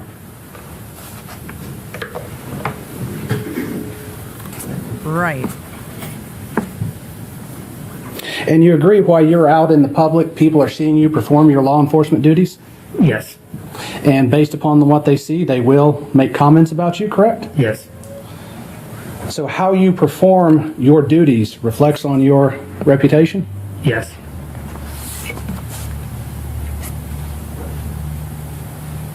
Well, reputational harm is a element that has to be proven. And you testified in the courtroom defamation. before, correct? Yes. Okay. Have you ever testified in a civil case before? No.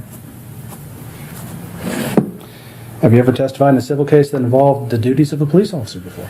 No. You've had citizens comment on your execution of your duties before, correct? Yes. Not all those comments have been positive, have they? Correct.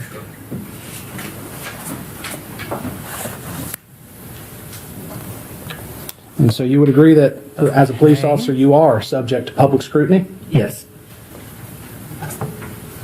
And that goes to public figure.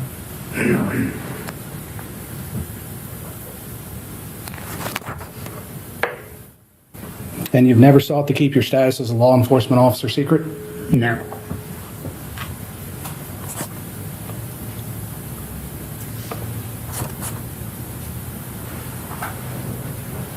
Have you ever been in a local newspaper?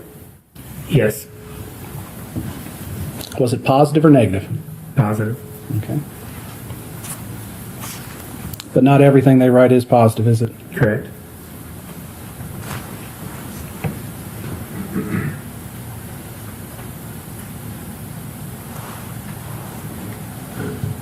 This was As you've said that people can comment on your execution of your duties as a police officer, did you follow the procedure correctly in execution of the search warrant? In the execution of the search warrant itself, yes. Okay. So you knocked on the door as required by law? Correct. Okay. And then you decided to kick it in? Correct. And then when you couldn't kick it in, you went to the side door with a battering ram? Correct. Why did you try to kick the door in with your foot? Is this what we're not trying? Your Honor, he has opened the door and saying that his... No, I closed the door. So I don't think we're trying the search warrant case. no, you're not. Your Honor, he is claiming that his reputation is linked to how he performs his official duties.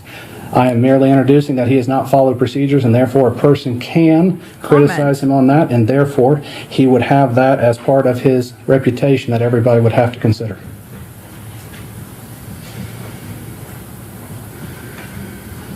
Well, we don't have any standard against which to measure that, which is the whole point. So He was how are we going to asking. get a standard against which to measure that? Otherwise, you get a dance in the pea patch. I said we're not dancing it. If we can't present that he hasn't... What analogy was that? We're going to dance in the pea patch that I said we're not dancing in? He's got to be talking about like PEA, right? Not like, because I heard dance in the pea pad, like a piddle pad, that I said that we weren't dancing in. He's got to be talking about peas, right? Not like yes, KLB, thank you. Like we're dancing in the pea patch that I said we weren't. Okay. Well, I don't hate the reference. But the judicial the bench from the benching is kind of wild to me. Still. Why are we talking about this? But the way that people do their jobs can open them up to commentary in the public. done his job correctly and that would reflect negative on his reputation, See where the lawyer's then trying I to don't go. understand what we would be presenting that, because his reputation is exactly what he is claiming is damaged. It is the very issue that they're going to ask for money damages about. Right. Do you have an expert that's going to say there's a violation of a search warrant process? No, we're just going to introduce the policies and procedures in place at that time. There are some? There are, yes. Well, then Obviously. put the foundation out there first. Like my prior decision, made that clear. I'm trying to work with you, don't get me wrong. I'm pretty good about staying laser focused. I'm trying to ask the questions now so I don't have to recall Mr. Newland after the Sheriff Kenny Dick is called so he can tell us what the policies were at that time. The sheriff's name is Kenny Dick? But I can save this line of questioning and recall him later for it if that would be more amenable to the court.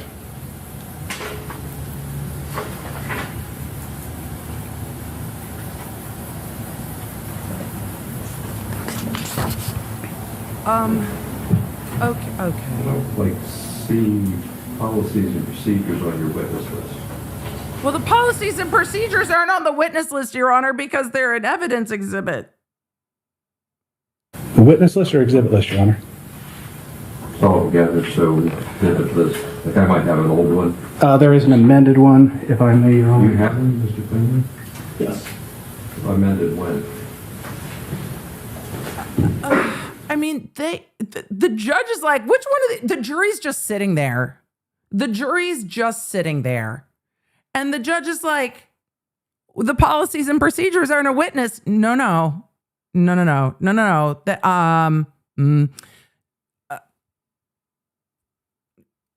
Other policies and procedures, Your Honor. Other policies and procedures, but saying that people are giving comment on how they're doing their jobs and the public goes to the reputational harm, they didn't choose to bring the lawsuit.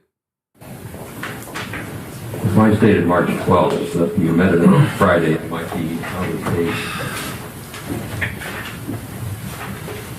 March 12th. I have an amended witness list. Let's see, Sheriff's Office policy and procedure.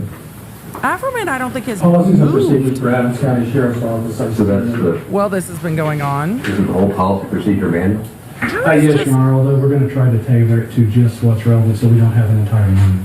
Jury's just sitting there while all this is To happening. the authenticity of So that comes in. that document, so I don't think you need the witness to authenticate it. Keep her going then, Mr. Osborne.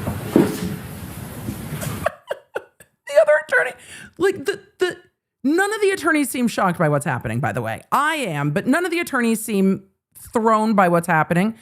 Plaintiff's counsel is like, oh no, yeah, those are authentic. And the judge is like, well, then keep her going. Okay. I would note I would need Mr. Dick to come in and say they were in place at the time, as Mr. Newland can't remember that they were in place at the time. Great. We might be able to stick it in. Right. Nobody's fighting that the police department has policies. Because of course they do. They have to. Because of course they do. So wild.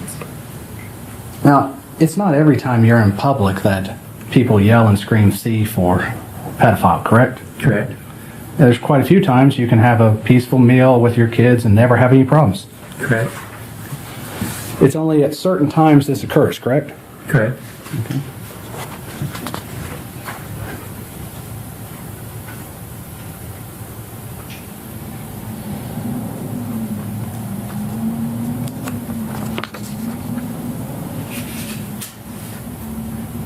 The background noise is court, not y'all.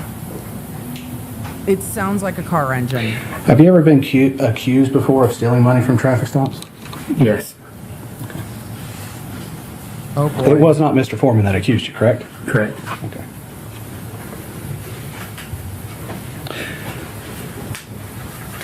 Have you seen a copy of Mr. Robinson's report? I may have seen it. If he has previously been accused of stealing money from traffic stops, we have just completely lost the malice contingent. Well, there goes, there she goes. Emily, where'd the malice go? There she goes. Like, Bye-bye. I don't believe I've seen the whole report. When he first conducted the report or conducted the investigation, I was provided a copy of the report or a partial copy. But you never sent that to Mr. Foreman, did you? I didn't know. Again, it doesn't mean that he did or that he didn't. And for a defamation case, the accusation undermines whether or not Afroman was recklessly disregarding the truth, not whether or not it is in fact true, but whether or not, as a public figure that has been accused of a thing, that Afroman is commenting on his own experience or another public accusation. Because you can say he's been accused of this. And it's really going to be hard to parse whether he knew that that was false at the time he made that statement. Right. So we get to actual malice. I guess we're going to talk about actual malice. You would agree if someone called someone a baby killer, that would be an exaggeration? I'm sorry. If someone called someone a baby killer, that would be an exaggeration, wouldn't it? Yes. Nobody would take that seriously, correct? I'm sure somebody would. But is it reasonable? So when you talk about your reputation, are you talking about your reputation only in Adams County, or are you talking about it in the whole world? My reputation in general. Adams County, Hamilton County, the entire world. The entire world. So you care what people think about you in Australia? When it affects me and my job, yes. How does Australia affect your job? I'm not saying that it does. I'm just using it as a generalization. If it affects me and my personal life and my job, yes, it matters to me. I mean, we love what Australia thinks, but also, does it change the way he does his job? Now, you're claiming that by being called a thief, you were painted in a false light. Yes. And what exactly does that mean? That I was being painted in a false light. You've been accused of stealing from traffic stops before. So being accused of stealing from traffic stops before was when money was seized and forfeited by the courts and no longer returned. And I was, unquote, quote unquote, called a thief. Okay. Never to this extent. Right. That happens when people have their money seized and they're pissed and they're like, the cops are stealing my money. Well, you took their money and then it was seized, and that might be completely lawful seizure. However, it is also kind of known that the public is like, but they stole my money. There are people who say, well, the cops kidnapped me. Well, if you were arrested on a warrant, they didn't kidnap you, but they did take you from where you were to another place by force. That did happen. I mean, there was a warrant, but that did happen. So you can see where context matters, but also you can see where people might disbelieve it when they're like, oh, but they stole my money. Okay. But then again, that becomes unserious isn't the right word. That shifts again the way that the public sees it. Because if the public's like, yeah, somebody might say that right, wrong, it doesn't necessarily change anything when we're talking about defamation.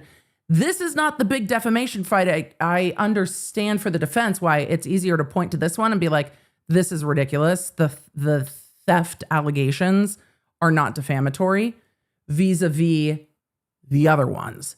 But it all goes to when Afroman makes the statements that the Adams County sheriffs are stealing from him, they're thieves, and that this officer stole his money. Is he making that with a reckless disregard for the truth? That's the question. Okay. Never to this broad, But you would agree there is some similarity here. Money was seized here too. Correct. Okay. Counsel's making a really good point on cross.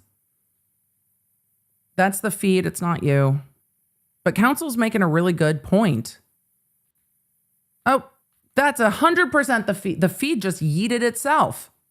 Emily, what does it look like when the feed loses connection? That's what it looks like when the feed loses connection. All right. Well, when I said the feed was bumpy the first day, the feed was bumpy the first day. I don't even think we have the rest of this cross-examination to get into, but let me look real quick if we have the end of this cross-examination before we move on to other witnesses, because I did want to move on to other witnesses. As a law There we enforcement. go. I think, oh no, is this redirect? Yeah, we're skipping redirect. All right. We do not have the rest of that cross-examination. The points remain for public figure defamation. You have to prove that it was made with actual malice, which we've talked about a lot. We are going to skip to other witnesses and kind of zoom through them. I did not intend to stay on that witness this long, but it was interesting context for me about what happened with the money and the wildness with the money. So we are going to take a look at witness Shawn Cooley. I do not know what witness number this is because we are like skipping a few. We are skipping ahead in time to the witness who is at the subject of the song that we are going to take a look at. So as we skip ahead, we are skipping ahead to witness Cooley. So that's where we're going next. We actually have an opportunity to swoop. So a lot of you are asking me what I know about this judge. Nothing. We're just watching this. I'm not going to go looking for more. I do not know if this is what's normal in the courtroom, but it is I can't imagine that this is not the judge's normal style with the attorneys, because the judge is talking to the lawyers and asking them for argument, talking to the jury, and this is a civil case. So it is, the attorneys don't seem to be shocked by that, right? They don't seem surprised. All right, moving on to, well, to witness Shawn Cooley. Do you solemnly swear the testimony you're about to give shall be the truth, the whole truth, and nothing but the truth? As this, you shall answer unto God. I do. So we have time traveled a little bit to the next day in trial. We are, I believe, on day 2 of trial. Okay, go ahead. Thank you. this Would you point- introduce yourself, please? Shawn Cooley, You can see the light. SHAWN. You can see the light in the courtroom's different. And Mr. Cooley, are you currently employed? No, sir, I'm retired from the sheriff's office. Oh, my, sorry, y'all, the monitor froze. Fix that real quick. Did you retire from the sheriff's office? I originally He's retired in 2014. The sheriff, then Kimmy Rogers, asked me to come back a couple times. So eventually I did, and I worked up until about 2 months ago. The sound is So up until 2 months ago, you low. were back as a deputy sheriff? Yeah, I started out as a part-time deputy, and then as their manpower dropped, I went ahead and took a full-time position to help them for a while. And that's here in Adams County, correct? Yes, sir, it is. When did you begin with the sheriff's department? Sheriff's office? It would have been late 80s, early 90s. Okay, long time ago. Long time ago, yes. Do you have family here in Adams County? Yes, sir, I do. How long have you lived in Adams County? Over 40 years. And one of your family members is Justin, Yes, sir, that's my youngest son. and he's another plaintiff in this case. Yes, sir, he is. You worked with him for a while in the Adams County Sheriff's Office? Yes, some I did. Most of the time we were different shifts. Okay, but I meant you worked Yeah, for the same sheriff's department for a while. Absolutely. Yes. Are you married? Yes, I am. I am going to have to How many speed this children? up. 4, 2 girls and 2 boys. Did they go to school here in Adams? This is this witness is easier to understand than the last witness, but we're going to have to speed this up a bit. County? Yes, sir, they did.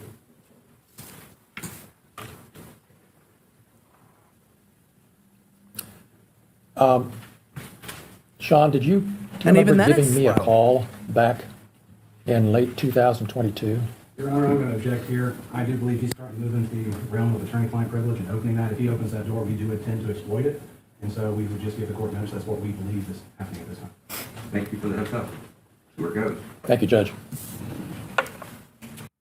It's kind of wild to say, did you give me a call and did you give me a call? What did you tell me?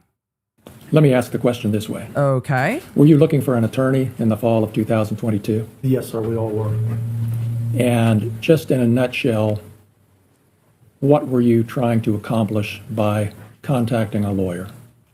The posts and the things that were put on the internet about us, as far as us being thieves and different things with our image. We had went to the sheriff when this originally started. Mr. Foreman had an attorney. We had 2 attorneys prior to this one. We had the sheriff contacted, try to get it stopped. Then again with the next one, then again with this one. So our only other alternative was to try to file some kind of suit. And that's why you ultimately decided to file suit to get it to stop? Yeah, that was our last alternative. Has it stopped? It's gotten much worse. You were part of the team that executed the warrant on Mr. Foreman's property? Yes, sir, I was. Did you steal any money? No, I did not. Did you have anything to do with the money that evening? The only thing I had to do with the money, I sat in the kitchen and talked to Mr. Foreman's wife. Mr. Foreman's wife, Angela? Yes. Now, let me just stop you Or there. ex-wife. Oh, thank you. Ex-wife. Let me stop you there for just a second. How did Angela Foreman end up being in the kitchen of the home that evening? I don't know which supervisor it was that let her come in. Your Honor, I'm going to object to this line of questioning. If the search warrant is not going to be an issue, He's if right. you won't open that door, then I will ask to present that evidence and make that case. But Mr. Klingler now wants to bring up who everybody is there. So if he wants to open that door, I'm going to ask for the same latitude upon my presentation of the case. Fair. And I think the court has already made it clear we are not litigating a search warrant. I'll withdraw the question. I don't need to know how she got there, Judge. Just for everybody's benefits, they both pushed beyond what I was willing to do, so let's try to keep it focused. Thank you for withdrawing the question. Thank you, Judge. Take it again. You were explaining what you had to do with the money that evening, so go ahead. I was sitting in the kitchen on a stool, I believe. Brian Newland brought in a package that he said contained money, laid it there, and asked me to keep an eye on it. Okay. And Who was in the kitchen? Sorry, who was in the kitchen with you? Mr. Foreman's wife. Okay. Or ex-wife, I'm not sure. Just the what two of status you is. at the time? Oh, there was people in and out. Other deputies? Other deputies coming in All and right. out, going back and forth to their cars, to, you to, can't get litigate different items. keeping the search warrant out Sergeant Walters came and in then at one putting the time and search talked to warrant Mr. Foreman on the cell phone. at the forefront. Okay. So back to the cash. You were asked by Detective Newland to keep an eye on it, and what happened then? Well, that's what I did, and then a short time later, Mr. Newland came and got it and secured it somewhere. How And that was long? the extent of your... Yeah, I never touched the Contact. money, never was even really close. All right. How long was it sitting there? Now, you mentioned earlier your reason for contacting a lawyer in this case. I want to just jump ahead right now to how these posts that referred to you and the other deputies as thieves, has that affected your reputation in the community, do you believe? Absolutely, there's no doubt it is. Well, tell us what makes you think that. You know, to understand that, you got to go back before this happened. We would go on calls. You very seldom ever have any trouble with anybody. Very, very rarely. You might get a drunk that was smart off or something of this nature. Then he starts calling us thieves on the internet, starts selling merchandise with our photo on it. So now when you go into a bar for a call, Which again, different causes of action for selling shirts with their photos on them. I think that is, and I'm curious why, the likeness, misappropriation of likeness stuff got yeeted. We were just gonna watch a trial, and now I have so many questions. But the fact that they rarely had people name calling them is wild. But I've watched a lot of body cam. I've watched a lot of body cam. So, but the environment that they were in, they are saying changed. I have questions about the shirts. I think the statute of limitations has passed on the shirts unless they're still being sold. But I have questions about the shirts. But that's not what's at issue here. What's at issue here is the defamation. And there's just tremendous problems with the defamation. What makes you think that? To understand that, you got to go back before this happened. We would go on calls. You very seldom ever have any trouble with anybody. Very, very rarely. You might get a drunk that would smart off or something of this nature. Then he starts calling us thieves on the internet, starts selling merchandise with our photo on it. So now when you go into a bar for a call, you've got people in there screaming, hey, you going to steal all of our money, or you go on a call. I had one guy come out of a bedroom after me, call me a thief and want to know why I sold Afroman's money. It just went from being a nice, quiet community, a job you felt safe in, to a place where you had to look over your shoulder every second. Do you, based on what you've explained and what you've been through, do you think some of these people who called you thieves really thought you were? Absolutely. Absolutely. Did you receive any phone calls about this? I would answer the phone at the sheriff's department because they were overwhelmed. I remember one day there was over 300 calls threatening us, calling us thieves. So we would have to go over and help dispatch because they were overwhelmed. Okay, but first of all, don't make threats based on things you see on the internet. But also, you're the sheriff's department. If people are making threats, then go get the people making threats. Like you can do that. Somebody being like, hey man, why'd you steal Afroman's money? Is really not going to upend your workday. If people are making threats against law enforcement can go do something about it though. So if people are calling dispatch, making threats, you have all their information because they're calling dispatch.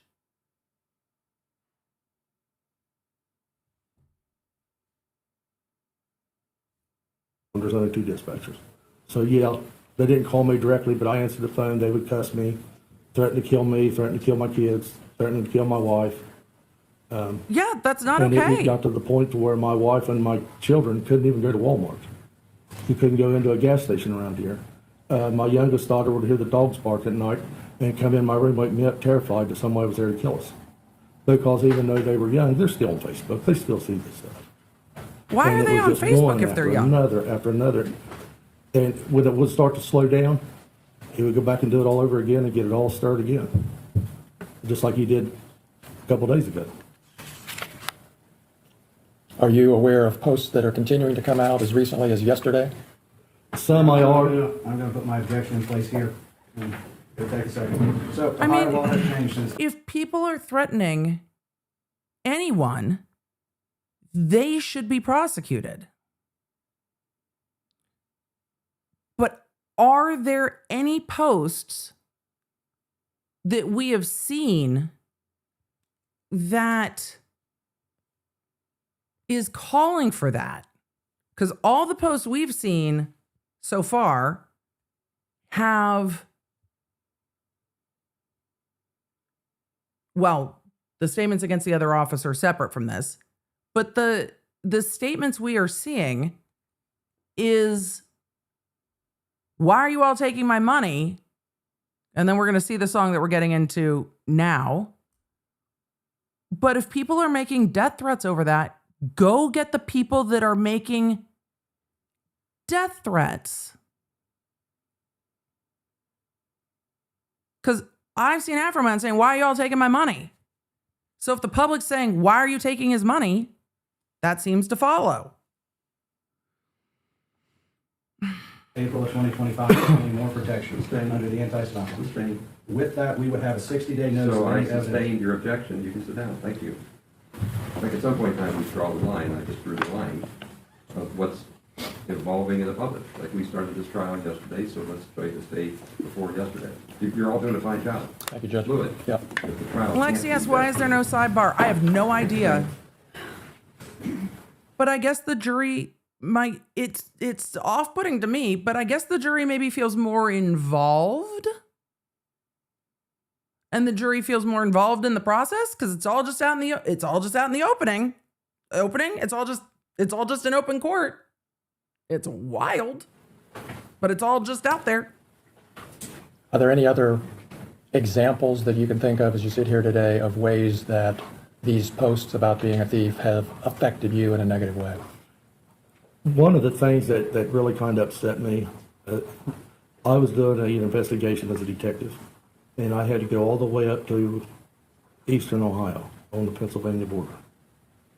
And when I walked into the deputy's room up there to talk to them, they all knew me, all knew that I'd been called a thief, lemon pound cake.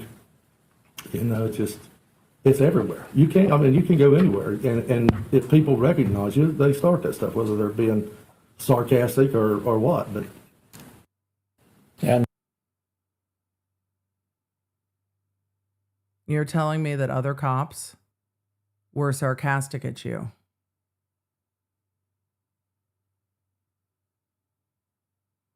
has your image, your face been posted on some of these posts along with Okay. or in the context of the thief accusation? Well, according to he has posted my image, yes, several times on the internet. He sold merchandise, sweatshirts, T-shirts, things of that nature at all of his venues. They, matter of fact, they were for sale at a smoke shop here in town. That's kind of funny.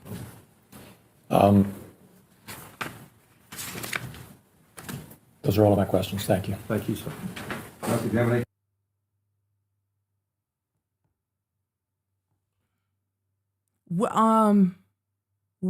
This is one of the plaintiffs, though.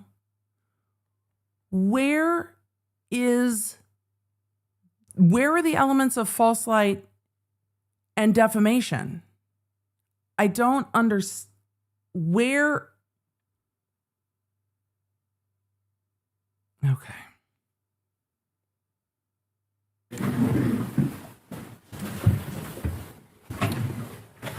Okay. Shawn, for the sake of the record, I have to, We're on we have cross. to keep things straight because there is another plaintiff named Shawn. right? Absolutely, yes, sir. So do you mind if I call you Shawn or Shawn Cooley during this time? Whatever you'd like. Wait, there's two Shawns and there's two Cooleys. That is confusing. Well, let's rephrase that. Yeah, that'd be fine. That's fair. I like to pick right up with this visit to the Pennsylvania border.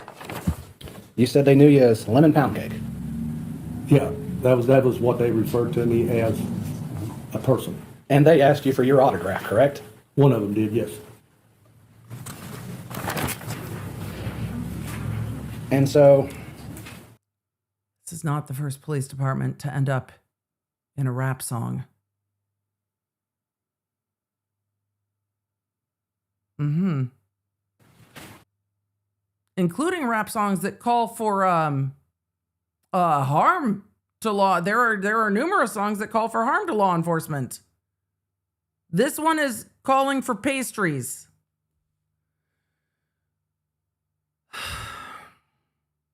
They really might have well been better off to have narrowed this case down to either and I need to know more. I have so many questions. Either the misappropriation of likenesses, and I don't know what the rules are or the laws are in Ohio about that, or narrow it down to some of the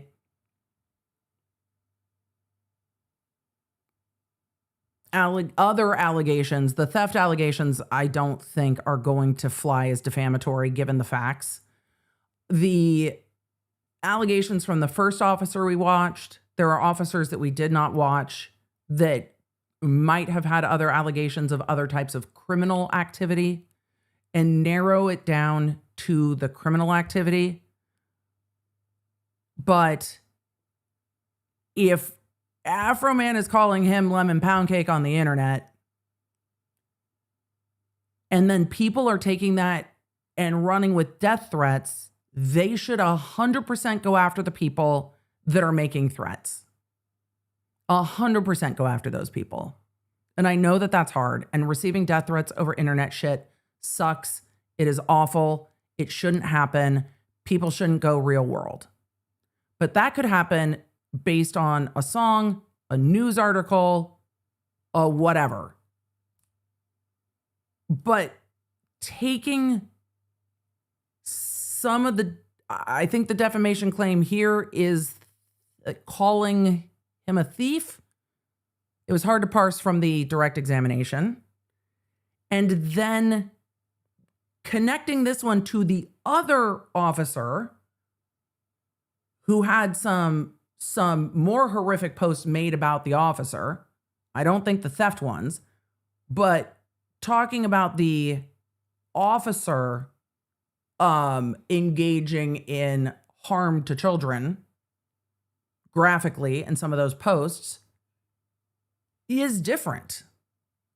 So it's putting it all together is wild. So we'll see. ABQ Cat said misappropriation of likeness was in there. It was. I pulled up the complaint earlier. I do not know where it got lost along the way. And I said we would do a trial in a day, and 4 hours in, we're definitely in overtime. And there are now things I want to research because my brain is a little stuck. And yes, you can record officers doing their job in public. Different jurisdictions have different rules on that. These officers were in his home. Some of the recordings are from his home recordings. Selling merch with their likeness on it is kind of where I'm stuck, and I just have questions about that. But I don't know why this officer has a cause of action here. I don't know why they're narrowing it down with some of the other officers. It's a choice. It's a choice. So, officers asked him for his autograph somewhere near the Pennsylvania border. I have a lot of fondness for Pennsylvania. Sidebar about the Exhibit D that defense intends to. Sidebars happen? Oh, good. Like an actual, they're actually going to sidebar? They're not all just saying shit out in public? Okay. We're going to zoom past what appears to be an actual sidebar about the evidence. So eliminate all doubts. That's going to be a music video, isn't it? That's going to be a music video. A couple of questions. So, Mr. Cooley, sorry, Shawn, you were called Officer Pound Cake by Mr. Foreman? Multiple times. You You were received hundreds of pound cakes at work from different people.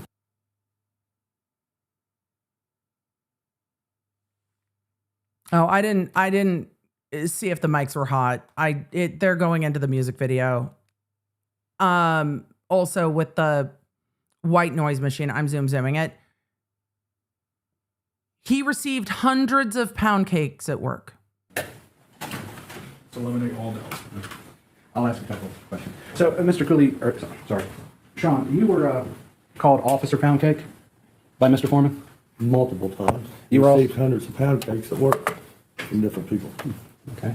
And the context of that name comes from a music video that Mr. Foreman created, correct? I don't know where he got it at, but you'd have to ask him that question. Okay. Well, I'm going to play what's marked Defense Exhibit D. I'd like you to watch this. Okay. I'm just going to say, if you want to stream this music video, we will link Lemon Pound Cake below.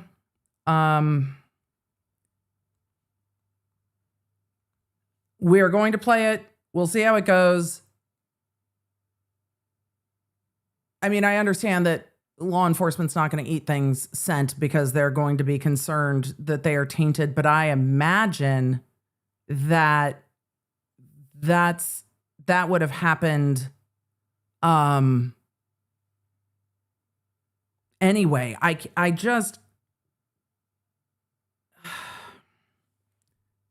can't imagine this deputy thinking that suing on his cause of action was going to go well. So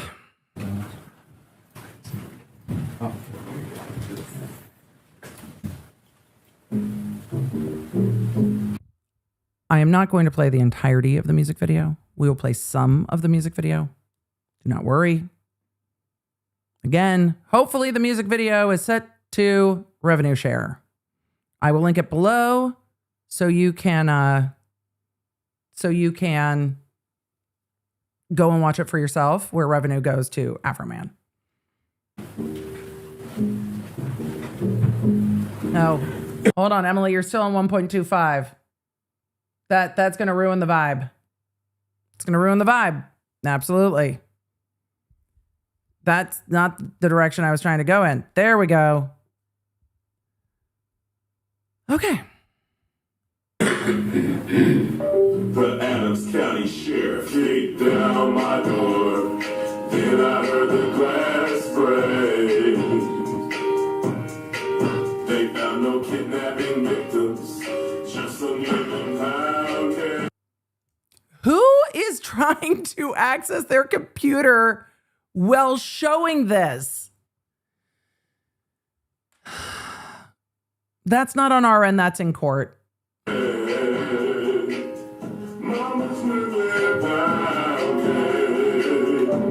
Again, this deputy's on the stand. He's like, I don't know where he got it from. Sir, you're looking at the pound cake. That's where it came from.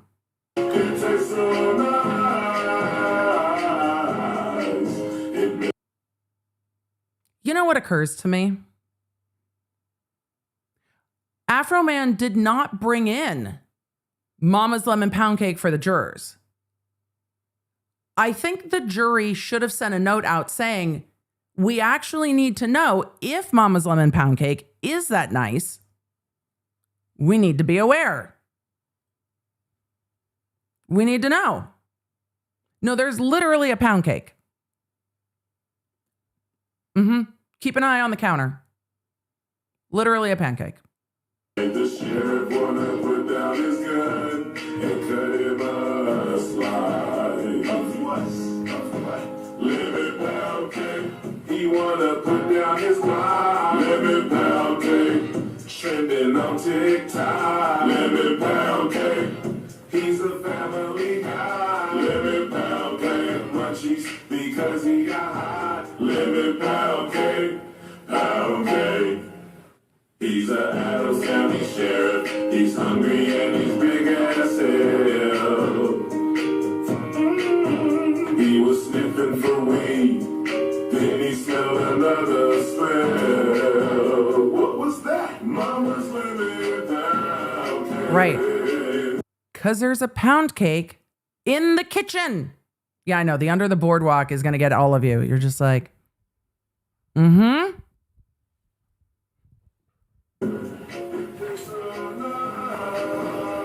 The sound in court just changed.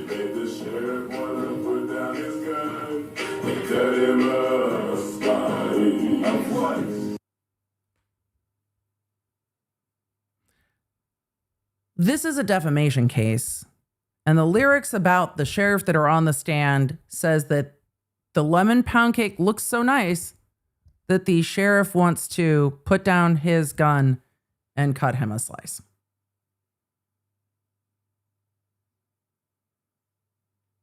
Okay.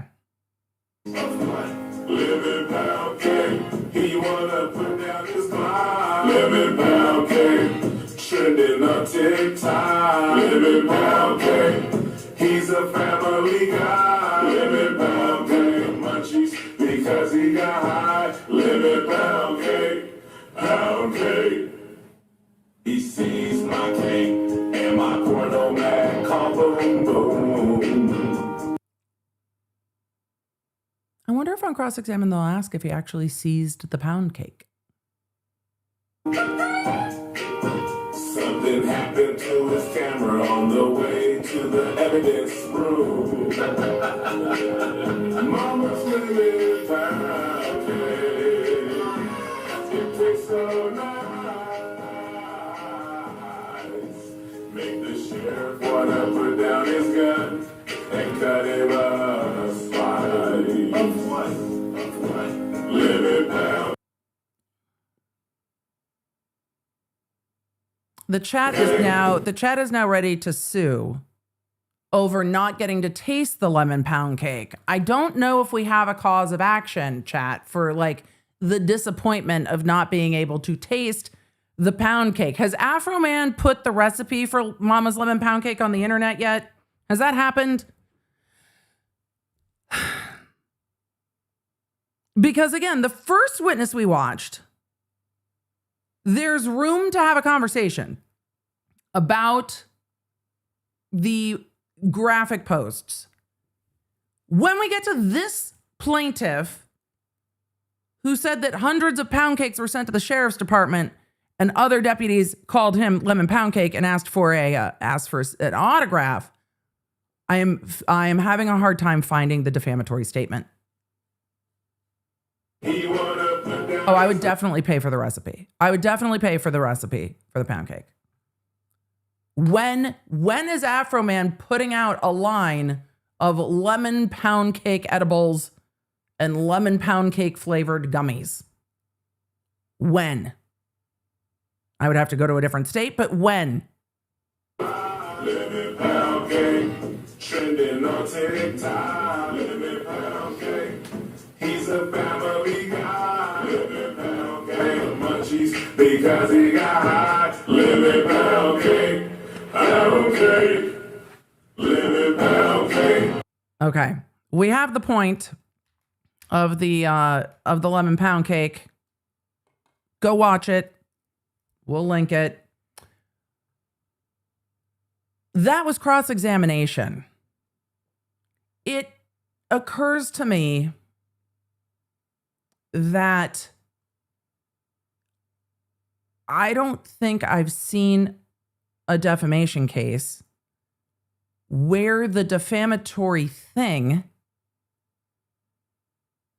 post statements, were not brought up in direct examination. So even though the music video is catchy, they didn't bring up the defamatory statements in direct examination. So, Cole asked, does Afroman testify? Yes, he does. I'm hoping we'll get there. We might not get there today. Yeah, we might not get there today. I didn't expect that we would be doing 2 days, but I think we might have to do a trial in 2 days because I don't think we're going to get there today. Unfortunately. Correct? Mm-hmm. Oh, You my. admit that's you with the glasses walking by the lemon pound cake on the counter? Yes. And that is security footage from the search of Mr. Foreman's residence? I assume, yes. Sorry, my feed froze. But He there's didn't no move question much, that you but during the search. my Yes. feed froze. There is question or there's No, that was me, yes. I'm going to try to do trial in a day. So during the search, Mr. Newland asked you to watch the money. Correct. And you watched that money until he came back and got it. Absolutely. I'm gonna Play what's going to be Defense Exhibit E. Is it like a sidewalk? Very effective.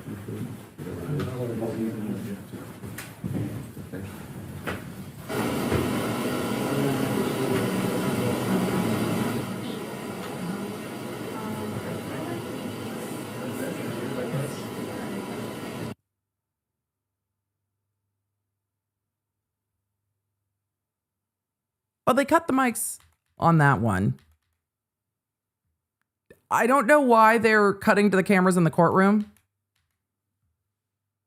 but all of the audio is gone. I have no idea why. Does it come back? What in the world is happening? Let's see if we can roll that one more time. The audio just absolutely disappeared. That time, right? There we go. What do you mean caught? So other officers who wore body cam, would be seen on that body cam, correct? Yes. So if I was close to him, I would have, yes. Oh, let me play this clip for you.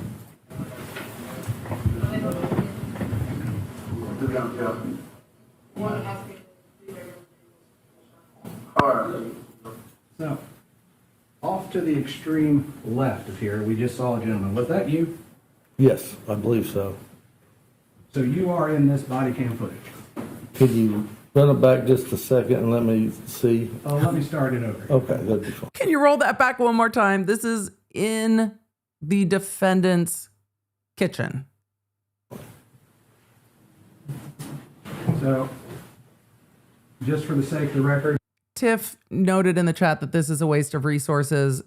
Well, everyone's paying their own lawyers because it is a civil case. So I have lots of thoughts later, but the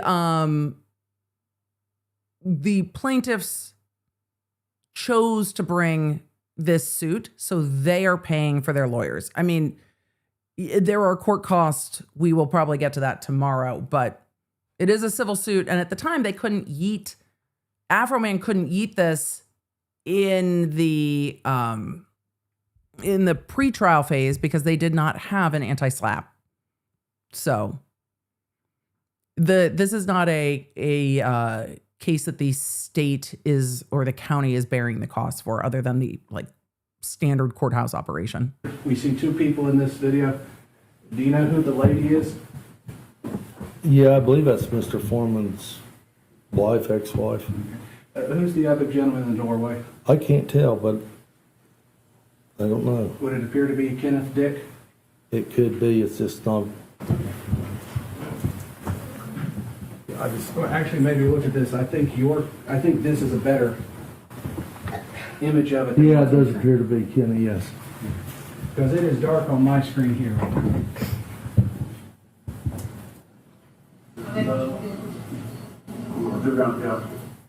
Okay, so on the extreme left, we see a gentleman there. Is that you? The reason the door is askew is because that is the one they use the battering ram to take down. So that is why the door jamb is broken and the door is lying on its side. Yes, it is. And this would be during the search of Mr. Foreman's residence, correct? Yes.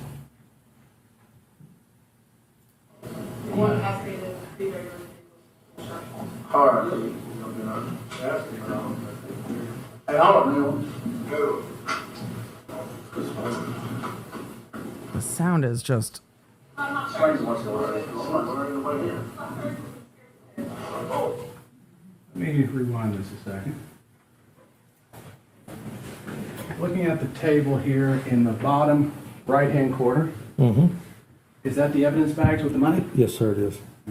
Those were the evidence bags you were just testified to, that you watched the entire time for Mr. Newland? It's a evidence bag, yes. So it's not the money evidence bag? It is the money evidence bag, yes. Huh? Okay. It's just sitting there? And you're watching it right now, and you're looking at it. Yes.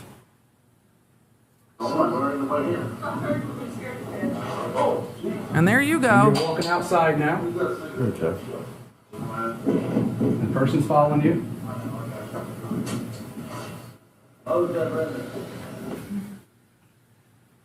Shawn, it would be a fair statement to say you didn't watch that money the entire time that Brian Newland left it in your possession, correct? No, you are correct. But you can also hear me telling the deputy, keep an eye on that money. That's not how that works, though. That's not how that works. If you want to play Which it back. deputy was that? I don't know. I have no idea, but you can hear me and see me talking to another deputy before I walked out. The guy walking right behind you would have been the one you No, I was looking, the guy behind me would have been behind me. Just play it back and you'll see it.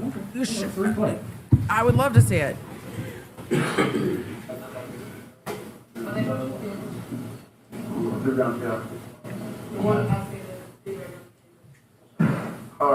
Oh, there's somebody sitting at the table. You can see that there is somebody sitting at the table. Is that who he's talking about?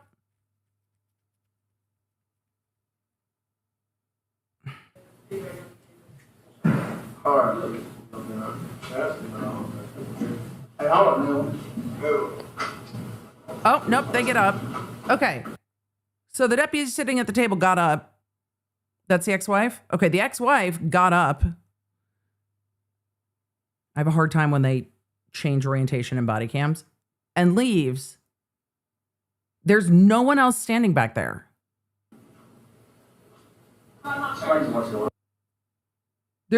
Where are the other people? Right there. You said you're not worried no one's here. No. Well, let's replay. I believe I told him to keep an eye on the money before that. Okay, let's play it again. Let's start at.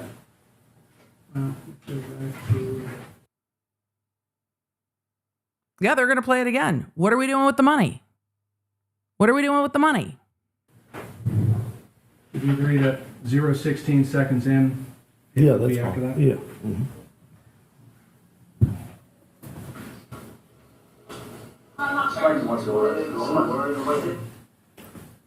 Did you hear it say, "What's the money"? No. Before it said, "I'm not worried. There's no one." I heard you say, I'm not worried. There's no one here. It seemed like you were saying, someone needs to watch the money. I'm not worried. There's no one here. I'll back that up and let you guys listen. Yeah, that's Be after fine. that? Yeah. Mhm.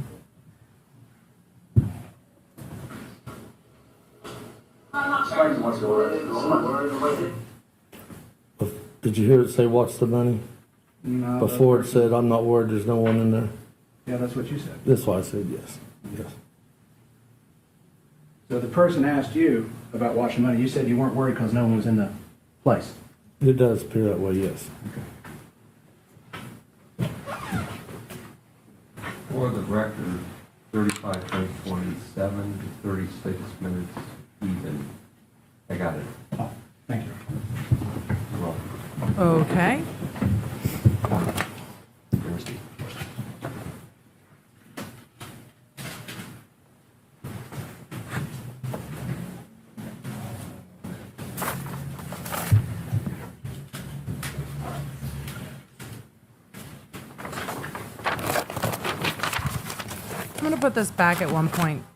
I'm going to put this back at 1.25 as we finish this witness.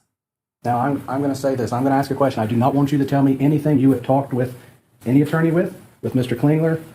I did speed this back up to 1.25.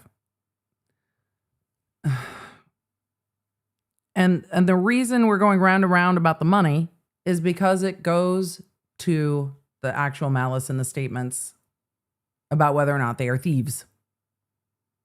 And whether, when that was said by defendant, did he know that to not be true and disregard that? Or his associate. I do not want to know that. It's a big part of But it. I do want to know, you said you were looking for an attorney in the fall of 2023, correct? We all were. Okay. And so you employed an attorney to send a cease and desist letter prior to sending lawsuit, correct? No. Okay. Really? The testimony was fall of 2022. The litigation was filed in March of 2023, just to make it record. No. Let me rephrase that then. That's so fair. when I mistakenly referred to fall of 23, it was actually fall of 22, correct? What was for the fall 22? I'm not sure what You you're started looking for an attorney in the fall of 2022. Oh, boy.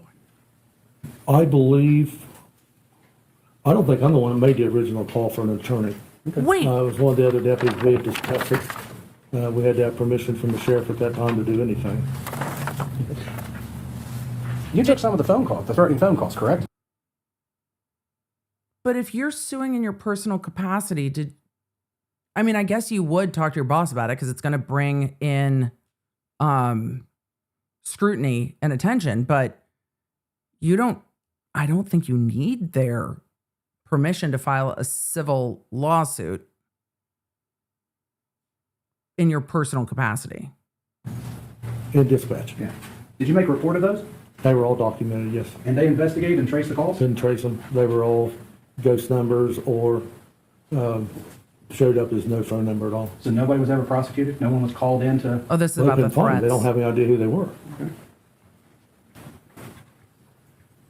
He switched topics. But you're not saying that was Mr. Foreman making the call, correct? I don't know whether he did or not. His rhetoric led up to it.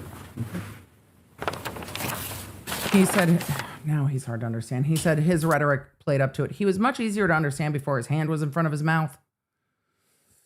Sir, you're the plaintiff. You brought the lawsuit.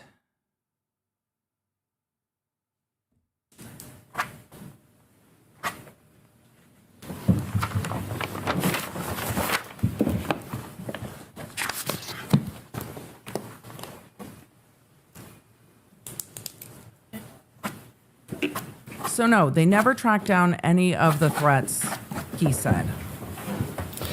People, during your significant time as a law enforcement officer, the public has criticized your duties, correct? Yes, yes. You've been called a lot of derogatory names? Not really. This may sound stupid, but I believe it applies to myself. We're not the thinnest people in the world, are we? I'm going to call you fat, but okay. I was calling myself fat. But you would agree that we're not thin people. Absolutely. And you would agree that how you conduct yourself during a search and everything reflects directly on your reputation? Absolutely.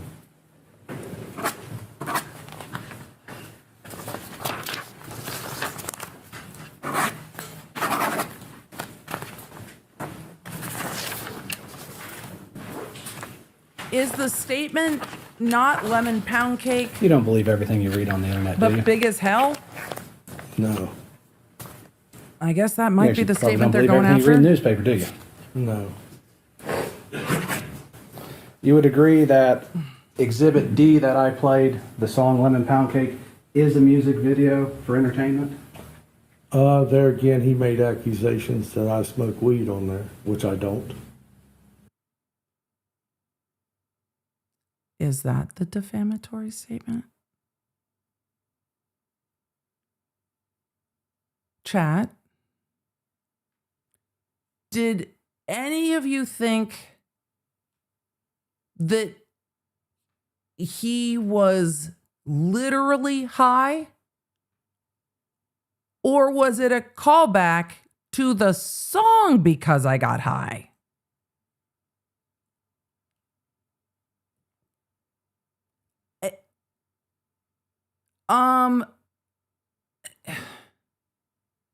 Is that the defamatory? Like, I'm having a hard time finding the defamatory statement. Is the defamatory statement that you had the munchies and that's why you were looking at the lemon pound cake?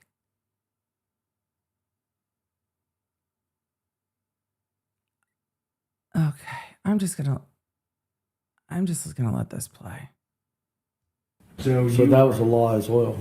So you are suing based upon him saying you smoked weed in a song? No, I'm just saying that. Well, then what are you? So that goes statement along is with not some part of of the this other rhetoric lawsuit. he's done. Let's let him finish. Okay. I say that goes along with some of the other rhetoric. I'm sorry, Your Honor, we can't understand what the witness is saying because his hand's in front of his mouth. You're the plaintiff. You brought the lawsuit. So you are suing based upon him saying you smoked weed in a song? No, I'm just saying that So that goes statement along is with not some part of of the this other rhetoric lawsuit. he's done. Let's let him finish. Okay. please. I say that goes along with some of the other rhetoric that he's told about us, lies he's told about us. Rhetoric. Could that be exaggeration to make the song funny? I don't think it's funny. Obviously. Would a reasonable person listening to that believe that Mr. Foreman is stating facts? You don't know what somebody's thinking. You wouldn't think we'd get 300 calls a day threatening to kill us. Somebody's buying into it. So when The harassment part of this is a separate piece if there's a harassment part of this. We watched almost the entire music video.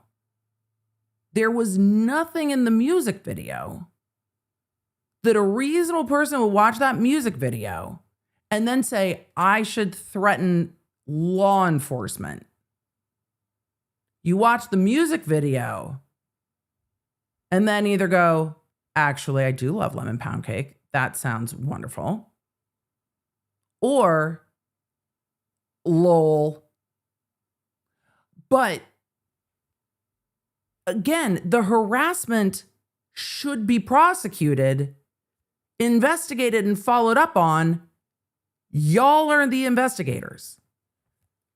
The music video, I don't know how we're here on that music video. No, Chad, it could be both.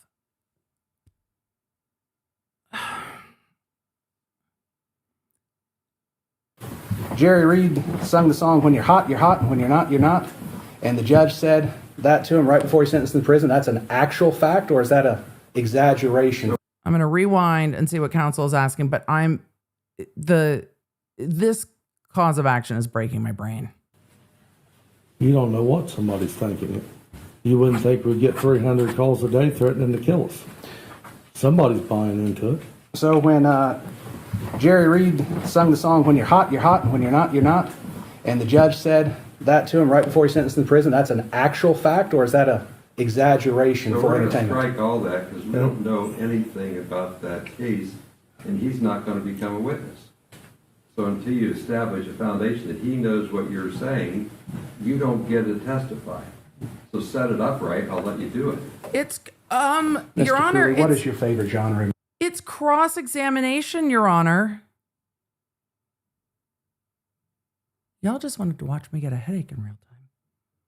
I understand why people clipped this trial so much, because trying to watch all of this in real time is frustrating. But Emily, we appreciate the good judges more. We do. We appreciate the good judges more.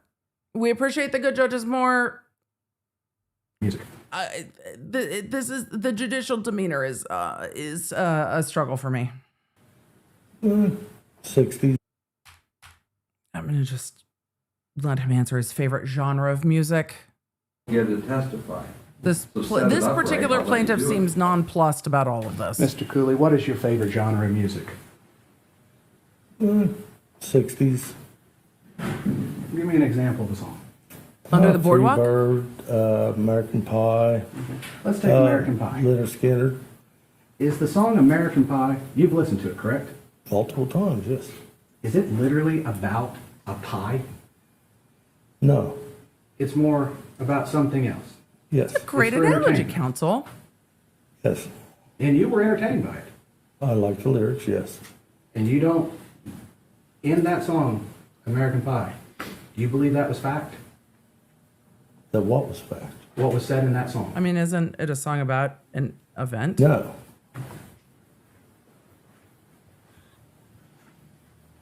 Long, long time ago. This may sound stupid, but when people talk about dirty defense attorneys, are they just saying I didn't wash my suit, or are they exaggerating? I don't know what's on their mind. It would probably be an opinion, though. Emily, were you just listening to American Pie? I have not heard that song in a million years, but I love it. Do you know what song I have heard in a million years? My, this here Anakin guy. Maybe Vader someday later, but he's just a small fry. Why? Because my 14-year-old fucking loves Weird Al Yankovic.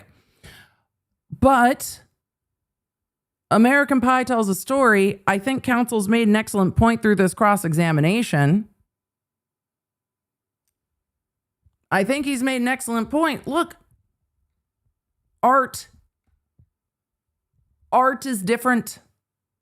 It lives in a different world.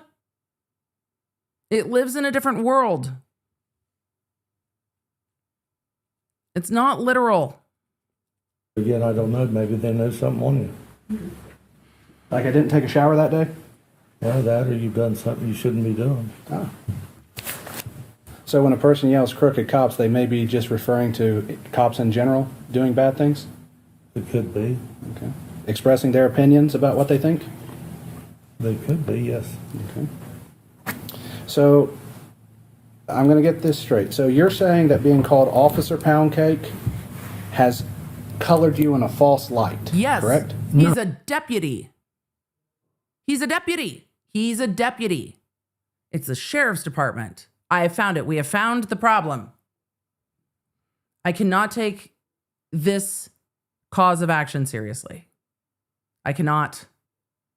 But yes, we are fully. Lorena Salinas 6241 said 2 pastry songs mentioned American Pie and Lemon Pound Cake. We are thoroughly in food court at the moment. This cause of action I cannot. Okay, so being called Officer Pound Cake has nothing to do with this lawsuit. No. So the only thing that you're saying painted you in a negative light is the general comments calling the Adams County Sheriff's Department thieves, correct? They're calling me a thief. So there is a specific post that calls you a thief. There's photographs of me on it, and he's accusing all of us of being thieves. Then why so that incorporates me as well. So it refers.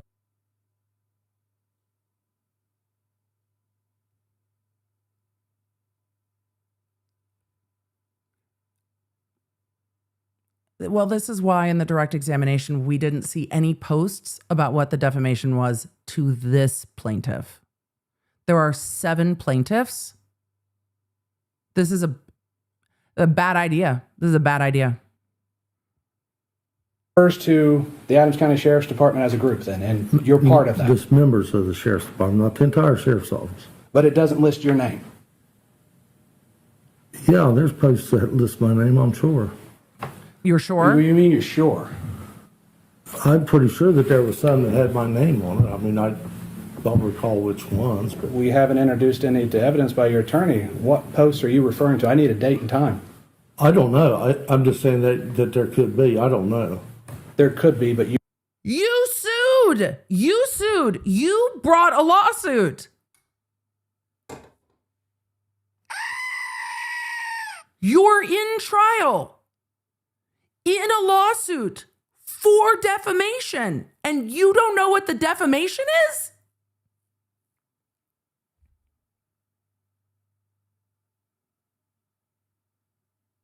They should have maybe just left it with the other guy. Left out the money all entirely. you don't know. Right. Do you mind keeping your testimony to what you know, not what you're guessing at? Yeah, I have been as far as I can. As far as you can.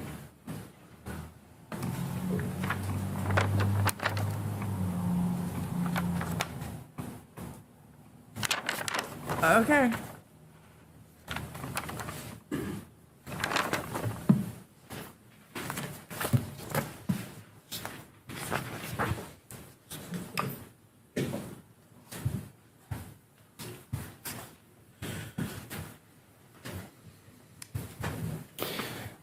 So in your defamation claim would be based solely on being called a thief as a group of people, and you're one of those group. I'm concerned about me being called a thief as well as my fellow officers. They get their chance. Let's talk about you. Right. Okay. But that's the You can't sue for someone else's defamation. Other people's plaintiffs, you can't sue because other people were called things or had allegations leveraged against them. the Not how sole this basis works. of your defamation claim? Being called a thief? Yes. That's the majority of it, yes. Okay. Is that But not being called Officer Poundcake. No. And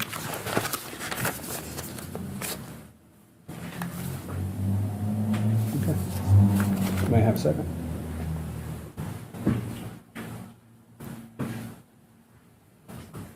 Y'all, 91% of you Your Honor, I said have no further questions you'd for this rather witness at this take time. more time than less. So instead of trial in a day, we're going to need to do trials in 2 days. I am so confused. We will. We'll do trials in 2 days. We're going to have to. Yep, we'll get to questions in a minute. We're going to finish this witness, and then we'll have a few witnesses in closing tomorrow. Fair enough. Thank you, sir. No redirect. What do you mean no redirect? Next time. That's going to be the next witness. However, we are at almost 5 hours today. All of you are like, we don't want to rush it. 91% of you are like, let's embiggen it to tomorrow. We can do that. We can do that. Because I do have stuff to do with kiddo today. So I cannot just roll through the entirety. That is the next witness up. Here's where we at. We at? Yes, we out. Here's where we're at in the middle of day 2 of the Afroman trial. I can understand why after seeing clips of the trial, you were like, Emily, what is happening? There are causes of action here that I can't understand why anyone decided to bring. And I don't understand how a lawyer looking at this case went, yep, you're a plaintiff for defamation. There are 7 plaintiffs here. I do not understand the strategy of not narrowing down this case to some very specific posts or statements. But when we got into cross-examination of plaintiff Shawn Cooley, asking him about lemon pound cake and American pie, we thoroughly ended up in food court. And I just have to wonder if this places us back into the Cardi B case, where it seemed that part of the reason it was filed was to see if it would settle. However, when it didn't settle, going to trial with all 7 of these plaintiffs seems to be a very large strategic error. I do not know what happened to the misappropriation of likeness claims regarding merch being sold with the different deputies' faces on it. I do have questions about that. I am curious what happened to those causes of action. And I will look, because now I want to know. We'll see if we can have answers. I'll go looking through the docket and see if I can come up with answers for you, because it seems to me that on some of these things, the use of likeness in merchandise might have been a stronger claim, but I don't know Ohio civil law well enough to tell you that definitively. What I do know is that when you have a plaintiff on the stand in a defamation case, and you are basing the defamation off of social media statements and posts, not showing a statement or post in the direct examination is a terrible plan. Because then you get to cross-examination. And on cross-examination, defense counsel's like, so what? What's the defamation, though? Is it that you were called lemon pound cake? Because in the song, it didn't say you were a lemon pound cake. It said you looked at the pound cake and went yum yum. And then the song said that the pound cake looked so good that you wanted to put down your gun and get a slice of pound cake. So that's not the defamation. That's a hyperbolic recitation. It's like the honey badger. Did the honey badger really not give a shit? Honey badger don't care. Same narration. Ooh, pound cake. Yum, yum. So when we're looking at this particular plaintiff, and he's trying to explain on cross-examination, no, he called the people from the sheriff's department thieves. Okay, but did he call you that? Probably.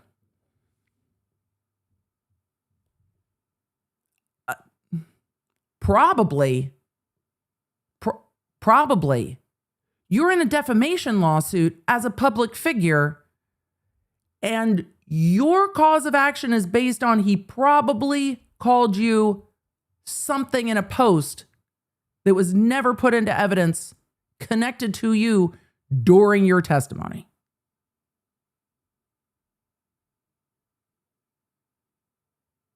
Okay. So though I had hoped to finish trial in a day, you all know that I am incredibly time blind. And also, I did not appreciate how much there would be that was odd about this case. Because though I have seen clips of this case, of some of the testimony, I did not appreciate that, the judge would just kind of interject and be like, hey, so we're just having a full conversation in open court. I did not anticipate that the plaintiffs would not be able to articulate exactly what was defamatory to them.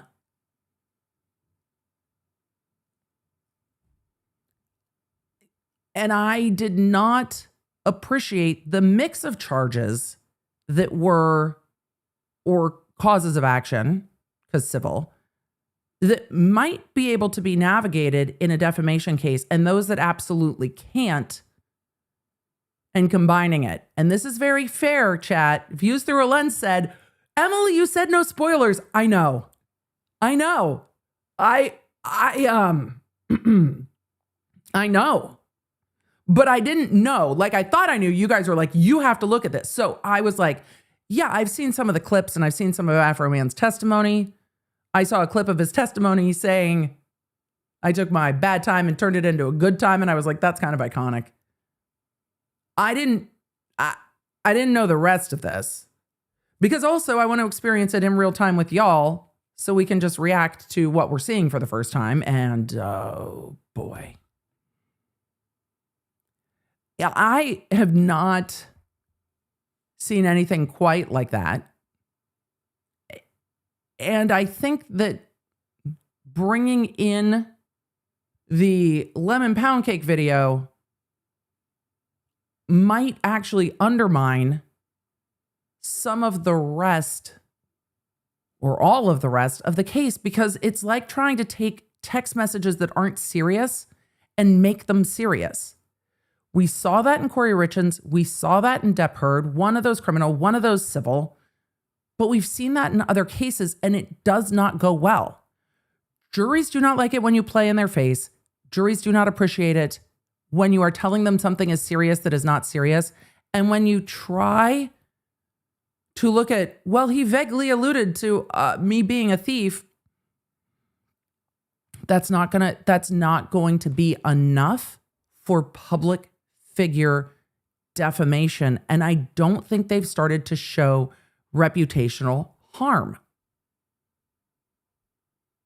they seem to be testifying that they have emotional distress. No, Emily, say it.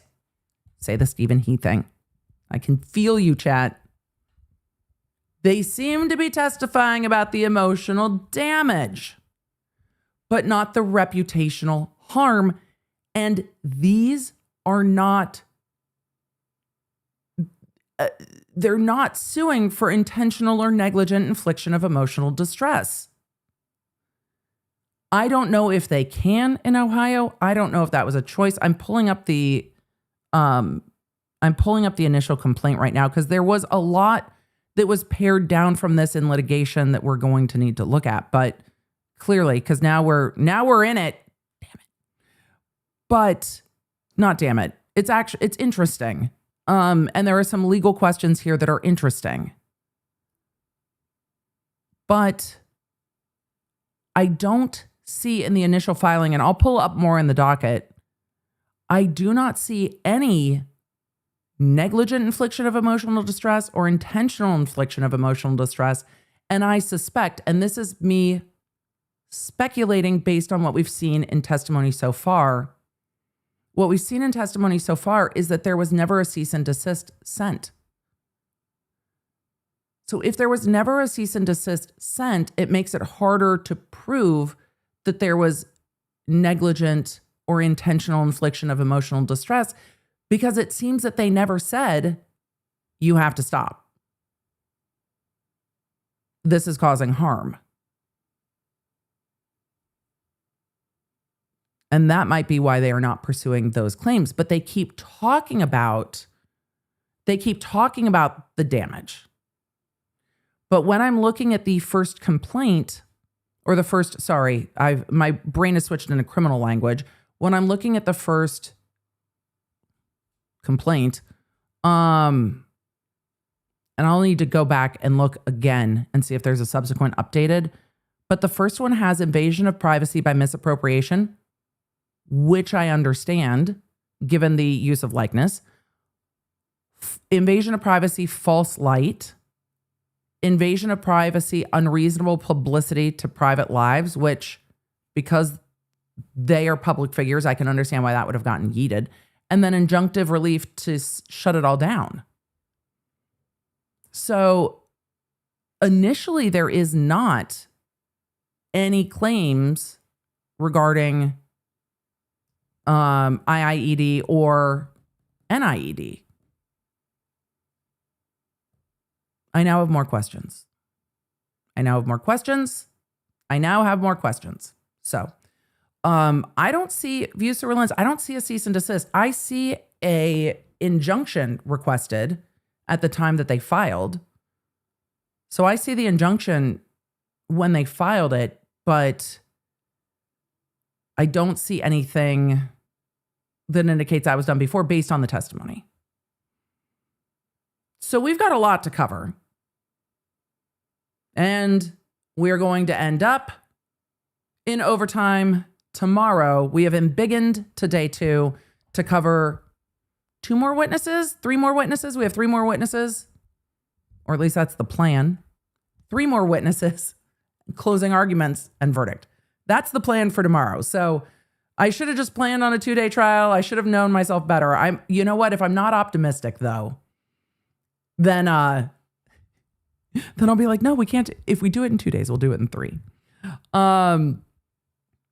So I just have questions. I still don't have answers about what happened to the pound cake because he didn't ask him. So we have more trial to go. We're going to answer some questions and then we will be back tomorrow. I think at the, closer to normal time, because my kiddo is not off tomorrow. So closer to normal time tomorrow. All right. Let's swoop. Let's answer some questions. Streaming is dynamic. And we're there. Oh, chat, you bring up a good point.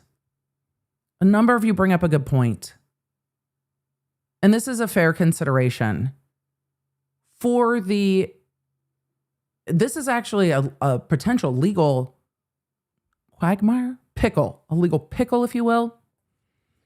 If they wanted to sue for intentional infliction of emotional distress or negligent infliction of emotional distress, could the claims of emotional distress impact their employment? That's actually a really interesting question, because this is what they keep talking about on the stand based on the witnesses we've seen about the impact it had to them and their families.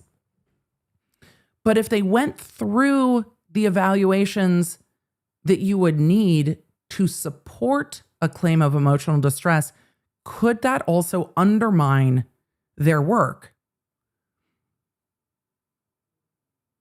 I'm going to have to think about that a little bit, but that's a balance that might have been a hindrance to them wanting to bring the two different types of emotional distress claim, because it really might have been a problem. They might have also just not had the emotional distress to prove it. So the facts just might not support it, but they keep trying to insinuate emotional distress, but like distress of those around them. So there's also an interesting navigation where they're talking about, what's going on for family members and how that's impacting them. And it's interesting watching this unfold, because defamation still doesn't seem like the right cause of action for a right cause of action for the plaintiff, particularly that we just watched. So I have questions. A lot of questions. Just a lot of questions.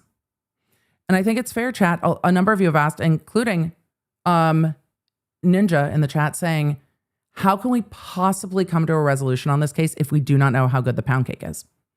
It's fair. I don't know. It's going to be really hard. It's going to be really, really hard. It's going to be really, really hard to determine this case without knowing how good the lemon pound cake is. All right. Shall we swoop into some questions? Yes, let's. And yes, I have a massive bug bite on my face. So if you see me keep turning my face this way, yes, it's that time of year. Emily, is it spring? Yes. On the spring equinox, I ended up with a bug bite on my face. And I was like, spring. Cheers. So let's get to questions. Ray Bishop asked about the point of the warrant. Was it justified? The warrant was signed. I have strong side eye for the warrant and a lot of questions. But I have not evaluated the entirety of the warrant. But I have strong side eye for the warrant. It seemed that the warrant, and they have not gotten into it, other than the lyrics of his song, because the warrant's not being litigated at trial. It seems that the warrant was for potential kidnapping victims. However, it also indicated in the warrant that victims were being held in a basement. The house does not have a basement, which is a massive issue, but the warrant is not being litigated. So there are questions for the warrant. The jury doesn't get to answer those questions. And so there are a lot of questions about the warrant and whether or not they had just information from an informant, whether they had any corroborating information, what did they do to corroborate it? But that's based on his lyrics. I have not seen the warrant. His lyrics, the judge being like, we're not talking about the warrant. The attorneys who keep sidestepping the warrant and the rest of it. So, I have a lot of questions about the warrant, and I don't know about the litigation surrounding the warrant. And I don't know what can be done about that. There's nothing that can really be done about that in this case. There are questions for sure, but there's nothing that they can do about that in this case because there was a countersuit that got yeeted because suing over the warrant, I think they would have had to sue the department and that would have had to been litigated, but there's issues. Emily, we're thinking it out in real time. It's hard because I don't have the warrant. When it gets into the warrant, you're going to have immunity issues. You are going to have issues litigating a warrant when no criminal case was brought. So normally you can litigate the warrant within the criminal case. It's really difficult to litigate the propriety of a warrant when you were never charged. So it makes it difficult to navigate. And I think I think there's room for lots of question. And using just one CI statement for a warrant and nothing else raises a lot of questions for me. Especially if they didn't even check to see if the house has a basement. Like, that would just be one of the... It would just be one of the first things you would do. Is just be like... That's easy to double check. So, I have lots of questions. That's where we're at. I have lots of questions. Let's see. We're going to answer some other questions. Let's see. So, thank you, SF, who said, a little behind, I believe the likeness claim was tossed because the judge said they didn't have value in their likeness until Afroman turned it into value. I'll take a look. Again, I don't know the laws well enough in Ohio to spitball on the likeness claim. It was in there. It was tossed. I'm interested. Misconduct said, I wasn't interested in this. Now I'm invested. I have a lot of questions. I don't do well with open loops. I have a lot of questions. I have so many questions. Hickers73 said, loved your chat with Lawyer You Know. I always enjoy chatting with Peter.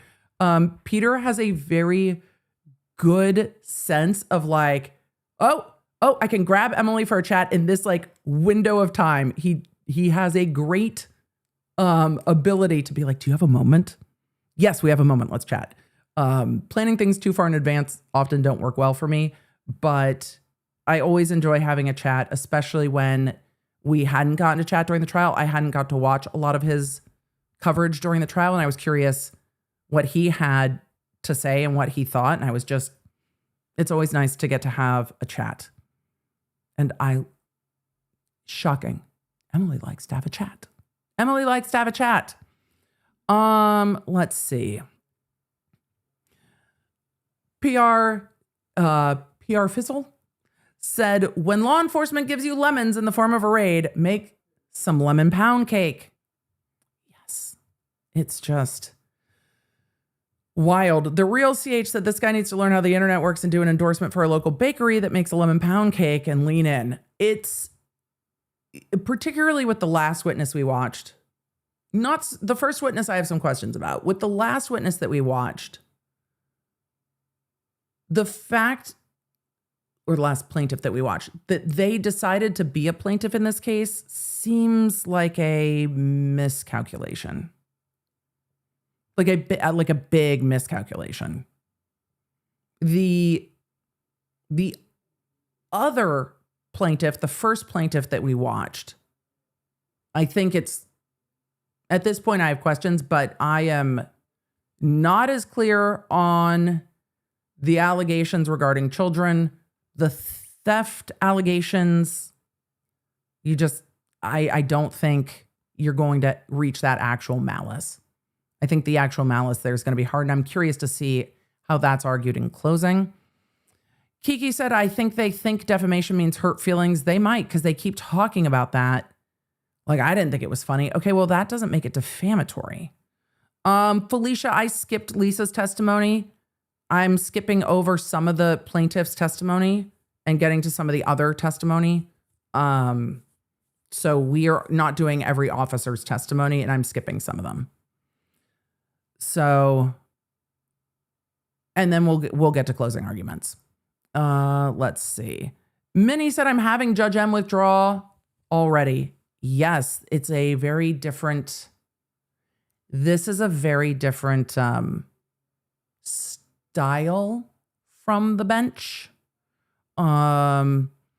Ohio, a couple of you super chatted regarding Ohio being the hotbed of a few other very, very notable free speech cases, which is interesting.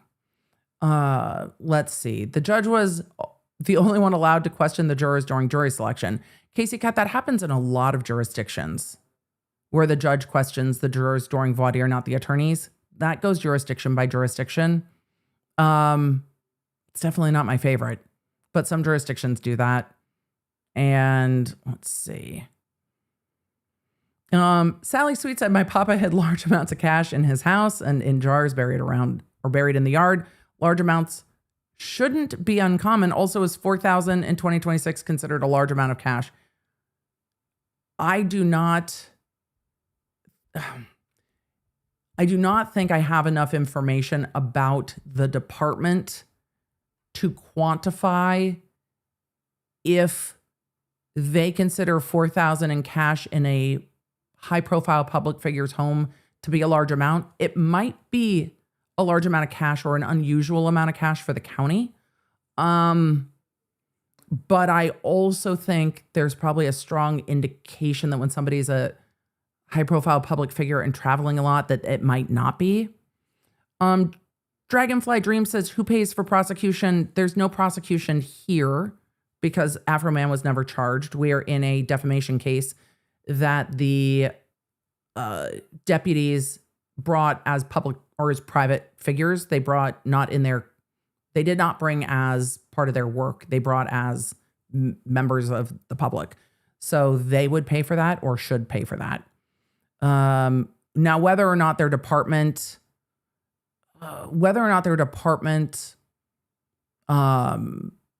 is part of that in some way, or their union is part of that in some way, we'll see. But I don't know. Misperception says, is it 4,000 or 400? It was 4,000 that was seized and less than 4,000 that was given back is what I've gotten from the testimony so far. And that about 400 was missing when it was returned. So I think that when we are looking at civil litigation, generally the parties bear their own costs unless there is a fee shifting provision, but we'll talk about that tomorrow. We're not talking about that today. So we'll talk about most attorneys bear their own costs, or most parties bear their own costs in civil litigation. Fee shifting we'll come back to tomorrow. The Bella said, can they still sue for IIED? I would imagine that the statute of limitations has run unless they're going to try to bring it on things that have happened like leading up to trial. But CEG, the issues that we just talked about previously. Carrie said, I was going to settle out, but then I got high. That's funny. Then I got high part 2. I wasn't going to put your deposition on the internet. Then I got high. Yeah, there's a second. I think there's a second song in there. I think there's a version 2, 2026. This is also a good point, chat. Then you've got the anti-slap that just that became law in Ohio in 2025, which is also a great point. That anti-slap is now something they would have to contend with that I think could be a problem for them. Dragon Power said, will we go through Corey's other juror interview? Not today, not tomorrow. We'll see. MTT said, question, are the lyrics name calling? Y'all know what's name calling and what's not. Some of the lyrics are definitely name calling. We're going to leave it to the song. Do not roll the dice on quoting lyrics in the chat and getting yeeted. Don't do that. Tears Stubbs Went to Buc-ee's and bought the pickled popcorn. Thank you for bringing it to my attention. I hope you love it. On my desk. Also, I didn't know there was a Buc-ee's, or I had forgotten. ADHD, both things are possible. I didn't know and or had forgotten that there was a Buc-ee's in Athens, Georgia. I picked up more pickled popcorn this weekend when we were in Georgia. Very excited. On the side with TLC, South Hall is so lovely. I hope you had the best time in Franklin. MC Sapp said, loved this trial. Just wish Afroman wasn't. I don't know his politics. I don't. Look, here's where I'm at with Afroman taking this to trial. There are very few cases that come through the courts where somebody can put their foot down and fight for their own freedom of speech. I am glad that he is doing that. I am glad that he is pushing back on what is art, what is creation, and what is his right to freedom of speech. And not many are in the position to do that. And not many would just say, look, I can stand and fight on this.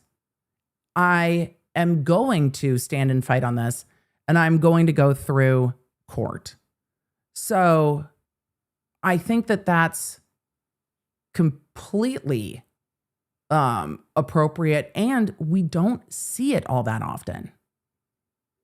We really don't, because it just, a lot of people cannot afford to fight these cases. And then again, many don't have the platform that he has. So I appreciate that he is like, no, I have the right to the First Amendment. I'm going to say what we say. And I appreciate that he was like, no, we're not doing this. So I have empathy for the fact that if the officers' families received the harassment they're saying, if they received the harassment they're saying, I hate when people take things real world like that, because there is a difference between memes on the internet and getting into, you know, people's face at the grocery store, the Piggly Wiggly, the Walmart, or whatever. It is untenable to me to do that to somebody who hasn't done anything to you and just be like, oh, I saw a thing on the internet. Why are you doing this? But there's a process for that to be, litigated. And law enforcement might have been better served trying to find those that were making threats and going after them. There are crimes for that. Go after the people that are making threats. That's not okay. That is a crime. Don't do that. But I don't think the song Lemon Pound Cake was trying to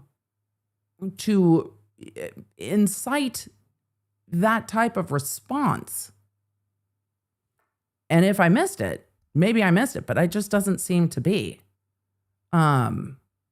So let us continue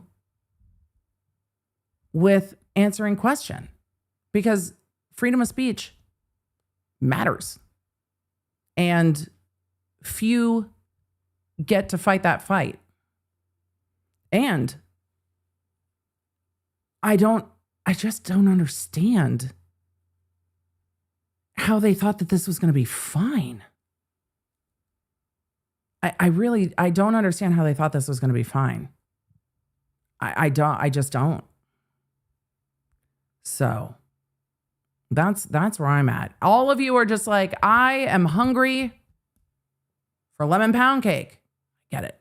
Awkward Aquarian said, didn't think you'd cover this. So excited. We're doing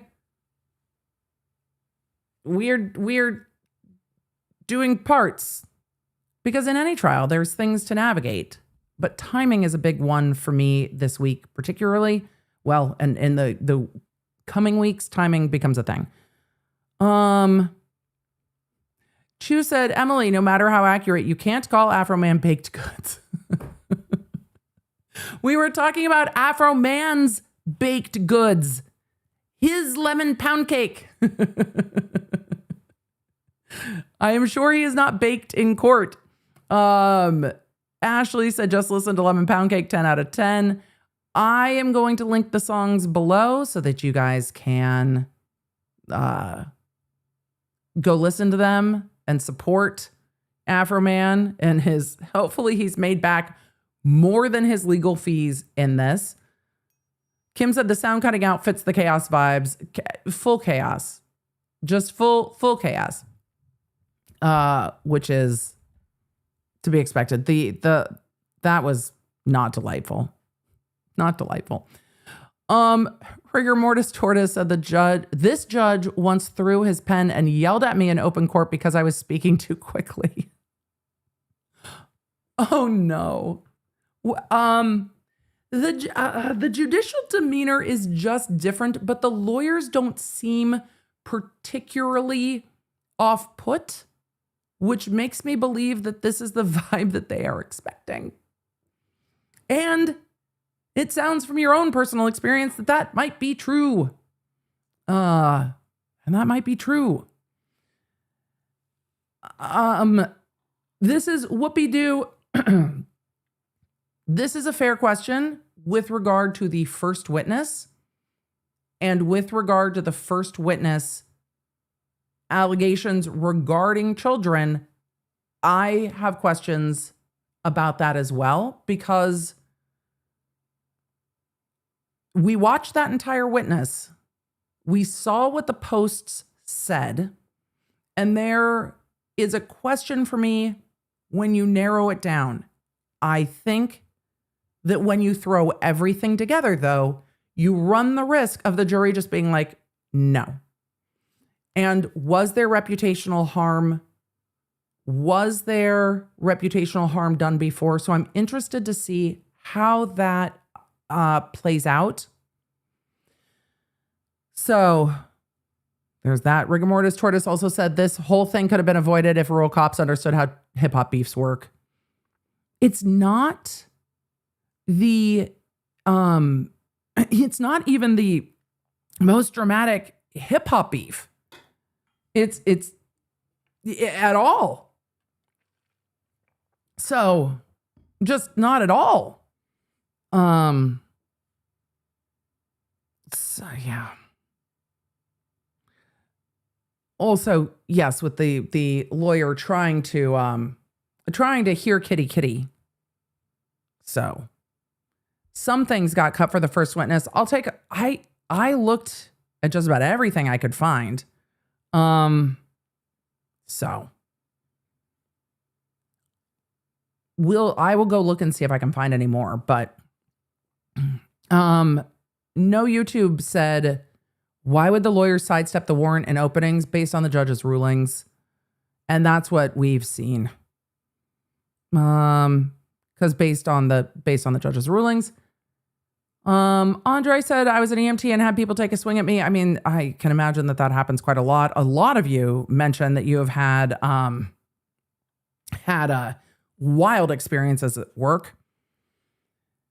And Christmas Cookie said NWA came out with fuck the police and they thought this would work. It really, like, do they not know what 187 means? Like, it's hard for me to wrap my head around what some of the actual defamation claims are. Cassie Baby said these cops would never make it in Los Angeles. Yeah. But again, they have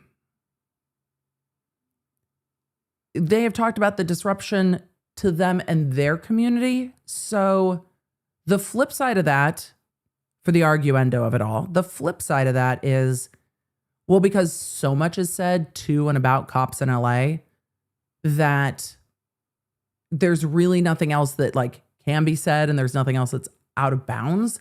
So I don't know if the lawyer is trying to steer these witnesses to, no, we never get name called as cops in our community. We never get, this is not part of our community. So this is all out of the blue. So it actually had reputational damage, where in other communities, it might not be reputational damage. And I don't know if they're trying to navigate that. I guess I'm going to have to see how closings go. I did not watch closings, so we're going to have to see, but it's going to bring up a little bit more the Kendrick Drake lawsuit with their label, which we haven't looked at in a minute. So we might have to look at it. But today has been it's been interesting. It's been interesting. Let's see. I'm looking for some more questions to answer the questions versus the comments. I know I'm not going to get to all of the comments. I'm just trying to get to our questions so I can answer them. Let's see.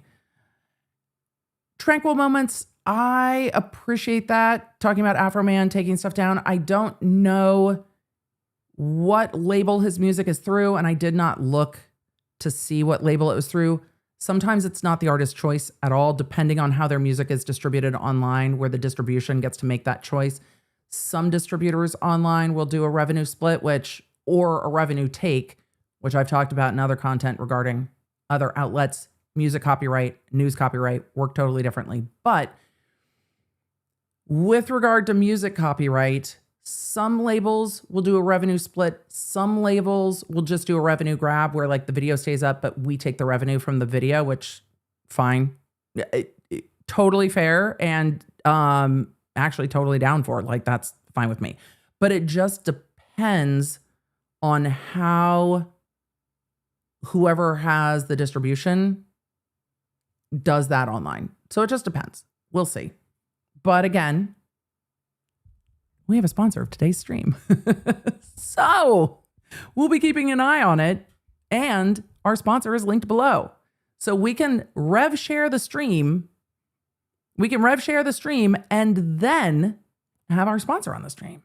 So, oh, sorry, chat. It is, I didn't realize when I was talking about song lyrics that indicate 187 that I did not explain.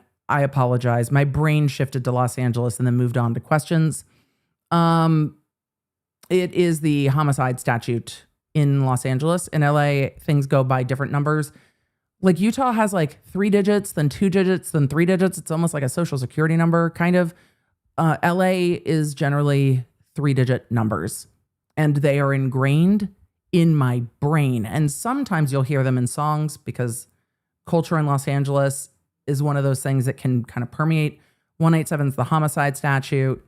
211 is robbery. 5150 is the psych hold. The numbers that you start to hear in music and film that come from LA. That is not true everywhere. That is LA specific. I could go through this forever on the penal code statute numbers that are ingrained in my brain. 10851. I'll let you guys guess on that one while I answer some more questions. Let's see. Or 10851, depending on who you ask. Let's see. Annie said I was a prison officer for 10 years. Name calling. Yes, I bet you would go to, I bet you would be like, yes, call me Pound Cake, please. A lot of you got it. Yes, stolen vehicle. 100%. 10851, 10851.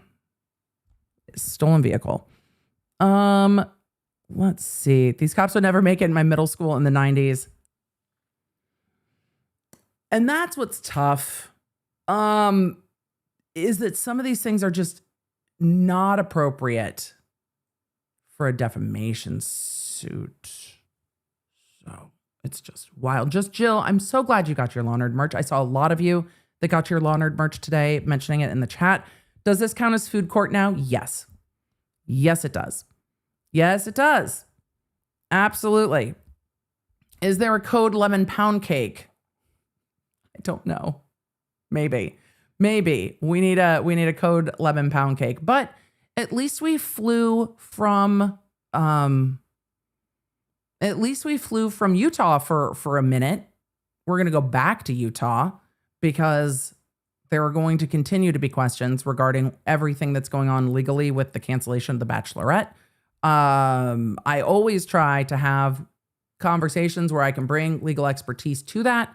So I have been trying to have those conversations. There's not a ton of time to do that, but I don't know how much I am in the episode of the Vial Files, but Nick and I met at a YouTube event. It's like, hey, can you explain the legal side of this? I can explain the legal side of this. I do not know how much of the legal side is in the episode because I have not seen it, but it is also in my podcast. I did not know a lot about the production side. So I learned about the production side while we were having a conversation about the legal side. I always try to bring the facts, especially to situations like the internet exploding over the cancellation of The Bachelorette, because I found that there was a vast lack of understanding, well, about plea and abeyance, which you're going to hear me say a lot over the next coming weeks. But there was a lack of kind of groundedness in what the facts were. And I always hope to help explain what the legal actually is. I was actually watching other attorneys have the conversation in their podcast about this, talking about the fact that Taylor Frankie Paul pled to a felony and had a felony. And I'm like, it's a plea and it's a plea and abeyance. There's not a felony on her record yet. There might be, but it's not. There's more there. So trying to bring the legal facts is not always easy because there's a lot of misunderstanding and there's a lot of room for conversation. And I honestly am very curious about the production side of all of this and how production makes these decisions and what the fallout from that's going to be. While hoping that the parties directly involved are A, away from each other, and B, okay, because I, like all of you, have concerns. But I am very curious about the production side of all of this. Very, very excited to find out more about that. Cephalus, Emily, I saw you on Lawyer collab. Why isn't it on your channel? Because it's his podcast. That's why. So we did his podcast. So he said, do you want to come talk about it on my podcast? And I said, yes, let's go talk about it on your podcast. So that's why. So I'm interested to see how the production side goes.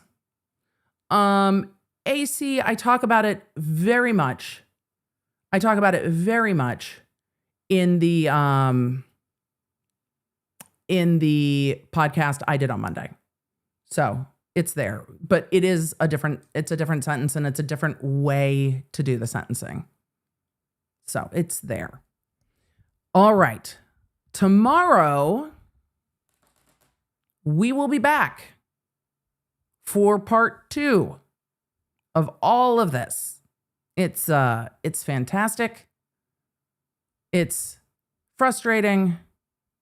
It's freedom of speech. It's other people's pound cake. So, trial in 2 days. Trial in 2 days, everybody. A 3-day trial in 2 days. Emily, how novel. I know. It's just going to be what it is. I am surprised. I am more surprised than I thought I would be. So I will see you tomorrow. We will finish up the witnesses that we're covering. We will finish up closing arguments. and then verdict. And now I'm even more interested to see how we get to closing arguments and how they parse out all 7 of these plaintiffs and their different causes of action. I'm really curious to see how that plays out. So I guess we'll see that tomorrow. So Law Nerds, thank you for being here. Mods, thank you for being here. And we'll zoom tomorrow. Chat, we'll be back in court. Make sure you get the Law Nerd app because, as I said, this month is a little bit hectic. So is next month. So there will be some things that will shift around. As we know, things are a little unpredictable. Make sure you get the Law Nerd app because I will let you know right as we are starting to stream in the Law Nerd app. So if you have it with your notifications on, you will know that Emily will tell you. So if it's 11, we'll tell you. If it's after 11, we'll tell you. All right. I will see you tomorrow. Law Nerds, have a good one. Take care of yourselves. Take care of each other. Bye. Thanks for joining me on this stream. If you don't want to miss a moment in court, you need the Law Nerd app at lawnerdapp.com. It's a free download on iOS and Android where I can keep you in the loop with everything happening in court and, of course, when the jury has a verdict. So if you don't want to miss a moment of this trial coverage, make sure you get the Law Nerd app. Thank you for being here, and thank you for being a Law Nerd.